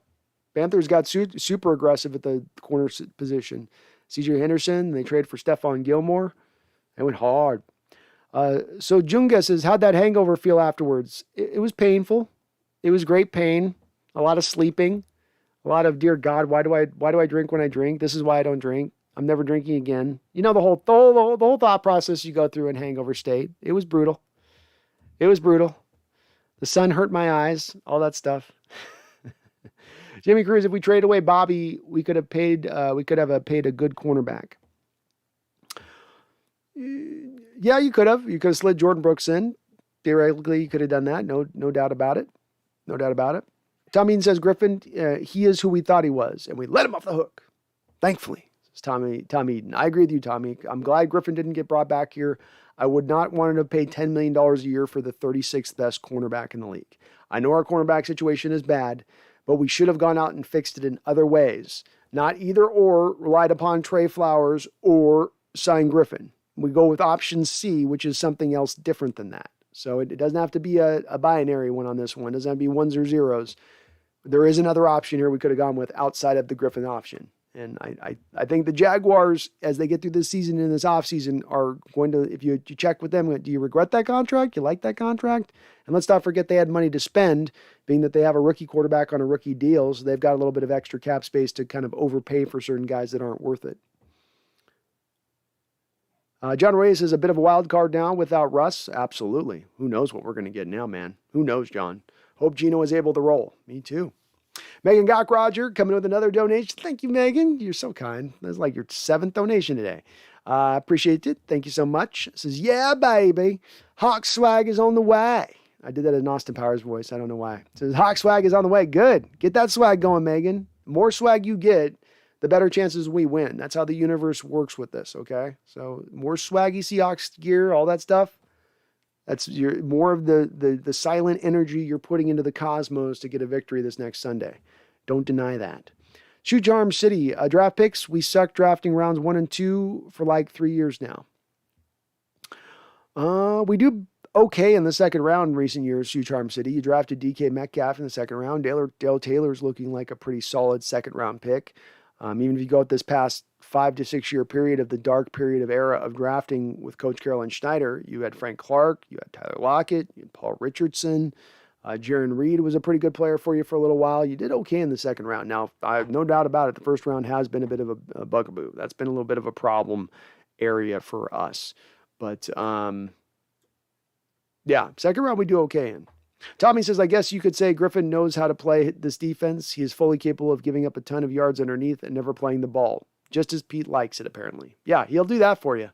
He'll cover that for you. If you want to pay $14.5 million for that, he can get you that. And Randall, thank you for your donation on that again. Let's get Lincoln Riley. Jace, sad the Jets will have a top 7 pick and a top 15 pick. It is. It's the downside of trading multiple first-round picks in years in advance. Shoe Charm City, I will always be a 12 no matter what. Even if it takes another 20 years, we have all lived through it before, and at least we got a ring. I'm that way with it too, Shoe Charm City. I mean, I'm about Super Bowl titles and going forward and looking at where I want my team to be. Consistent winning doesn't matter because of that. But there's also a little bit of relief in you when you win a Super Bowl and you are one of those organizations that's not sitting there with an empty trophy case, or you have a whole bunch of division title banners hanging in your stadium and nothing else. And there are more than a few teams in this league that are in that place. You are not one of them. You've been to 3 Super Bowls. You've won one of them. There is a history being built here within that success. John says, if Pitt beats us, they won't win it all, and I would bet on that, but hey, whatever gets you through the day. Yeah, I don't know if I bet on them win all either. Gary Eccles says, if you're cleaning house, what about Tyler Lockett, Rams fan?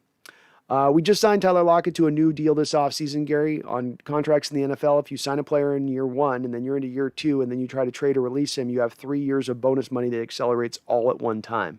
That puts you in a position where you can't move off from him.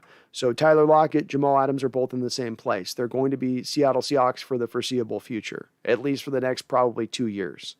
So he would remain. He would remain. You can't have him, Gary. You guys have got enough. You guys got enough wide receivers as it is. You got your cabinetry full of wide receivers. You got more in the basement. You got more, underneath the bottom shelf in the back room. You don't need more receivers. You're certainly not taking our Lockett. Ethan Chamberlain, what about Kellen Moore? Kellen Moore would be a great option as well. I like Kellen Moore a lot. I don't know if he's ready to be a head coach. I don't know if he'd be a great head coach, but he's been a fantastic offensive coordinator for Dak Prescott and the Cowboys, and he would be a guy that played at Boise State, so kind of near the Pacific Northwest a little bit in that realm, and he'd be an option. I bet he would be a guy they would look at as a potential guy to interview. So bright kid, bright guy. Charles Riley with a $5 donation. Another donation, Charles. What are you up to? 7 donations today, man? You guys are, thank you so much. I really do appreciate it. Says Brando, do you buy the story last summer of Chicago offering 3 first-round picks, a third, and 2 starters? That was disclosed on the Dan Patrick Show. Yes, I do. I was looking into this pretty deeply at the time, Charles, and the word was this. The Seattle Seahawks went out to Trey Lance's pro day in South Dakota, or wherever the hell that small-ass college he was playing at. They went out in the middle of nowhere to go to this pro day at the same time that the Chicago Bears were going out there. And there was a meeting at that time between Schneider and the Chicago people, and they made their offer at that time. Here's what we'll give you. And the Seattle Seahawks went back for a night, supposedly, and thought it over. They didn't just return with an instantaneous no.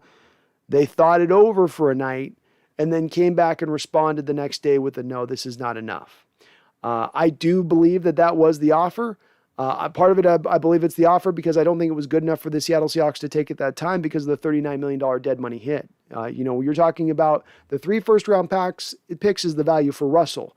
The third rounder and then the 2 starters was for the $39 million dead money hit that you were going to have to take. You were going to have to come stronger than that if you were Chicago. It was going to take probably the equivalent of 2 additional first-round picks last year. Now, this next year, with Russell further dissatisfied, with it only costing $26 million versus $39 million to move off from him, that's not going to be the same need to hit that same high water mark this year, Charles, as you did last year. I think this year, 3 first-round picks plus a kicker in probably is going to get the deal done.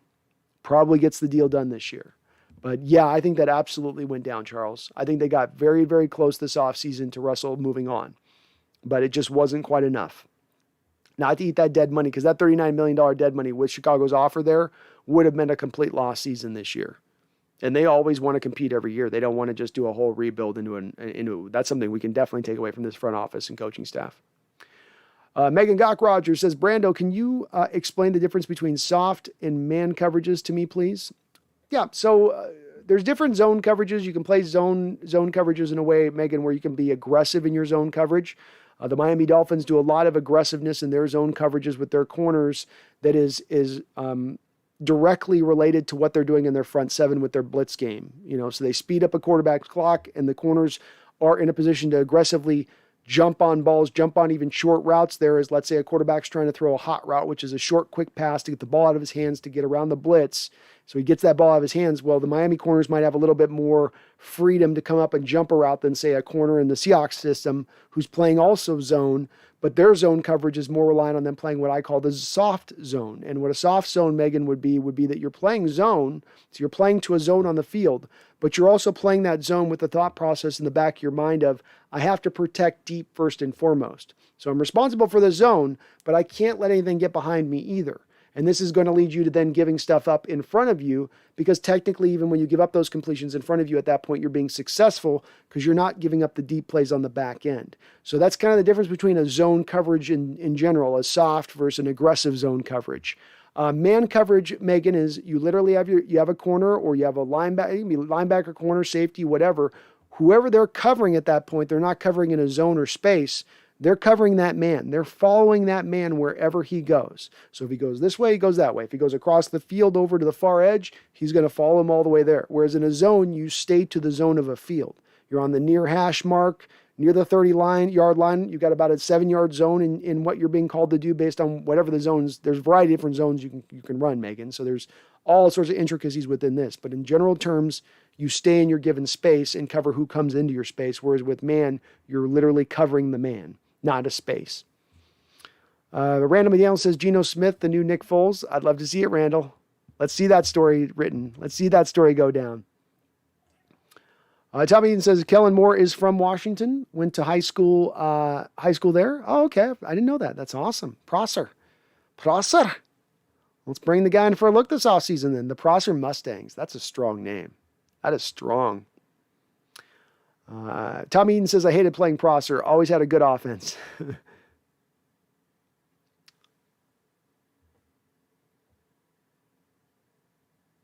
missed a chat on Cassie. Did I miss Cassie's?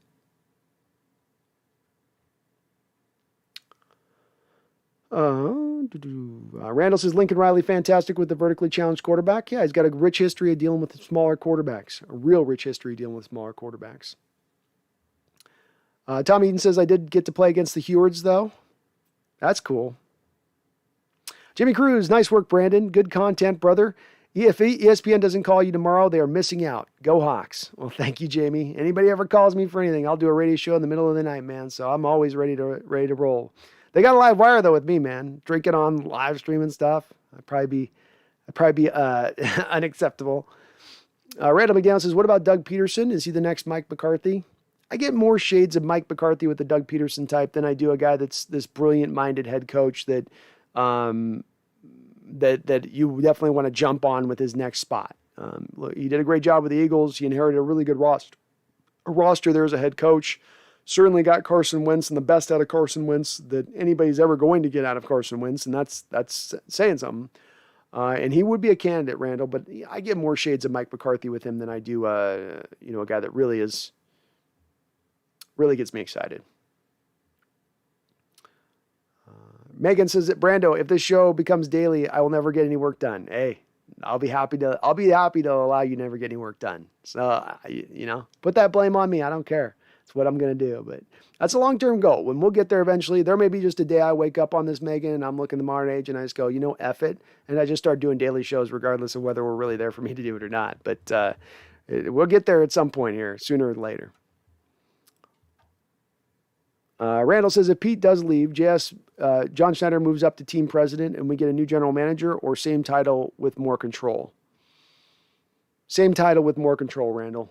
I would imagine that he would become the de facto president at that point. He's got the 10 years in with the organization. It would be a pretty seamless transition to move to him. Leland Kimball says, Ichiro was a hard loss for me. Understandable, man. Another great player, iconic player here in Seattle. No doubt about that. Yes, pushing the mic here. Yeah, I know you're not comfortable. I know you're not comfortable. So yeah, Ichiro was a tough one too. Ichiro was a little bit at the end of his rope, where still with Griffey at the time, you felt like he was still in his prime, and you're getting to lose him at that point. Like Ichiro at that point is late 30s, played a lot of games here. With Griffey, you felt like you were losing a little bit at the end of the good run of his career.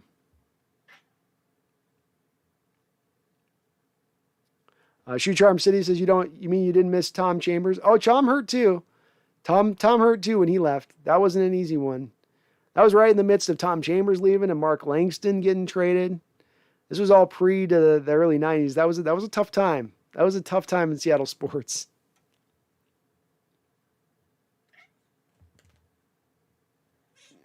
Yeah, I think somebody who thought Ty Law was thinking of Lawyer Malloy. That is correct.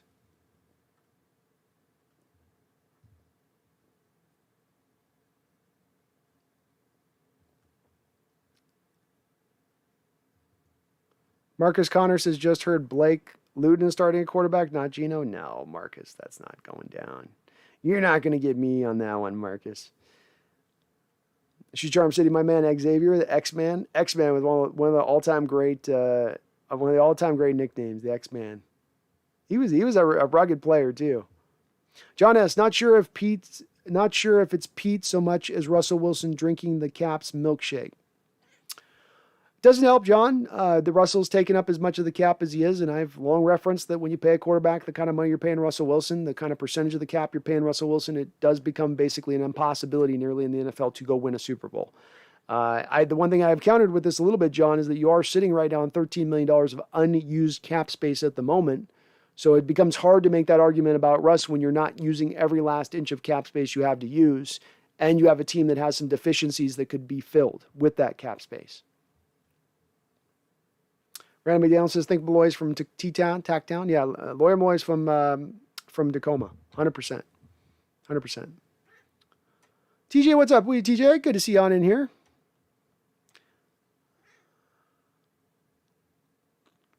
Random McDaniel says, Ty Law, should Ty Law be in the Hall of Fame?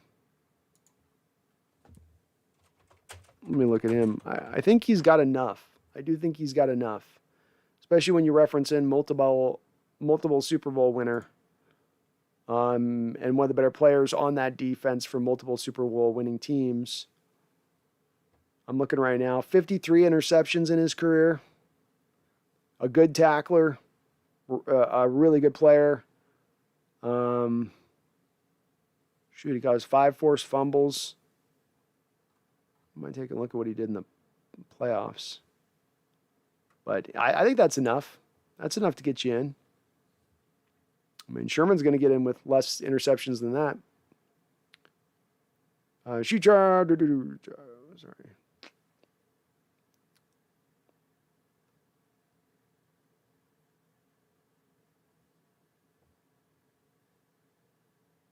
Tommy Eaton says, I got to play with Leaf at Wazoo, though, before I busted my Achilles. Hated that dude. He didn't seem like the nicest guy back then, man. He seemed like the ultimate douche jock back when he was playing. He just totally seemed that way.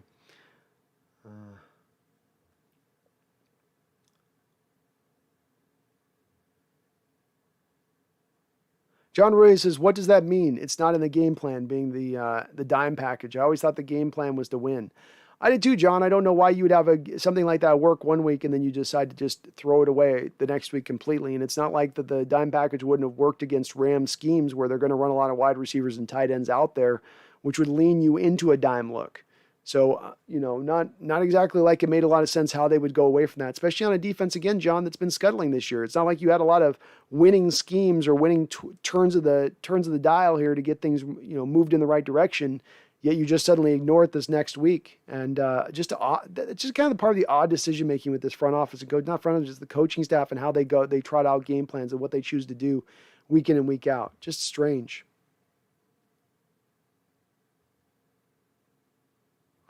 Shoe Charm City says, was Lawyer Malloy at UW when we won the national title? No.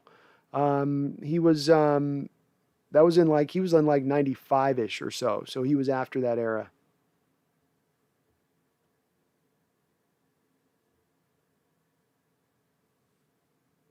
Or maybe you're talking about Chad Warden.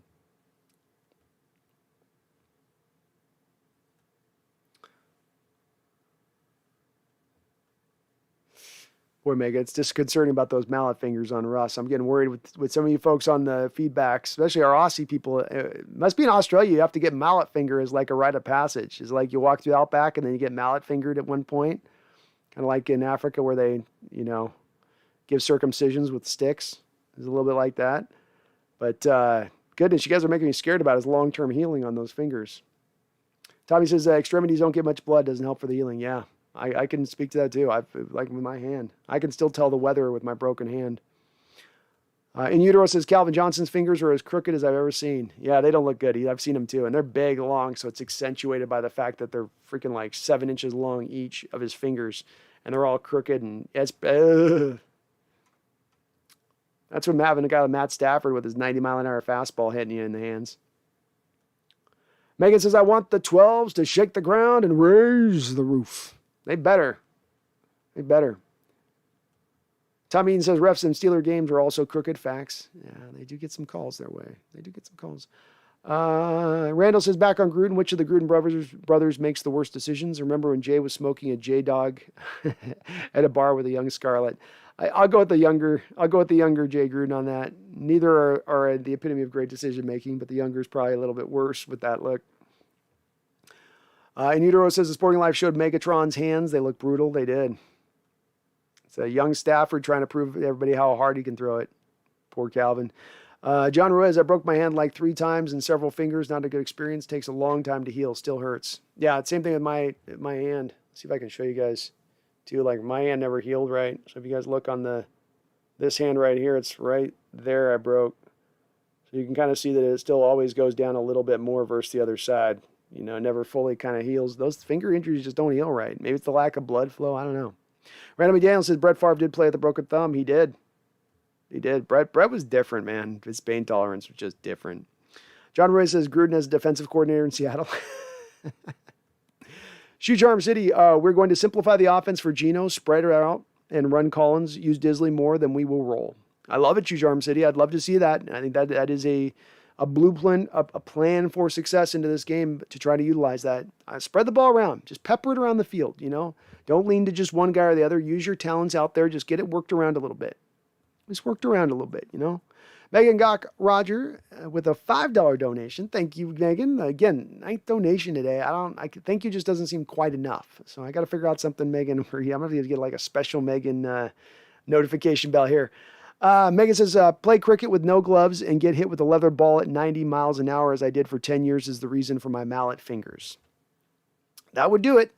That would definitely do it. I mean, and those cricket balls don't look soft either. They look like they got a little bit of weight to them if they were to hit your fingers on it. That must hurt so bad when it hits your fingers because that intense pain for like a good, and yeah, it's a mallet finger. You've actually broken something. So it's like you got to just sit there and have it hurt, and you need your hand for everything. So everything you touch, it hurts.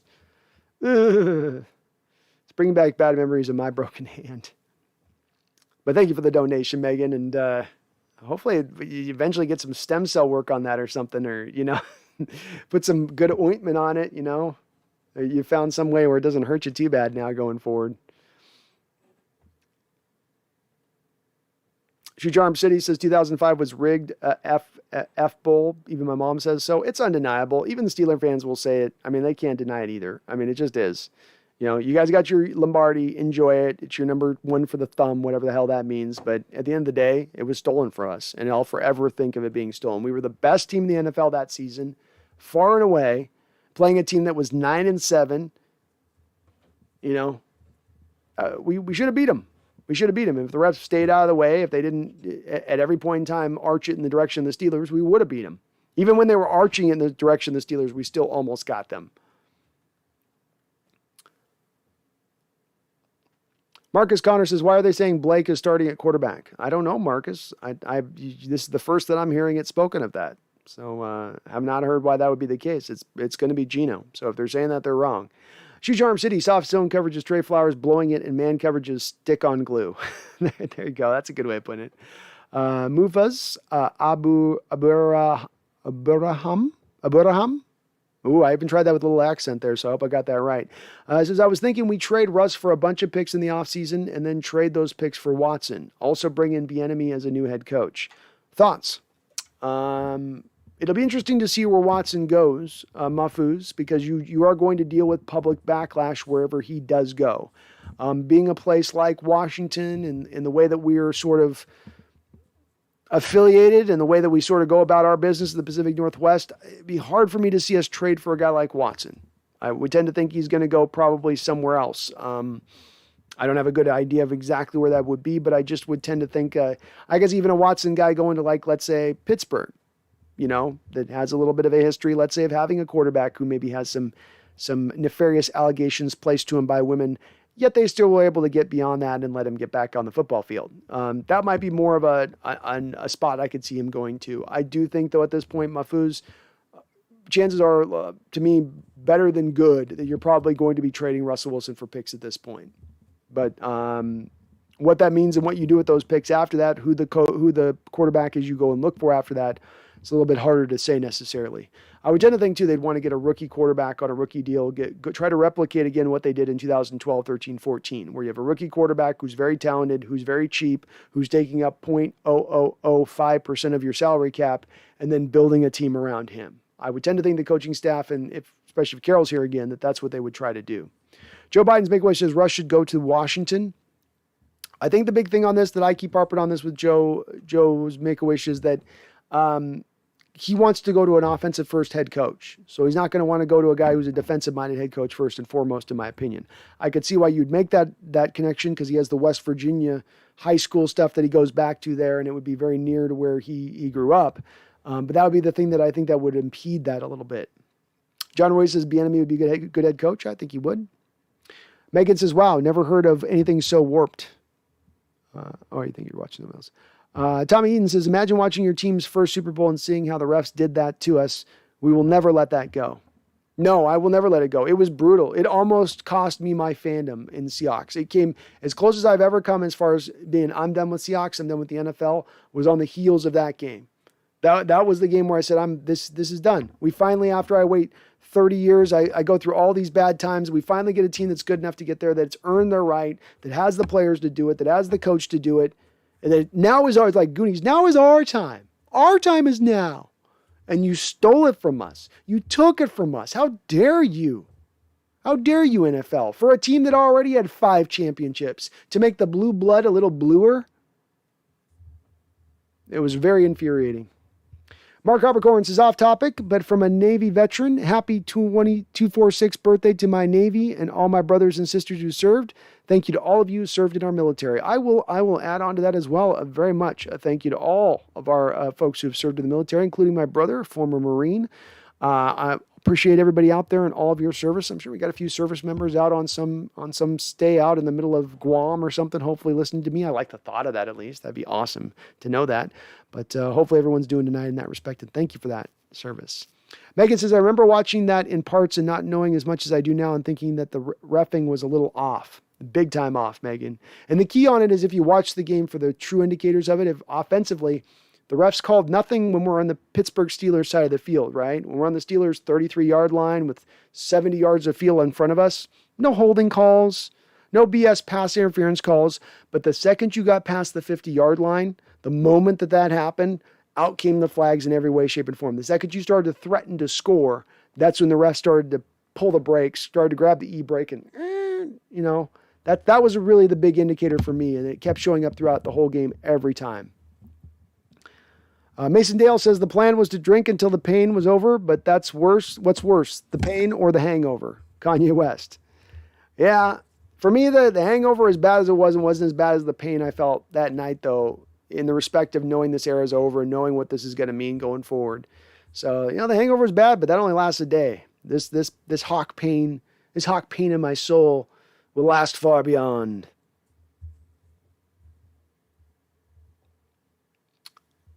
Thank you, Mark, for your service as well. I lost that part, but I should have also mentioned that. Randall says Russ to Washington football team isn't too crazy. He's from Virginia. There's some reasons it does make sense. I think the offensive-minded coach thing is the thing he's going to get hung up on because I think he's seen the detriments of having a defensive-minded head coach for the past 10 years, and he's over it. He does not want to land back in that same bucket on a different team and avoid it at all costs. And I think that he understands, Russ does, there's a little mentality at play that is bred through all defensive-minded head coaches that's very hard to break from. We see a guy in Staley kind of breaking from it in his trust of Herbert, despite the fact he's a defensive-minded head coach first and foremost. I think that type of defensive-minded head coach is few and far between, and I think Russ understands that. Corey says, in the 2005 Super Bowl, I think that the touchdown that was clearly 1 yard short that was called in was the worst call. I just couldn't believe they let that go. You're talking about the Ben Roethlisberger play where he dives into the end zone and his big fat dome doesn't even barely cross the line, much less the football, which is about 6 to 9 inches below his big fat dome, and didn't cross the plane either. And the thing I've always maintained about this is that not only did he not get in, not only do we not know he not get in, but you literally have mic'd up Ben Roethlisberger on the sideline. You can still go find this tape somewhere on YouTube where he's literally telling the coaching staff as they're reviewing the play, I don't think I got in. I didn't get in. I didn't get in on that play. And he's kind of shrugging like, I got away with one. And they got away with a lot of ones on that day. Tom Eden says some have Super Bowl hangovers. Hawks Nest was the first quarter season hangover. Thanks, Pete. Yeah, look what he did to me, Tommy. He's got me drinking a quarter into the season. I'm not even to the end game point yet. We haven't even been eliminated from playoff contention yet, and he's got me slamming whiskey and vodka. I mean, look what he's doing to me, guys. Look what he's doing to me. Why are you doing this to me? Alan Crooks, I don't understand the hype with Eric Bieniemy. His offense hasn't been offensive since the Super Bowl. And he's not calling the plays, to your point on that, Alan. I think he's a name. He's a guy that just people are looking at, I think, history of Andy Reid's coaches having a little more success, let's say, than the Bill Belichick coaching tree has had. And they're putting a little bit of that into that lane of things. I think there's also a little bit of a going narrative out there that Bieniemy should have gotten a job by this point and that he's overdue. He would be my number one choice on my list. He wouldn't be probably my number two. He probably wouldn't be my number three. But he is a name. He is definitely a name, but I can understand why you're not necessarily as sold on him. I do. John Ruiz, please, I do not want to relieve the call. Not letting Marshawn pound it in still bothers me. Oh, we're not going to relieve that one. No. Not on this show. We're already getting through we're already getting through a premature close to our season. I'm not going that deep. Mason Dale, I feel wrong giving up on the season already, but I can't see us go to another Super Bowl with Pete. Fire Pete, hire Bieniemy, keep Waldron, convince Russ to stay, and build around him. I'm okay with that, Mason. If I can keep Russell here, I'm good with it. Like I said, Bieniemy's not my number one guy, but I wouldn't be necessarily against it as an approach either. But I agree with you. That's the thing that holds me back. I can't see Coach Carroll as your figurehead, as the guy who runs so much in this organization, having enough at this point to get you back to the promised land. I don't see enough evidence of that in his coaching ability. Mason Dale says, if Russ goes, I really like Malik Willis. I like Malik Willis. A lot to like in Malik Willis's game. I call him a poor man's Lamar Jackson. I think he's going to get drafted a little bit higher than he probably should. He's really athletic. He really runs like a running back, really, frankly, as far as that goes. A little bit smaller, I think, than what you get in Lamar. Kind of a little bit halfway between Lamar and Kyler as far as the size go. Smooth delivery, effortless velocity. He can make throws with touch, does a very good job of reading the proper throw that is called for him to make, being he doesn't just throw everything like a hard ball, a little bit like what you had Lamar Jackson in his game coming out of college, where everything was a fastball. There wasn't a layering of throws. There wasn't throwing with touch. This kid can do that. He can do that. He does get a little long in his delivery, which does cause his accuracy to get thrown off a little bit, but that stuff's correctable, so it's fixable. I do like him. I'd lean away from getting another 6-foot quarterback.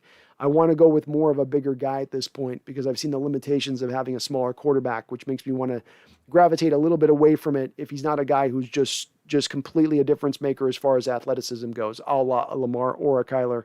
I don't think Malik is quite to their level as far as being like a true 4-3-3 type guy. He's probably more of a 4-4-5 guy, somewhere in that neighborhood, I think. And he's played against lesser competition, which has helped him there at Liberty. Randall says, I've made some excuses for Pete and benefit of the doubt, but the end does seem to be near. It does it's feeling like that, Randall. And it's not, I don't say that with excitement, but it's just, that's the way it does feel. D Nugget says, Kitty wants whiskey. Kitty wants me to pet her whiskeys. You know, want me to give her some love. You guys should see her right now. She's just splayed out, just like looking up at me like, can you just give me the attention right now? Jeff Ryan says, Brandon, glad you're back. Just got off work. Time to enjoy the stream. Glad to hear it, Jeff. I'm back. Takes me a couple days to get my feet back under me, but I get back to it eventually. Paul Third posted a pic of my mallet finger on the Nest Discord. I'll check it out, Paul. Check it out for sure, man. Take a peek at that. Take a peek at that busted digit. Tommy Eden says Taylor might go off on Ben. We need Taylor, Dunlap, and Jamal to show up. maybe even Green. I think the Steelers offense will shut down completely if we put pressure on him. In fact, sell out for it. That's where I'm at, Tommy. I say go blitz heavy in this scheme more than any game plan you have yet implemented this season so far. Feature Jamal, go downhill, take your chances on getting beat on the back end if that's what's going to happen as a downward spiral from it a little bit. But at least you're going forward. At least you're trying to be aggressive as opposed to just sort of sitting there and taking it a little bit. But we're going to need everybody on defense to show up. And I think that's the key. Getting pressure on Roethlisberger is going to be the key on shutting down this offense, even above stopping the run, in my opinion. They'll have some moderate success, I think, against us on stopping the run. But in stopping the passing attack for them is on generating legitimate pass rush. Wanton Eshi Lee, what's up? Lee, wake up, man. Your face is rolling on your keyboard. Tommy, what about Russ to Atlanta with Arthur Smith? Don't get me wrong. I don't want Russ to go anywhere, but Atlanta is a growing market with a new offensive coach, and Matt Ryan is getting pretty old.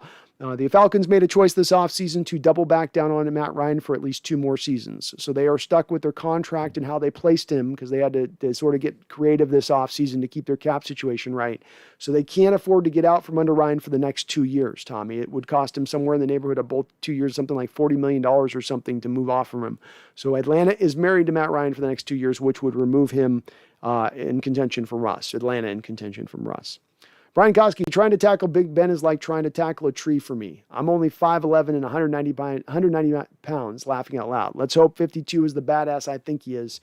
2 sacks would be way cool. That would be way cool, and just another step in us seeing that we've got a guy in Darrell Taylor who's truly an elite rusher, going to be one of the next elite rushers in this sport if he's walking out with 2 sacks out of this game, which at that point would give him 6 sacks in 6 games, basically the first 6 games of his career, 6 sacks. That's a pretty great indicator as far as his long-term future is concerned. And Ben was a tough guy in that respect. I think he's getting a little easier, Brian. A little easier to get him on the ground than it once was. A lot easier, in fact. I just think that some of the lower leg injuries he's had has removed him, maybe a little lack of training over the years, has removed down a little bit of his effectiveness and his mobility. But it's just not the same as what it once was, where he was one of the harder guys to bring down the pocket. At one point in time, right, a 5-6 year run where he was probably the hardest guy to bring down the pocket in the NFL.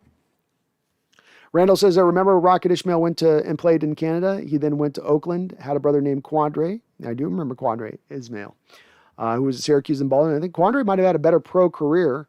And yes, the missile, I do remember Rocket Ishmael, the missile. And Rocket, I think, got signed, if I remember Randall, he got signed to Canada because Canada threw him a whole bunch of money, where he was going to get, at that time, the NFL contracts hadn't gone to the stratosphere like they had now, and he went to Canada to get paid, which good for him, he did. Exciting player, one of the more exciting players in college football history, Rocket Ishmael. Randall says Geno Smith was the absolute truth of West Virginia. He was. What did he throw for one game? He had like 540 yards or something. Tom Eden says, yeah, was that when we drafted Rick Meyer? We did. I don't know if Rick played with... I don't think Rick played with Rocket, though. He might have been like a freshman when Rocket was there.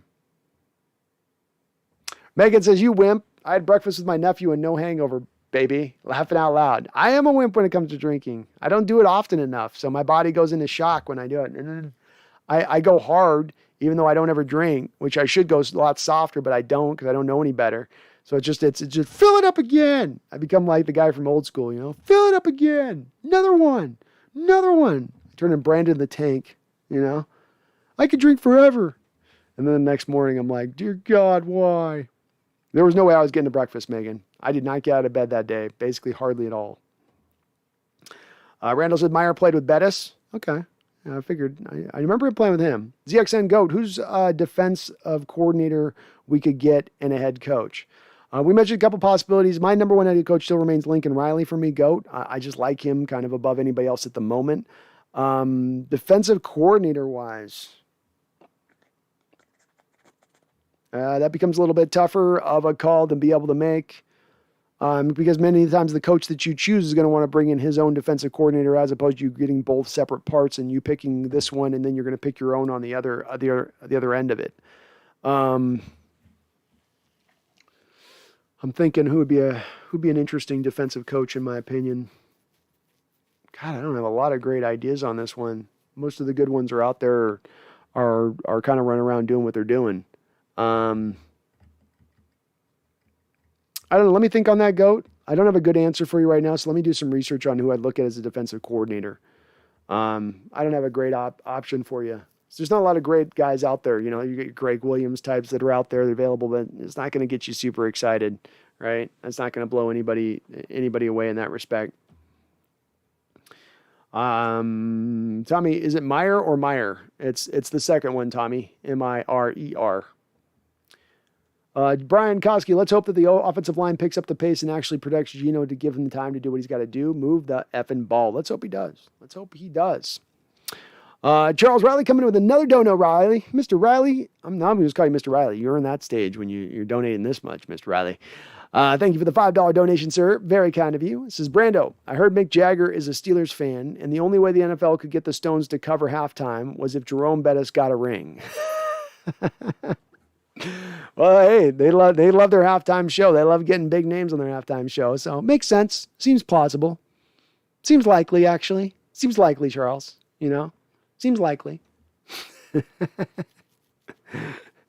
I'd be funny if Mick's a Steeler fan, huh? Yeah, maybe. But thank you for the donation, Charles, and thank you for all the donations on this channel tonight. I appreciate you guys. You're multiple donators. I say thank you, but it just doesn't seem enough. I really do appreciate it. Brian Koski says, I believe Peterson lives in Ferndale, Washington, local consultant, soon to be next head coach. I think he'd be an option. You bring him in as probably as an interview, Brian. I don't know if that he'd be a guaranteed or a front runner, but you'd bring him in as an option. Randall says, I think Meyer won the rookie offensive of the year. He wasn't bad his first year. Yeah, he was rookie of the year in the AFC, in NFL actually, and he played really well in his first year. I mean, just a heady quarterback at that time, just getting by on guile and moxie, didn't know what he was doing, just kind of running around like a chicken with his head cut off, had some Russell Wilson-like scrambles behind the line of scrimmage that year, and then just as a player never was able to grow, never able to build upon that first year really as a player, but he was exciting that first season. Absolutely got us hyped that first year. Brian Koski says, Coach Peterson must be a number 12 too. Well, probably. You agree from the region, I'd imagine a little bit, maybe a little bit. A little bit. Brian Koski says, Kellen Moore, the tosser from Prosser. I believe he's the only college player to win 50 games in his career. I don't know, but it's hard to effing do. Yeah, he's probably up there in the all-time marks, too, for throwing yardage, I believe, on top of that. He threw for a prolific amount of yards in college. He'd be interesting. Leland Kimball, commit to a dead lost season and rebuild. Move off of Pete and John, offload all veteran large contracts, and accumulate picks. Bring a new offensive-minded regime, and let's get this thing going by 2023. That's where I go with it, Leland. As I look at it as a 2-year plan, you don't look for 2022, but you look for 2023 to be truly where you put the pedal down, where you engage the hyperdrive. That's where I would want to do it at that point. So I'm with you on that. Give it the 2 years to clear the contracts off, to get the bad out, to get the good in. That would be nice. Megan, man coverage sounds like covering in rugby. Yeah, probably very, very similar. What you're trying to do is stay as close to the guy as you possibly can and not allow him any separation. But you're sticking on just one man at that point. And to get even more confusing with this, Megan, you can do split field stuff. So on one side of the field, you can run man, and another side of the field, you can run zone. So you can do a lot of stuff within this as well. It doesn't have to be all zone across the board or all man across the board. You can have different guys doing different things. Megan says, sorry for all the rule questions, but I love hearing Americans explain this game to me. No, not at all, Megan. I love talking it. So it's interesting no matter what. Bring the questions on. Bring them on. Nolan R. Vance says, that Tyler Lockett contract was a bit of a head scratcher for me. He seemed to have lost a step and likely more injury prone. I was with you on that one, Nolan R. Vance. I'd made the prediction that the Seattle was probably going to move off from Tyler this offseason as the offseason began, not because he hadn't earned a contract extension, but I also wondered about his exact fit in the new Waldron offense. Waldron usually is going to ask receivers to block, and they need to be able to run some of the fly sweep game. That is not what Tyler Lockett does in any respect on either of those two accounts. He is a very good wide receiver, one of the best wide receivers in Seahawks history, but you need a certain type of receiver in the Rams offense. Look at the guys they got right now over there. Van Jefferson, Cooper Kupp, Robert Woods. Only Poo-Poo Atwell is really the small guy in that stack, maybe a Deshaun Jackson type, but they tend to like a little bit of the bigger cat at wide receiver. Made it a little bit odd from my standpoint too, Nolan, but that was a little bit to me of a legacy signing, a lot like the Bobby Wagner deal previously, where you have a middle linebacker heading into his early 30s, probably not going to give him a record-breaking contract at the middle linebacker position, but because he's Bobby, because he's been through the years, because of the rough nature of the Legion of Boom on their way out, you felt like you had to kind of give it to him. And I think that's probably what they did with Lockett.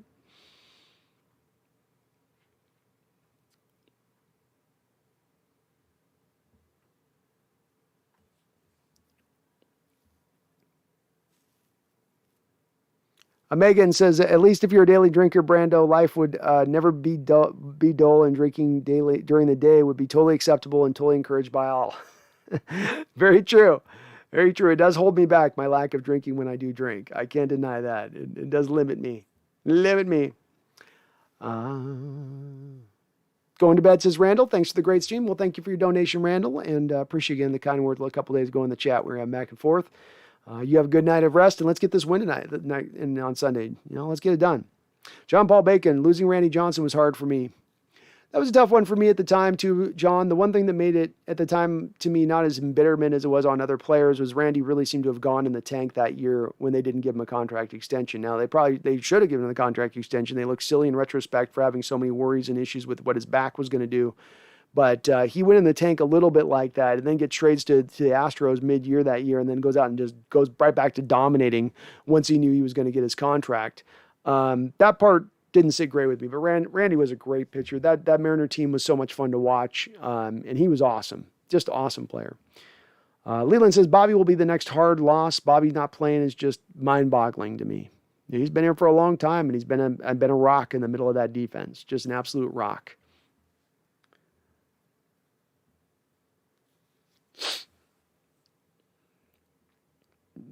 D Nugget says, Kraken for the Cup, Mariners for the Series, Sounders for the Cup, and Hawks for the Lombardi in 2022. Let's do it. Let's go. Let's get 4 championships right down the line.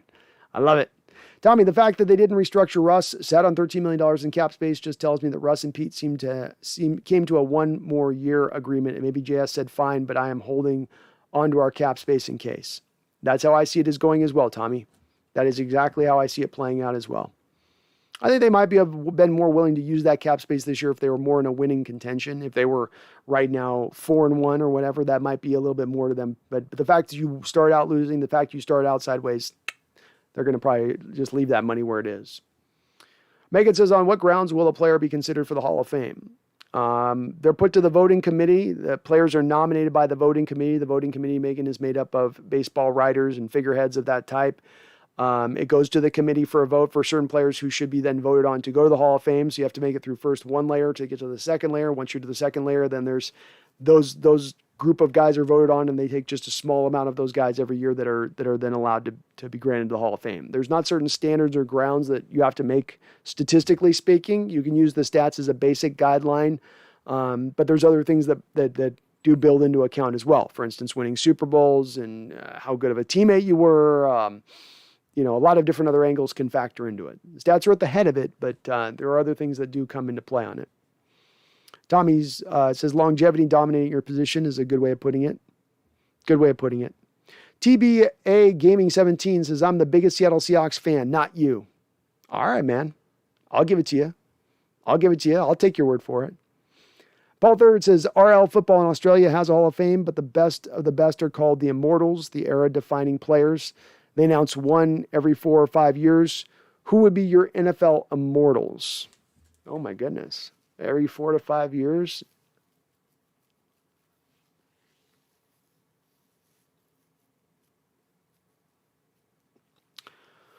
Well, I think right now you'd have to go ahead and give, obviously, Tom Brady is going to be in that Immortals category of things, of the current era we've got playing right now.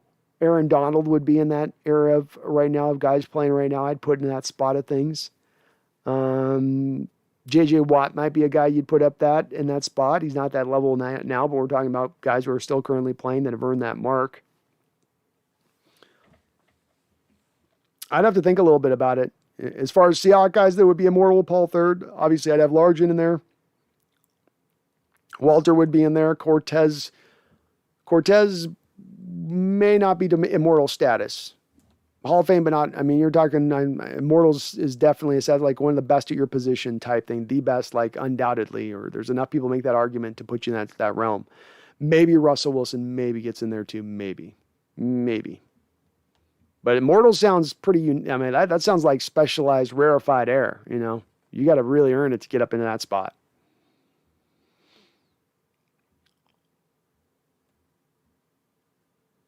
Megan says, leather and cork at 90 miles an hour as the only girl on an all-male team with an insane pain threshold, as my doctor says, tells you all you need to know about me. I'm not playing you at cricket, I'll tell you that. You got me. Your hand strength alone, your pain tolerance alone is probably going to beat me. Tommy says, Terrell Davis is a good example of someone who could have been in sooner had he played longer. Eventually, he made it into the Hall of Fame, though. Yeah, there are certain reservations making in the Hall of Fame, too, in football, of guys who were just so brilliant in a short period that they don't need that longevity. So Tommy's point on Terrell Davis is a good example. Gale Sayers of the Bears is another guy that's in that realm of things that are just unique in that realm. That they get a pass, you know, even though they don't have that longevity. John Perez says, who's your ideal defensive coordinator for the Seahawks? I don't necessarily have a guy like I do offensive-minded wise to Russ. It's more of let's get a guy that does a 3-4 attacking downhill scheme. I think I would more like to look to try to implement something like that. Something that's just downhill first and foremost, that's taking it to the offense rather than the offense taking it to them. And then let the cards fall where they may. That would be more of my ideal guy. So I'll look into this a little deeper of who's available out there in the defensive coordinator market.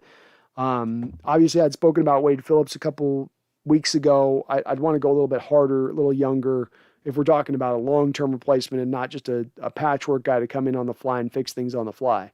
So I got to look a little deeper into that. Let me dive in and see if I can find a name for you on that. Megan says, yes, Brando, I thought it was strange that the flag started dropping on those plays. Yeah, the 2005 Super Bowl was dirty. Tommy says our defense collapsed, succumbed to injury and Brady's greatness. That Super Bowl shouldn't have even been close, though we still could have won it had we ran it. Lynch nearly scored the previous play. Very true. Shannon Anderson. How you doing, Shannon Anderson? Good to see you. Jeff Ryan says, dude, Big Ben caught on that hot mic about not believing that he really got in for a touchdown. A good friend of mine actually threw his full beer bottle at his TV. His TV never worked again after that. I get it, man. You kind of knew the sign was coming because remember, by that point, not only did you have his fat dome not getting in the touchdown, but then you also had the Seahawks getting called where their touchdown got taken off the board on the BS call where Jackson's down there in the end zone. The defender starts to grab onto Jackson's hand as Matt Hasselbeck's scrambling around.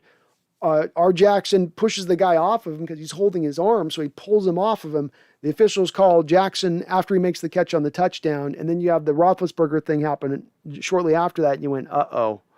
You knew something was dirty. You knew something was amiss, right, at that point. Something was going to be off in this game. Mason Dale says, saw Jets fans hope for a Wilson injury to be bad for a better pick. I understand where they're coming from, but that's not too far. Well, I hope the Jets fans who are hoping for a Wilson injury, I hope that they know that they're going to get their karmic just desserts now in the back end by their guy there, that quarterback they took this year being crap and never developing in anything, and him being small and him being beat into a pulp eventually, and you guys being right back to looking for another quarterback in another 3 years from now, back to rebuilding. And while you guys Jets fans are back to rebuilding, guess where my Seahawks are going to be? We're going to have turned our rebuild already back around. So you keep hoping for the injury to our best player. We wished for no injuries to your guys's. We wish for no lack of success to you off of the Jamal Adams trade, but you have wished it back our way. So now that karma bounces back off us, comes right back to you, and you just taste those desserts. Enjoy those. And remember what you did. Remember that evil you put upon us. Danny P says 6 sacks in a losing effort. Oh my goodness, Danny, that's a specific prediction. Danny says most Seahawks fans need mental help. Geno going to get rocked by Watts. We'll see. We shall see. Scooby-Doo, I want to throw this question out. I know the season isn't over, but if we underperform the rest of the season, do you guys think Russ trade rumors start up again? Yes, Scooby-Doo. I think that not only do they start up again, but I think he gets moved, traded. Absolutely. I see it going that route. Flacky Sino fan says he was a sophomore when Rocket was a junior. Oh, okay. Okay. That would be Rick Meyer was a sophomore and Rocket was a junior. So he did throw rockets and passes then. That's kind of cool.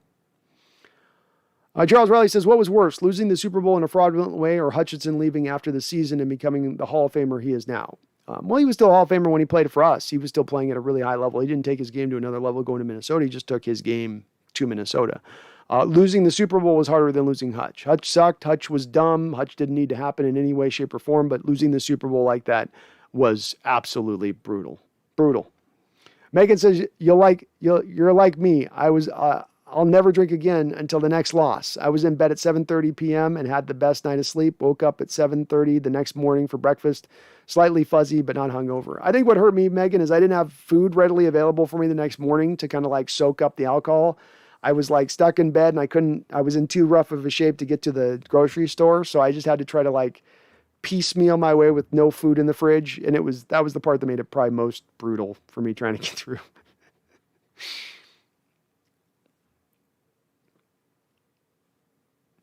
Tommy says, what about the defensive coordinator from Georgia Bulldogs? That defense is sick, only giving up 33 points all year. Yeah, they are great. And you can't deny that they've been churning out some good NFL players now recently into the next level of things. So, that's an interesting name. I need to look a little deeper into him and what his pedigree is with it, but that'd be a very interesting name to look at. Megan says, Brando, help me out. Do I get up early for this game or sleep in and watch on replay?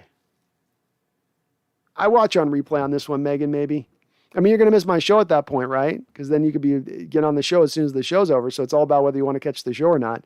But this one's going to probably be a loss. So hard for me to tell you to get up at 2:30 in the morning your time for a loss. But you're committed. So I don't know. Maybe you will. Tommy says, if our defense shows up, we don't need much. Bad news is our defense hasn't played a complete game since Mean Joe Green, it feels like. Yeah, it's been a long time since you feel like you got a complete defensive effort on that side of the football. That's very true. Very true. John Reed says, hope Big Ben is looking like 86 behind you on the screen on Sunday, upended, feet in the air while being sacked. Yeah, Mr. Hines Ward. Yeah, that'd be nice. That'd be nice. And if you can rattle him, man, you get him out of his game at this point. Ben does not want to be hit around or bounced around in that pocket at all like his younger days where he could just shake off every hit that came his way. He's a different quarterback in that stance of things. Cowboys R number 1 says, hey, bro, last show was legit. All these channel leaders want to come off great at all times, but that's fake. Last show was real. I find the most value in real. Very human, relatable. Thank you, Brandon. It's the thing that I go to over and over, and thank you for noting it, Cowboys number 1, because it is the spot on this channel I try to gravitate towards more often than not, which is being completely honest. You're going to be right. You're going to make bad predictions. You're going to look at things and be colored in a way off those predictions where you are far off. I try to be more on than I'm off on my predictions, but the place I can control, the realm I can control is being honest. And you've got to make a decision as a fan when you're doing these things as far as YouTube channels go. Because there's so many fans on here that retract in negativity, that will bristle, that will be like, I'm out. I don't want to hear any of this. I'm unsubbing. I had one guy in there, I think at one point last week or something, said, I unsubbed you after you said this one thing, and I can't follow you from evermore because of that. And you go, you have to just lose those people. And that's the tough part, because this is all about maximizing as many subs and people as you can get aboard and get as many as you can. And every last one is all valuable. I've operated from the standpoint where I stand on this Cowboy number 1. I made this choice long ago.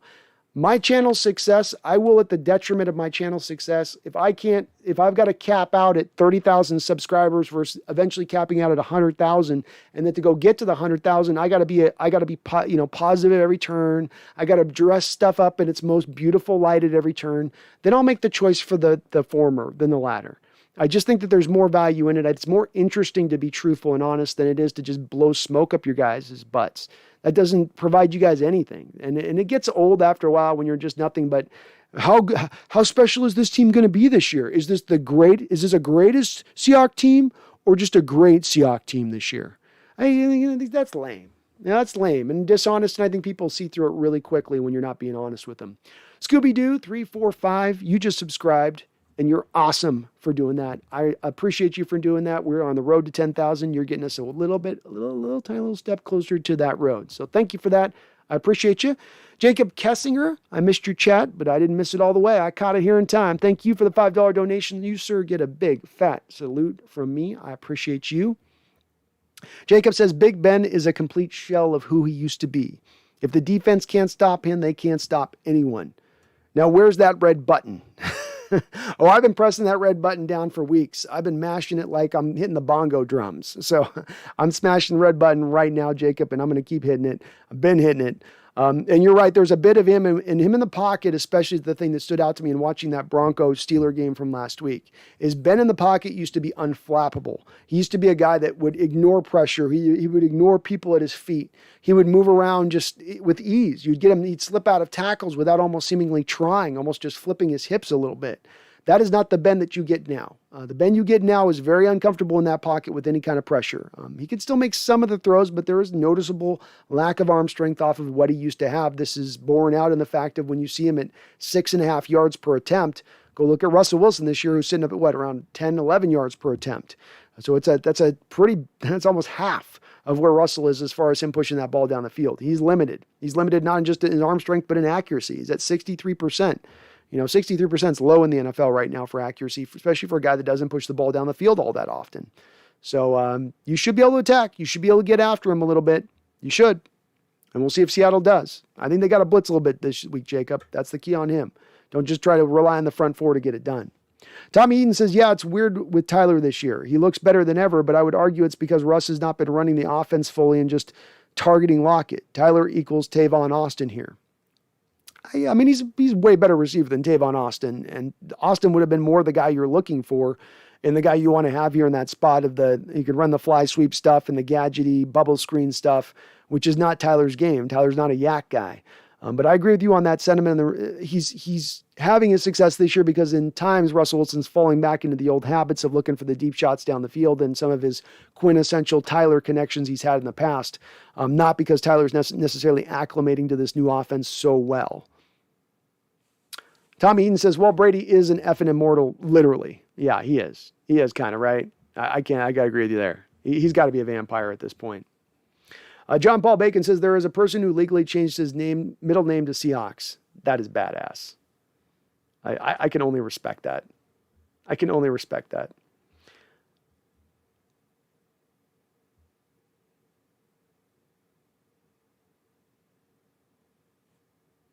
Tommy... Dave Phillips, going forward with Chris Carson's chronic neck, do you see more split in time with Collins? A little bit, David. I think that they've been managing it for a while now. I don't think it's a new thing. So it's been part of the managing of Chris Carson up until this point. Yeah, I would expect them to get some split carries anyway, though, beyond the neck injury, David, in the respect of Collins has just been a little bit more of an effective running back up until this point with Carson running behind the same offensive lines. It doesn't mean I think Carson's bad. Carson still has value to provide. He still can give you some key snaps here. But I do think that Collins has earned his way to getting a little bit more time here, getting a little bit more help there. Charles Riley coming in with another $5 donation. Charles, you must have put like $50 on this channel tonight. Thank you, my guy. You're awesome. You're a member of the channel. Thank you for all you do on supporting this channel. I really do appreciate it. Charles says, hey, are these webcam girls and guys pasted in the chat an attempt to cover up my Mick Jagger revelation? I don't want to compromise you, Brandon. No compromise is happening, man. No compromise happening. I think they might be trying to. I think that's the NFL. They're like, the they're onto us. Somebody actually brought it up. Somebody found the truth. Somebody just said that in a chat on a stream. We've got to put this, get the porn stuff in. Get the people distracted. Give me some titties. Can I get some titties in here? That always gets them distracted. That always gets the guys looking the other way. Come on, get them in. Quick, they're bringing up the great fix of 2005. They're bringing it up again. And Megan, the one part about this that was funny a couple years ago, ESPN ran a nationwide poll of the most fixed games in history of sports. History of sports, Megan. That Seahawks-Steeler game won by number one, and the next nearest person was like 20 points away in percentage points. We had like 36% of the vote. It was that, and that was nationwide. That was the Seahawks, that was the Pacific Northwest vote. That was a nationwide vote that came to that point. Food Gamer, if we win these next 3 games, we are still in the hunt for the playoffs. I just hope the defense steps up now. I just hate always starting every season bad and then picking it up around mid-season. I do too, Food Gamer. It drives me crazy a little bit at times as well. Like I start hot, start a little stronger. Don't start so just clunky. They did okay last year offensively, but defensively it was exactly what we're seeing this year. And yeah, we can still win these next 3 games. They're winnable games, and it's going to be based on the defense stepping up big time. If it's going to operate in the same stratosphere that it's operated so far, which is just a sieve, with just a paper with holes ripped across the board in it, you're not going to win any of these games. But if they can step up and really tap into the talent that's on that side of the football, because there is talent there, they just got to tap into it, then they can hold the day. They can hold the line for us. And Power Code says, go off, Brandon. I'm always ready to go off. Charles Riley says, Brando revealed the cap space deception theory in his last stream with Jack Daniels and Canadian vodka going into his veins via Dr. Sanders. I hope he's wrong, but he's likely right. When you're combining those elements, man, it's too much strength, it's too much power, it's too much mental fortitude at that point. I have to be right. I have to be on something here. You know what I mean? I have to.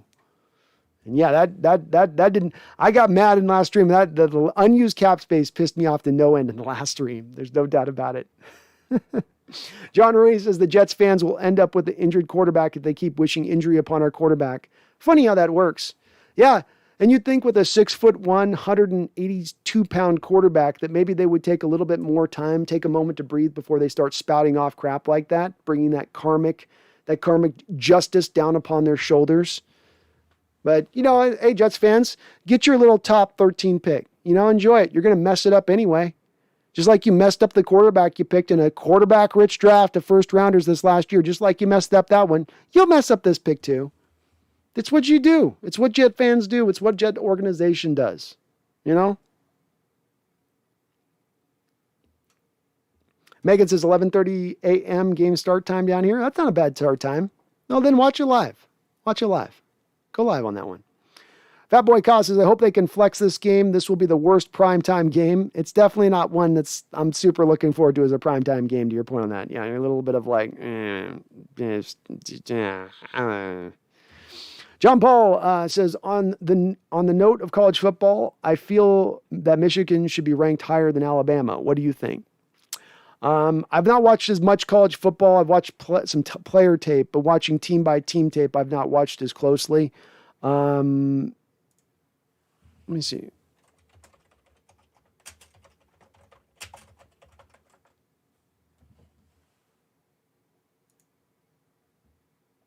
Yeah, Michigan's undefeated, right? So, if you're undefeated at this point, you shouldn't be behind a one-loss team. I agree with that. If you lose, you lose. So yeah, I know Alabama plays in a tougher conference, but it is what it is on that. I agree with you on that one, Sean. 100%. Scooby-Doo 345 says, if Russ does get traded, it's going to be really tough seeing him in another uniform. It's one thing I've tried to I've been railing on this channel above all points I've been mentioning throughout the last year was go all in on this season. Do all you can to get the most out of this year so that Russ does not leave. This specter of Russell leaving is one I'm accepting, but one I never wanted to be at. I never wanted to arrive at this place. We did not have to arrive at this place. The organization, front office, and Coach Carroll had full control to fix this situation, and they chose not to.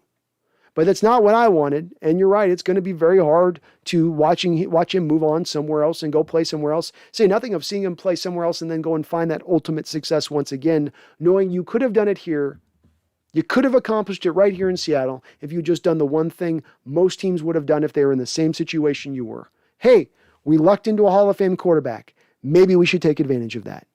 Sometimes it's just that simple. But the Seahawks didn't make it that simple. They made it on a team that is built on simplicity at every turn, at every level. They made this little simplicity complicated, overly complicated. And that's why we arrive where we are. Paul Third says immortals are different. It would be Terry Bradshaw, Joe Montana, Lawrence Taylor, John Elway, standouts. Guys like Drew Brees, Dan Marino, Brett Favre, Peyton Manning might not make the cut. Hard on Peyton Manning to keep him off. 5 MVPs? But I get where you're coming from.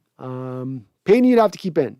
Peyton's got 2 Super Bowl titles, 5 MVPs, broken all-time records in as far as passing touchdowns, passing yardage in a single season, on the all-time list as far as rankings go. Hard to keep him off. I can see where you keep Dan Marino and Brett Favre off for similar kind of reasons there. But I get it. Yeah. I do think Brady and Donald would be absolutes from this era. John Ruiz says, what do you think about Fuller at center? We should have had something way better than Fuller at center. We should not have ridden out a large part of our games this year with Fuller at center. He's getting a little bit better from where he started the season. He's still not performing at a place that I would say is good, but a little bit better than where he started out, but still leaving a lot to be desired. Jose Garcia. What's up, Jose? Good to see you on in here. John Paul says, how much has Ben hurting his chances to make the Hall of Fame? Playing for more years and watering down what he has done. He's going to the Hall of Fame. It's nothing he does right now is going to change that. If you're a multiple Roethlisberger, if you're a multiple Super Bowl champion, you're going to probably have already a chance just out the gate beyond statistically what you do of getting to the Super Bowl. I mean, there's people out there that are putting a lot of hype behind Eli Manning getting to the Hall of Fame, despite the fact really all he has in getting the Hall of Fame is a relatively long career and you won a couple Super Bowls. But a guy like Roethlisberger, he's thrown for 61,000 yards in his career. He's thrown for 400 touchdowns versus just 200 interceptions. That's a 2-to-1 touchdown interception range. That's pretty good. That's a pretty good mark to hit. You throw him for that much yardage and stuff, you're getting into the Super Bowl. I don't think it's going to, what he does right now is affecting him in that way. Same thing with Drew Brees. Drew Brees is going to get in the Hall of Fame. Does his last couple of years where obviously his arm strength was waning and he wasn't the same player he was in his prime. Does that prevent him? No. Both of those two guys will eventually get into the Hall of Fame. Paul there says it's only like one every 4 years, I think. There's like only 13 immortals right now. The game's changers, the best of the best. So you got the football. You'd think then if one every 4 years, every 5 years, let's say, just to make it nice and clean, and you got 100 years of the sport. So then we got 50 guys we would come up with, Sean. You'd have 50 guys out of the NFL because we got probably a little more time than the rugby leagues have been going. Football's been going, so that would give you 50. So I could come up with a pretty good 50 list. You'd have your Jerry Rices, you'd have your Deion Sanders on there. I'd have Largent on there. Jordan Chivas. Sorry. Jeffrey A. Thistle says, good morning, good morning. Weirdly looking forward to seeing Geno under center. Been a while since we had a different quarterback under center. Man, it has been a long time, a very, very long time. And it'll be interesting to see it. Look, there's a part of me just has a vague interest on how this plays out. Don't go in there. To see how this goes. I'm interested to see what he does. We're going to get a very interesting change of dichotomy of versus what you get in Wilson versus what you see in Geno, and the difference of truly what a difference maker Russell is, how well Russell's acclimated to this offense. We're getting a little bit of a comparison. D-Mac! What's up, D-Mac? Good to see you on in here, my guy. Good to see you on in here. Tommy Eden come with a $5 donation. Thank you, Tommy. Very kind. A lot of donations here in this chat today. Thank you to all of you for that. Thank you, though, right now at the moment, Tommy, and a big salute to you, sir. A kind salute to you. Tommy says, just wanted to say I love my Hawks, and I love the Hawks Nest. Best fans in the game. Russ will come back with a fury. Why not us? Smash that like button, people. I love it, Tommy. I love Russell coming back with the fury. I think Russell was at his best last year, that first 8 games, partly because he had a little bit of a sense of fury to him. He had a little bit of an edge to his game, didn't he, last year? Just a little bit of that first 8 games. Fell off as the year went on a little bit, but I'd like to see a little bit of that Russ coming back. I'd like to see a little bit of a cussing Russ, a little bit of a I don't care Russ, a little bit of a pound and chest type Russ. That's the best Russ, in my opinion, is a Russ with a little bit of edge to him. And I hope you're right on that, Tommy. I appreciate the $5 donation, and I would love to see it.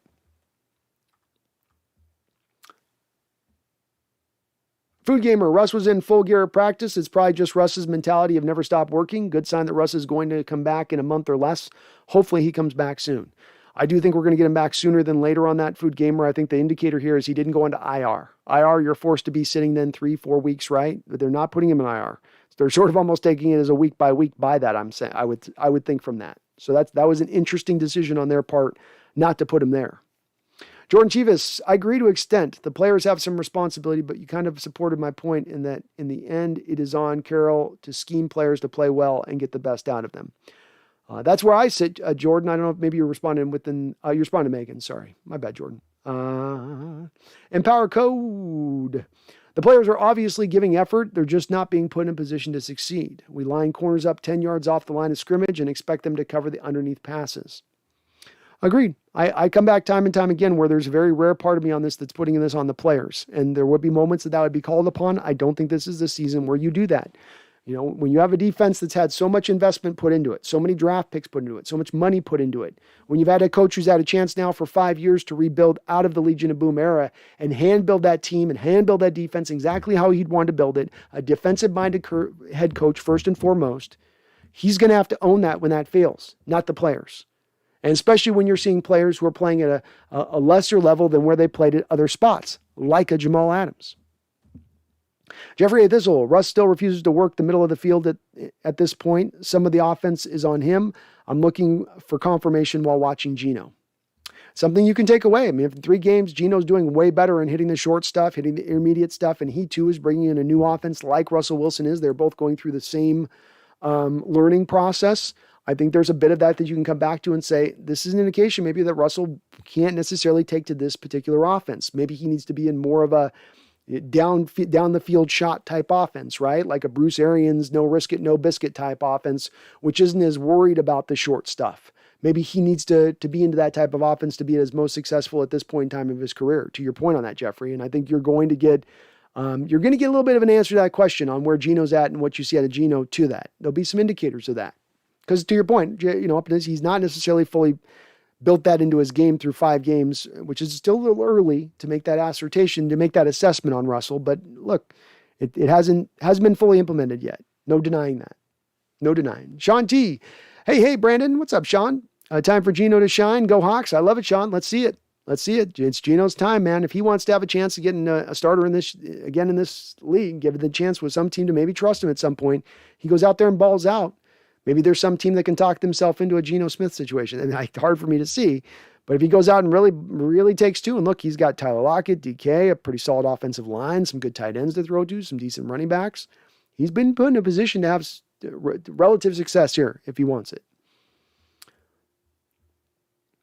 David Phillips is curious to see how Gerald Everett is involved. Well, hopefully they get him more. They worked him in quite a bit. I'd like to see more tight ends, David. That's something that's been missing out of our offense a little bit early on here so far. That would be nice if we get that built in a little bit more. And thank you, Tommy, again on that donation. You're awesome. A food gamer, Al Woods has been good at the age of 34. I'm surprised he can still play at a high level. Should we bring him back after this season? Food gamer, somebody else asked this in the chat early on. I'm leaning towards a no on that, being that I think you're getting the final kind of call to arm season of him on this. I think he's also benefited from the fact that he was suspended through most of last year. And in that suspension, it gave an old body that had played a lot of games in this sport a year to sort of recover and get fresh for this upcoming season. I don't know if I'm going to trust a guy at 35 years old to give me the same production he's giving us this year. I'd probably want to go for a little bit younger, a little bit more of an upside guy at this point in time as we go forward. You're going to still have Poona Ford here. I think Brian Monet will be on a restricted deal after the season. So I'd probably look for something a little more talented, a little more certain out there. If you can make a trade instead for a guy like who's just a little bit younger, but a guy like a Fletcher Cox type, I'd just go a little more impactful if I can. Albeit though, if I'm in a rebuild, I'm not going to be as worried about getting even that. Jeffrey A. Thistle says Russ is probably scared that Geno's going to ball out.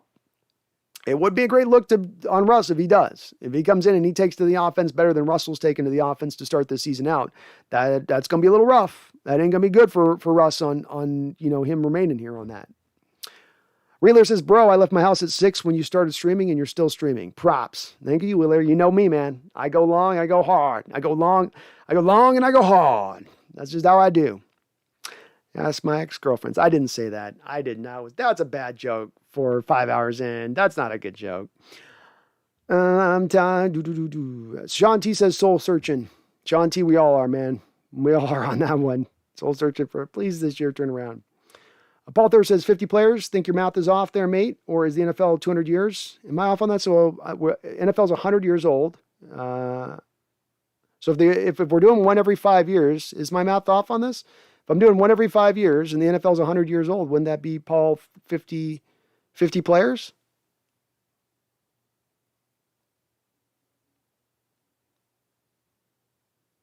Wouldn't that be right? Am I off on my math? Math is not my strong suit. I'm more of a literature guy. I'm more of the written word man myself. But I think my math's right here.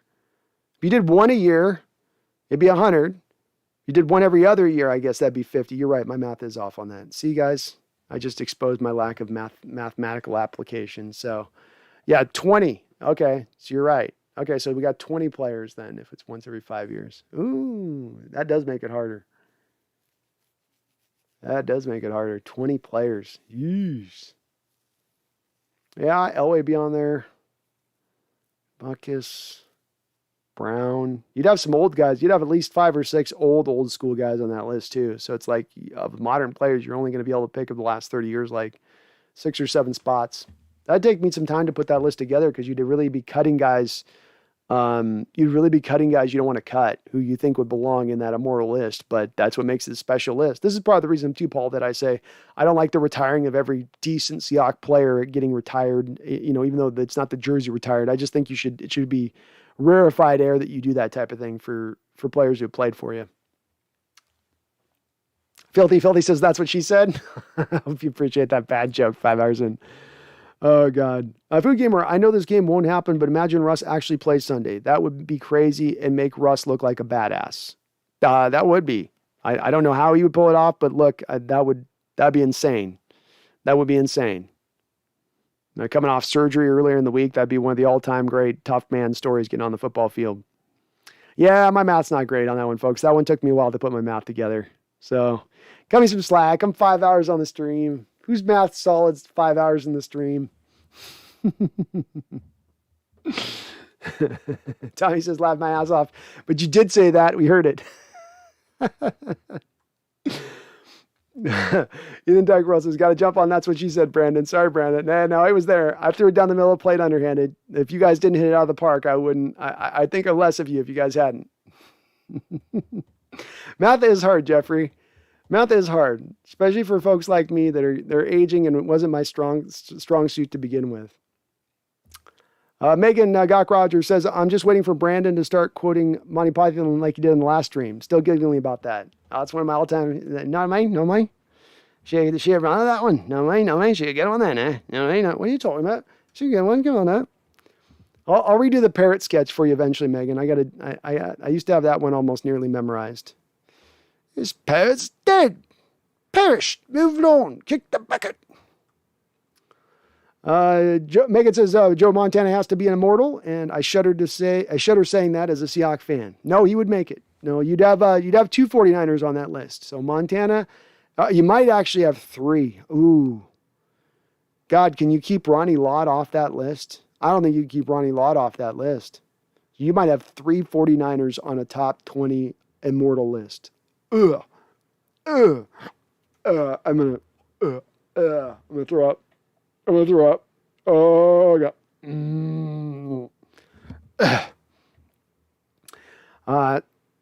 Tommy Ian says, it's like our defense. It's only a flesh wound. Get back here. That's exactly right, Tommy. You just gave a good idea of me. If our defense starts getting slaughtered, I'm going to do a cut-up video of our defense giving up plays and then intersprinkling it with the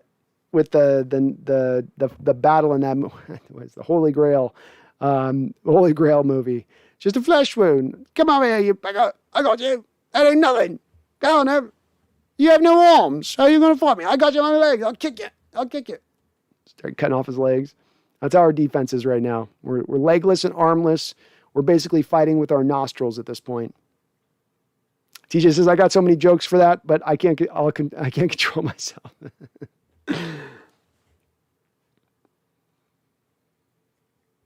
Jeffrey A. Thistle says the beard is looking less ridiculous coming in. Nice.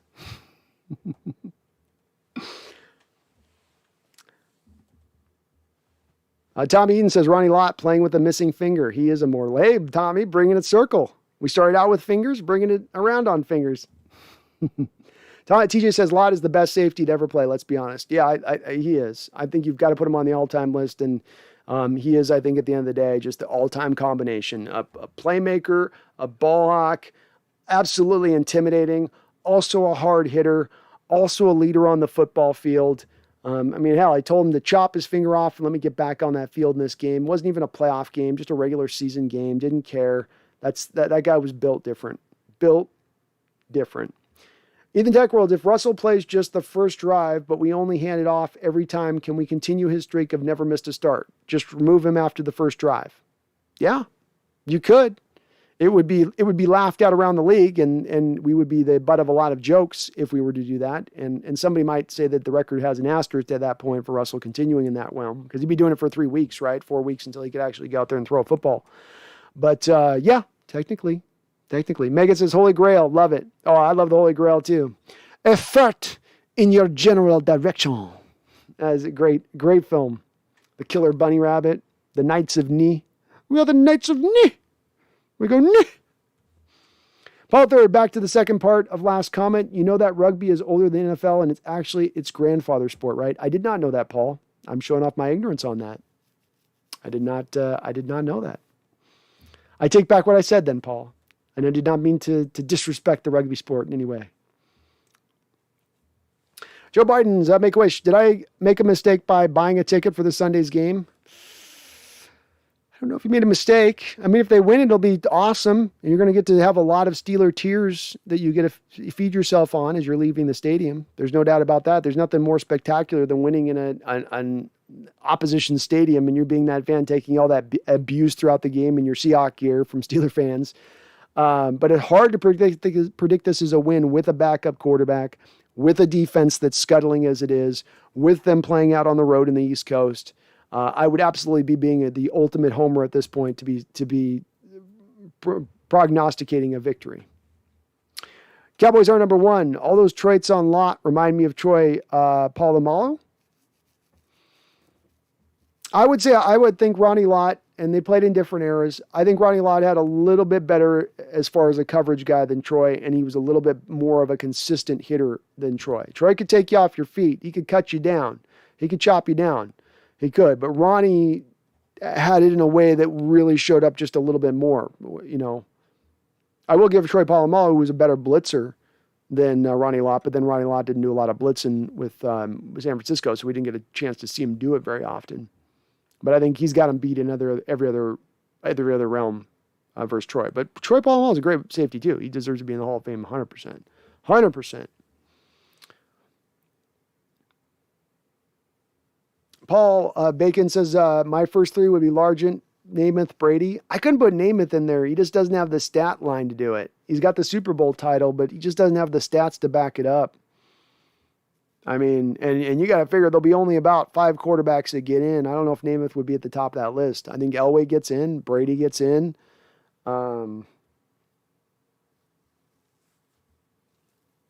Shoot, maybe not that many. Maybe not that many quarterbacks do get in as I think about it. Montana would get in.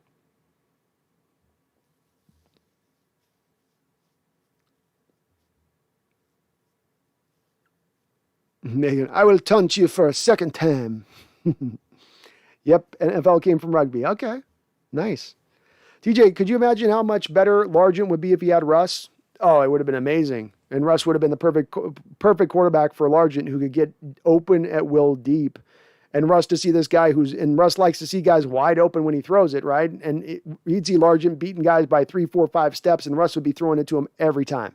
Russ would be just like, and Largent can beat double teams. That's the other thing about Largent's greatness, is that he could smoke double teams and still get open deep with a safety bracketing him over the top.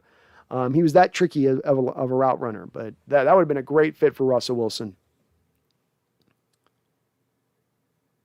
Megan says winning without the 12s would be epic, especially in Pittsburgh. It's a hard place to win. It's a hard place to go across and win over there. That's a good fan base. They're going to be loud in there.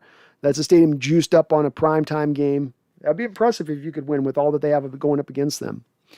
Jeffrey, this says, hopefully everyone's fingers makes it out of Pittsburgh in one piece. Now, let's not get any fingers chopped off, guys. No mallet fingers.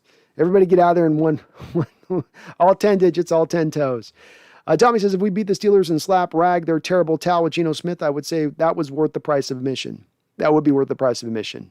And worth the potential of it. You know, it'd still be a fun game to watch, I bet, Joe Biden. I don't expect us to get totally blown out. So it should at least be in a competitive, fun game. I don't think that the Steelers are that good enough to do that. And Jones says, as long as we don't get blown out by 40, I'll be right. I don't think we're getting blown out by 40. No way. Megan says, my 3 immortals would be Blargent, Montana, and maybe Bradshaw.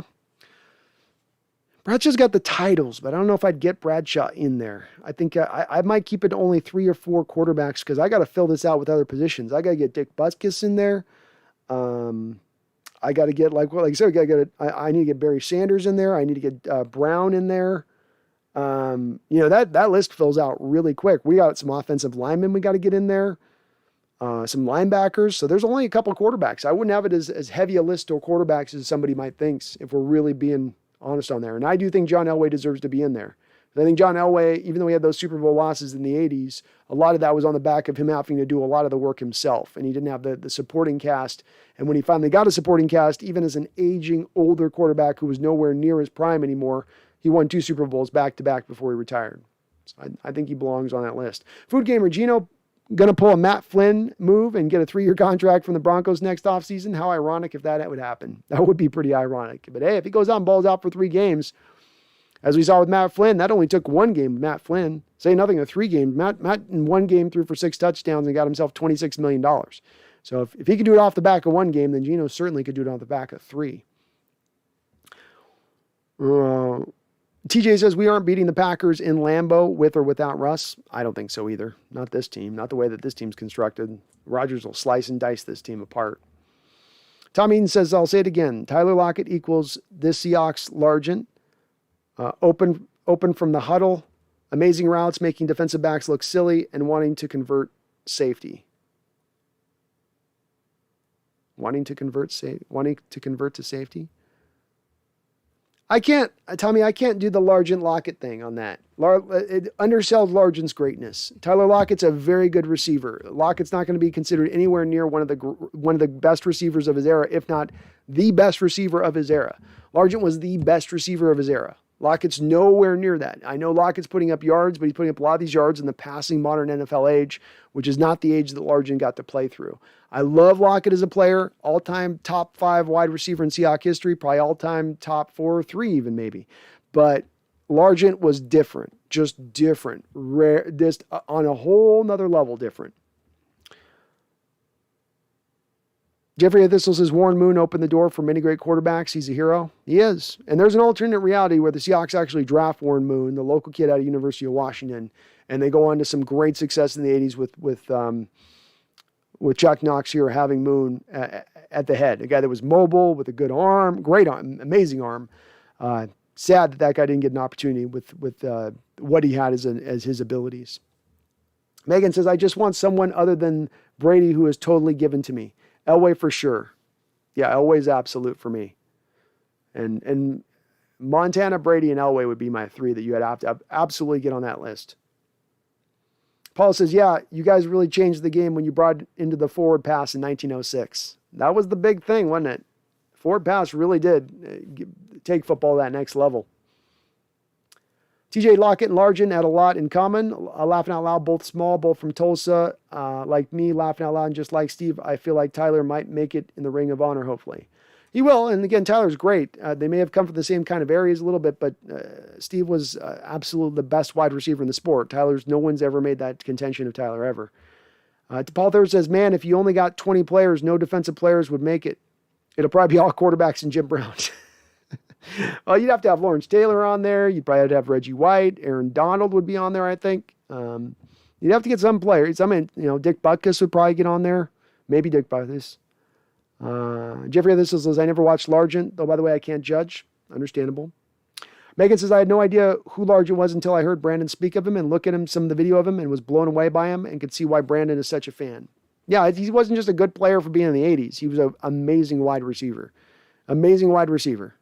And he's getting forgotten about by some Seahawks fans because it's so far from the era that they grew up in. But you should never forget a player that is good, that it was that good in your history. Food Gamer says the Cardinals aren't doing too well with their players. Kyle injured and Jones is on a COVID list. This is the yearly fall off the cliff starts. Cardinals have a history of falling off the cliff once they've started out strong, but man, they've still looked really good. 5-0, taking care of business, taking care of business against divisional foes. I think they've got the inside track right now to take this division if they can stay healthy, but that's going to be the key for them. As much as any team in this division, that is going to be key for them because they don't have the depth if they really start to sustain injuries across the board. Ethan says, I did the SAT today, but I knew we got a stream, so yeah, thanks as always. Well, thank you. Hopefully you kill it on that SAT, my guy Ethan. Destroy it. Obliterate it. Tommy says, to clarify, I'm only comparing Lockett to Largent on route running, and I only saying it it's the best route running we had since Largent. Sorry, whiskey kicking in. Okay, that makes sense. I was just making sure on it. So no worries. Joe Biden, Make-A-Wish says Johnny Unitas would be on that list. Yeah, I think Johnny would. I was trying to remember his name, but yeah, he would probably be one of the last of the old guys that you would have to put up on that list as well, with those other 3 guys. So I'd probably have 4 quarterbacks on my list: Unitas, Montana, Elway, and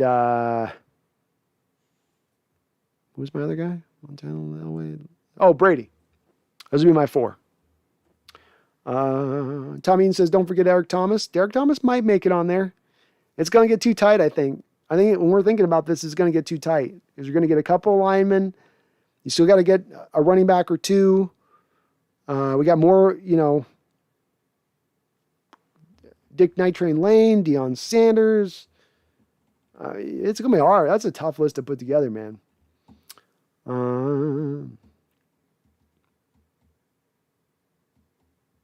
Megan says Largent is no taller than I am, but man, oh man, he and Zorn were epic. They were an epic combination. Absolutely. And he didn't miss a beat when Craig got in there either. But no, not a big guy. Not the fastest of guys. It's part of why I appreciate him so much. It wasn't that he's this freakish talented guy. It's just he outworked everybody and he was doing things at the receiver position no one else was really doing. Food Gamer says, put me at center. I'll be better than Fuller. Laughing out loud. Jokes, but who is the center we should be going to get at the trade deadline? I don't have a name for you right now. I don't think that Kelsey's an option at this point. I don't think Seattle's going to be aggressive enough to go get him.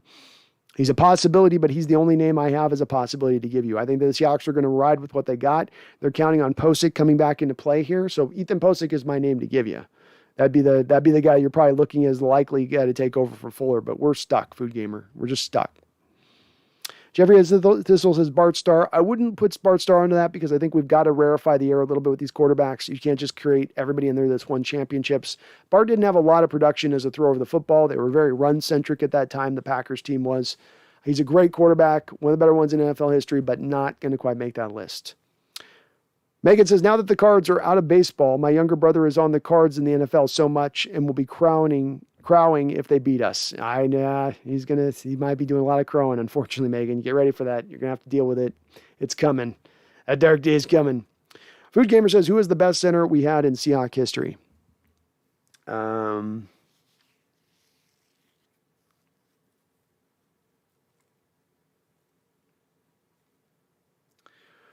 The best center that the Seahawks had in Seahawks history is probably Kevin Mawai. That's probably the best one that we've had. He wasn't here for as long a period, so you didn't have the long career with him. Quite honestly, with all the centers who've been good throughout their time here that have come in and played, I think Pete Kendall moved out quickly. Max Unger was only here for 4 or 5 years. Robbie Tobeck is a guy that you got at the end of his career for a nice run, but it was only about a 4 or 5 year period there as well. You've not really had a center that you've kept end to end throughout his whole career. But on pure talent and a guy that's gone, I think, to the Hall of Fame now, and Kevin Mawai, that would be your best guy. Jordan Chivas says, does Russell's injury affect his trade value? No, I think you're still going to get what you're going to get from him, being that this is an injury he should be able to fully recover from. That being the case, that shouldn't affect whatever you're going to get. I think you still top out at about 3 first-round picks plus something in addition to that. But that's about where his value will be this offseason, in my opinion. Jeffrey Thistle says, serious lack of elite offensive line players out there. Yeah, it's hard to get them, Jeffrey. It's hard. When you get him, you want to hold on to him, or you want to give up extra assets to get one when you can get one. Ethan Techworld, remember back early in the offseason when I said the Chiefs would go on a Super Bowl hangover? Best prediction ever. It's happening. I thought the same thing, Ethan. Yeah, it is happening. Those Super Bowl losers, man, they have a rich history of it, really having a hard time getting back there the next year. Really hard time getting back there. Jeff says, Brandon, I know it's not tracking this way so far with the Hawks, but how could they move Pete out and keep Russ and some of the other key players and rebuild with Russ? Or no way in hell a possibility? The way it gets done is this. You go to Russell Wilson and you say, Russell, what are you tired with on this team? And he would pretty much exactly point to Coach Carroll and his direction and his guidance. So if you come back to him and you say, we're letting Coach Carroll go, we're letting him go, we want to keep you here, we'll give you a say on the new head coach, we'll let you know we're going to get an offensive-minded head coach to build around you. that is a way that you could sell Russell on that and theoretically keep him in the fold. I think he's a little bit far beyond that period at this point, Jeff. I think he would have wanted to see that change happen this offseason rather than going through another year now and now getting the first major injury of his career. I think that's going to be something that holds him to a point of being, I'm done with this. I'm tired of this. I'm done. Done. But if there is a way that you could do it, that would be the way.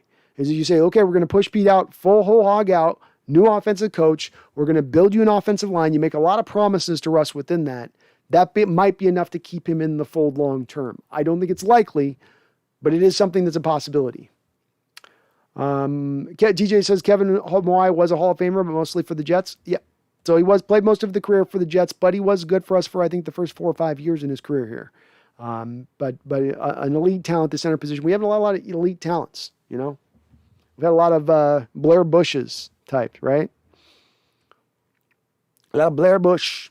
Food Gamer, random question, but if you were athletically gifted to play football and got drafted by the Hawks, what position are you staying?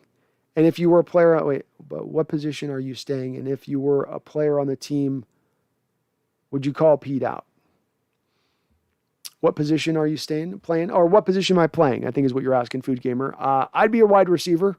Again, this goes back to my largent love of my childhood and being loving the receiver position. That would have been the spot that I would have gravitated toward. I had a good pair of hands. I wasn't really fast, but I had a good pair of hands on me. I had sticky glue fingers. I did. So I would have been a wide receiver. Would I have called Pete out at this point in time? I don't know if I would have done that. I don't know that that's the role of a person to do that at that point. Is it's the role of the players to force the coach out.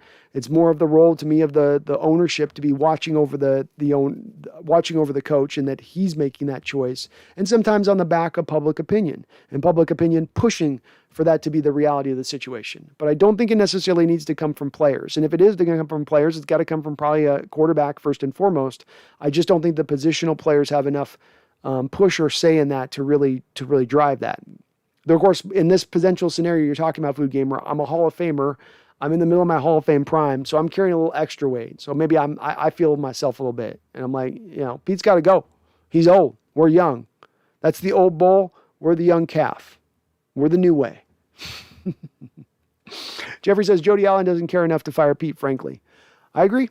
She doesn't. It would take enough public pressure. It would take the loss of Russell and what that would mean. I'm hoping maybe that can cause some of this to push it forward. Megan says, how would Russell have that much say? Are they that desperate to keep him to make those kind of promises? How and why? I don't know if they are that desperate to do that. I'm giving it as a scenario, Megan, of a possibility of a way it could go. Why would you do that? Because it's very hard to find Hall of Fame quarterbacks in the back, even at the back end of their prime. That's not an easy thing to luck onto. We had to wait 40 years to get to where we got Russ. So the organization could look at the situation and they say, well, Coach Carroll's giving us diminishing returns / horrific returns. Russell Wilson's still playing pretty well. We go and we look at the Patriots situation where they made the coach over the player recently, and that doesn't seem to be bending out well in their direction. So maybe taking the landscape and then reading the room a little bit, we'd want to maybe keep an trust in our quarterback. Maybe that's the more smarter way to go with this. So that would be what would maybe drive that from a logic and reasoning standpoint on their side of it. But I don't think that necessarily means that's what they would do with this, Megan. That's where I do land on this being Coach Carroll moves on and most likely Russell moves on along with him. It doesn't become an either or, but it becomes a both. Tom Eaton says Super Bowl predictions. I'm going to go out on a limb and say the Chargers get in. That team just kind of reminds me of the 2013 Seahawks, kind of in the conversation, but playing out of their shoes. NFC is the Tampa Bay Buccaneers. I'm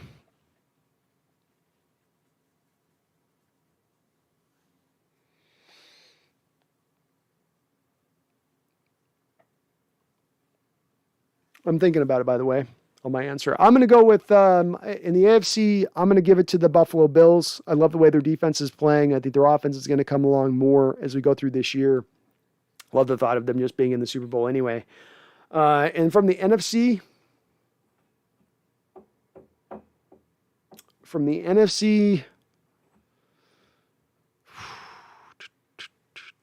Tampa Bay get in. Hard to see Tampa Bay get in, but man, makes sense. They are stacked. They're good. They're playing well. I'll go with Tampa Bay. I'll go with your Tampa Bay prediction, but I'll go with the Buffalo Bills as the other one. Sean T, back in the 80s to 90s, lots of memorable players. And at the same time, the Dodger and New Yorks were big rivals. They were. Oh, yeah. 312, if you could replace Pete with one NFL head coach in the league right now, who would it be?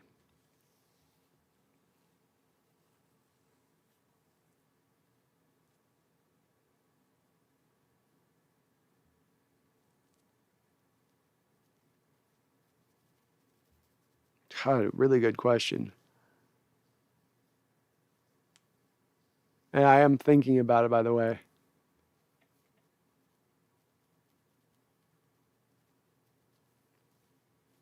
Damn, would it be McVay?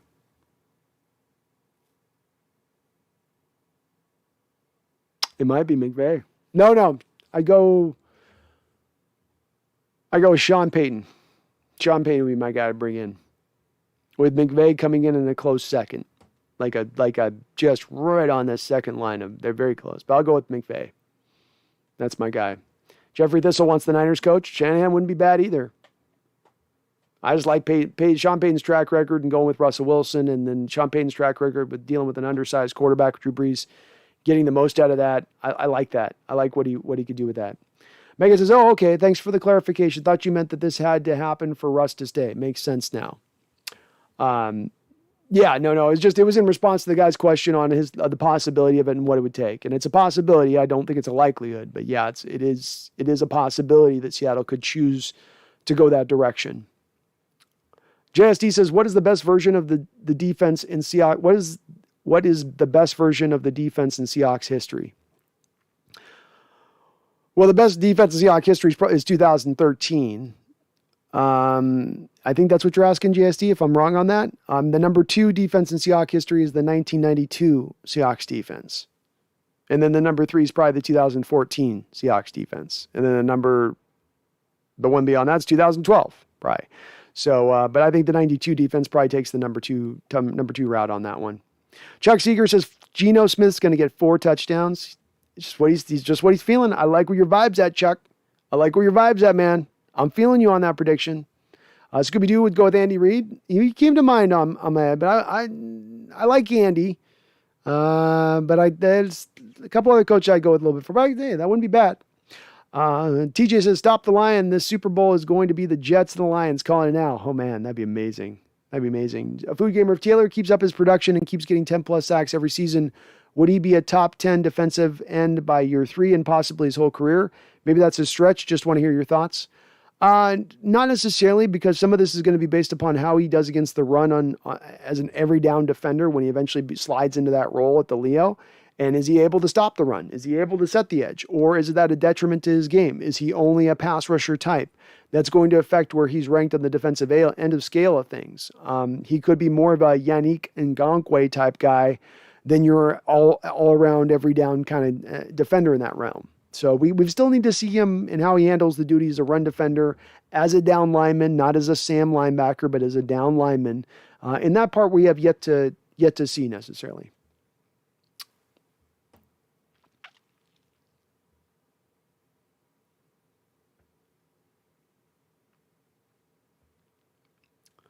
Matt LaFleur says Joe Biden.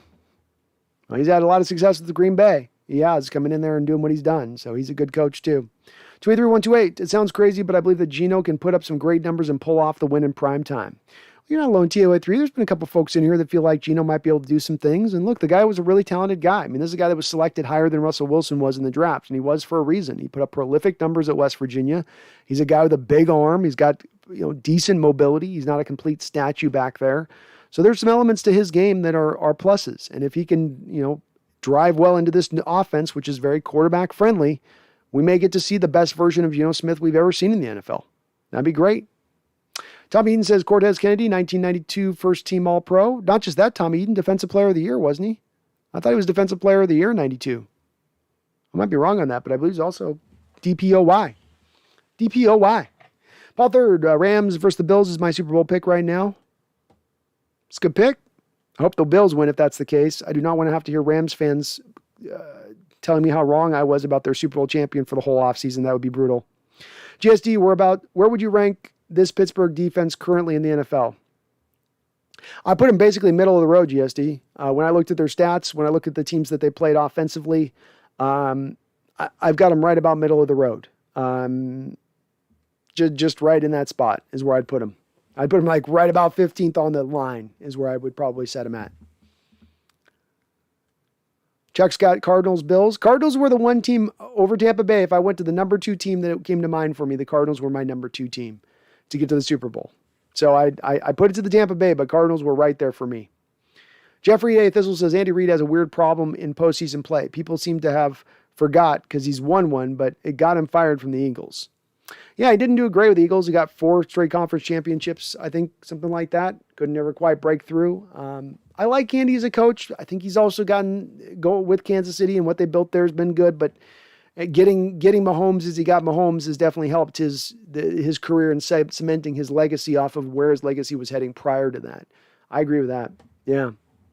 Jeffrey, this is the Jets happened to Geno, poor guy. Yeah, the Jets and Rex Ryan. I mean, that's a lot to. It's hard to perform well in that kind of environment. Cardinals and not sure. Never tell my brother I said that.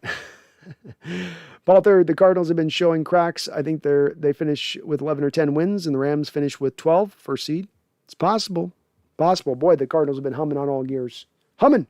Food Gamer, I feel bad for Patrick Mahomes. I hated him because of how everyone meat rides him, but I feel bad for that his family is running his legacy. It was Pat tell his wife and brother to shut the F up. Yeah, I probably is going to tell him to do that. All right, well, we're 5 hours and 20 minutes in, folks. I've gotten to the end of the chat. My voice is starting to go. I'm starting to get a little bit hungry here. But another awesome chat. Good to see we had so many folks in here. I thought we'd have a lot of folks kind of burying off and kind of being done with football a little bit coming off last week's game. But I'm seeing a lot of hope in the chat. I like that. I'm still seeing some perseverance in the chat. I like to see that as well. This is encouraging for me in my standpoint. I'm feeling the same way. I'm just going to ride this season out and go where this thing goes. It's going to go up and down all the way. Who knows what's going to happen. But I'm going to be riding this without. You're going to be riding it with me throughout. We're going to see how this thing goes. We're going to see how this pushes the offseason. Expect as we go forward on the stream, we have a little bit more furthered plans drawn out for what we're going to see as this team and as far as offseason and where I would hope this direction of this team goes, what coaches, defensive coaches, offensive coaches. I'll start putting more of a list together. This is more of a long-term plan for me because it's a lot of information to kind of soak up and turn through. But that's something that's on the horizon line here for us to look at with this team because I do think big changes are going to be coming in this offseason in a lot of different ways. And so it's a lot for us to kind of ponder and look at and consider. It's going to be interesting no matter what. I don't know where this game goes. I do think Steelers probably do win it. I think we've got a chance. I think the defense has a chance of maybe turning around and having that gut check that we've been looking for where they've gotten, challenged a little bit on what you got. This is on you now. Don't just rely on your offense. What do you have? We'll see where they truly are at as a team coming off this game without Russell and if they can respond. I don't have a lot of confidence. I do still remain hopeful in this football season. I want to thank all of the folks here in the chat from Charles Riley, multiple donator, Scooby-Doo for subscribing, Jacob Kessinger donating, Tommy Eden, Riley multiple times, Megan Gock, Roger multiple times over. Thank you, Leland Kimball, Randall McDaniel. You guys are so kind on this stream as far as your donations. I really do appreciate you doing it. I say thank you, but it's really appreciate on this because again, I look at this through the lens of the more we can generate as far as I can from the income on this channel. It's not to make me rich, not to make me super well off. It's to put me in a position to get me that bare minimum state where I can cut off all the other work and I can make this my full-time job. So we get closer with you guys on that as well. Thank you to the sponsor of this show, manscaped.com. Of course, if you're looking at your Manscaped needs right now, you can save 20% off. Go right now to their site. Use my code NEST, N-E-S-T. You save not only 20% off, you get free shipping. You support the channel. We are 2 people using the code away. 2 people use the code, that NEST code here soon. Then I lock the sponsorship down for long term. And again, another step forward to us being able to hold down this thing, have me do this full time as we get all these little income levels coming in from a variety of different ways. So thank you guys to all those who did use the code. We've got a bunch of people that actually used it in the last month as they've sponsored us. Thank you for doing that. You're awesome for doing so. Chuck Seeger says, win or lose, Hawks. Go Hawks. Win or lose, Chuck Seeger. Go Hawks. TJ says, if we blow out the Steelers, you have to do a 10-hour stream. I will do a long one and a late one. You can bet it on Sunday night. So we will be live on Sunday late, right after the game. I will be going strong and hard no matter what happens. You know, guys, I'll be here for you. Come on into my shop. Let's hang out. Let's relax. Let's either commiserate or celebrate as we've got our season maybe turning around at that point in time. Lolo, any players you've looked into out of interest for the trade deadline? At this point, Lolo, I'm not on a trade. I'm not on a sell or a buy state. We need to see what happens with Geno over the next couple of games to know whether or not we are going to be a buyer or a seller. I don't want to go and buy right now, use up that cap space for a player who's really not going to have any kind of real substantial effect in bringing him in because the team is just that out of sorts, that in dire straits.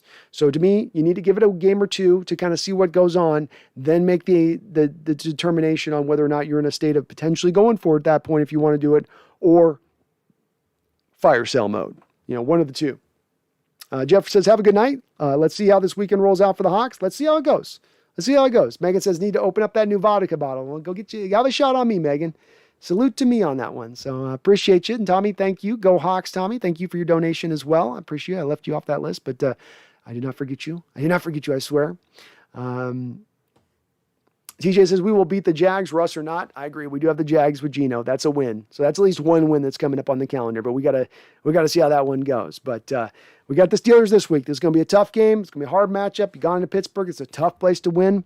And I know many of you out there think we don't got a chance. Many out there right now are questioning whether or not our Hawks have the guile, the intestinal fortitude to go out there and win this game. You're wondering, you're going, maybe it's time for me to start following the crack in an NHL time. Hey, how long until baseball season starts again? Hey, no. We stopped that talk here. This year ain't over yet.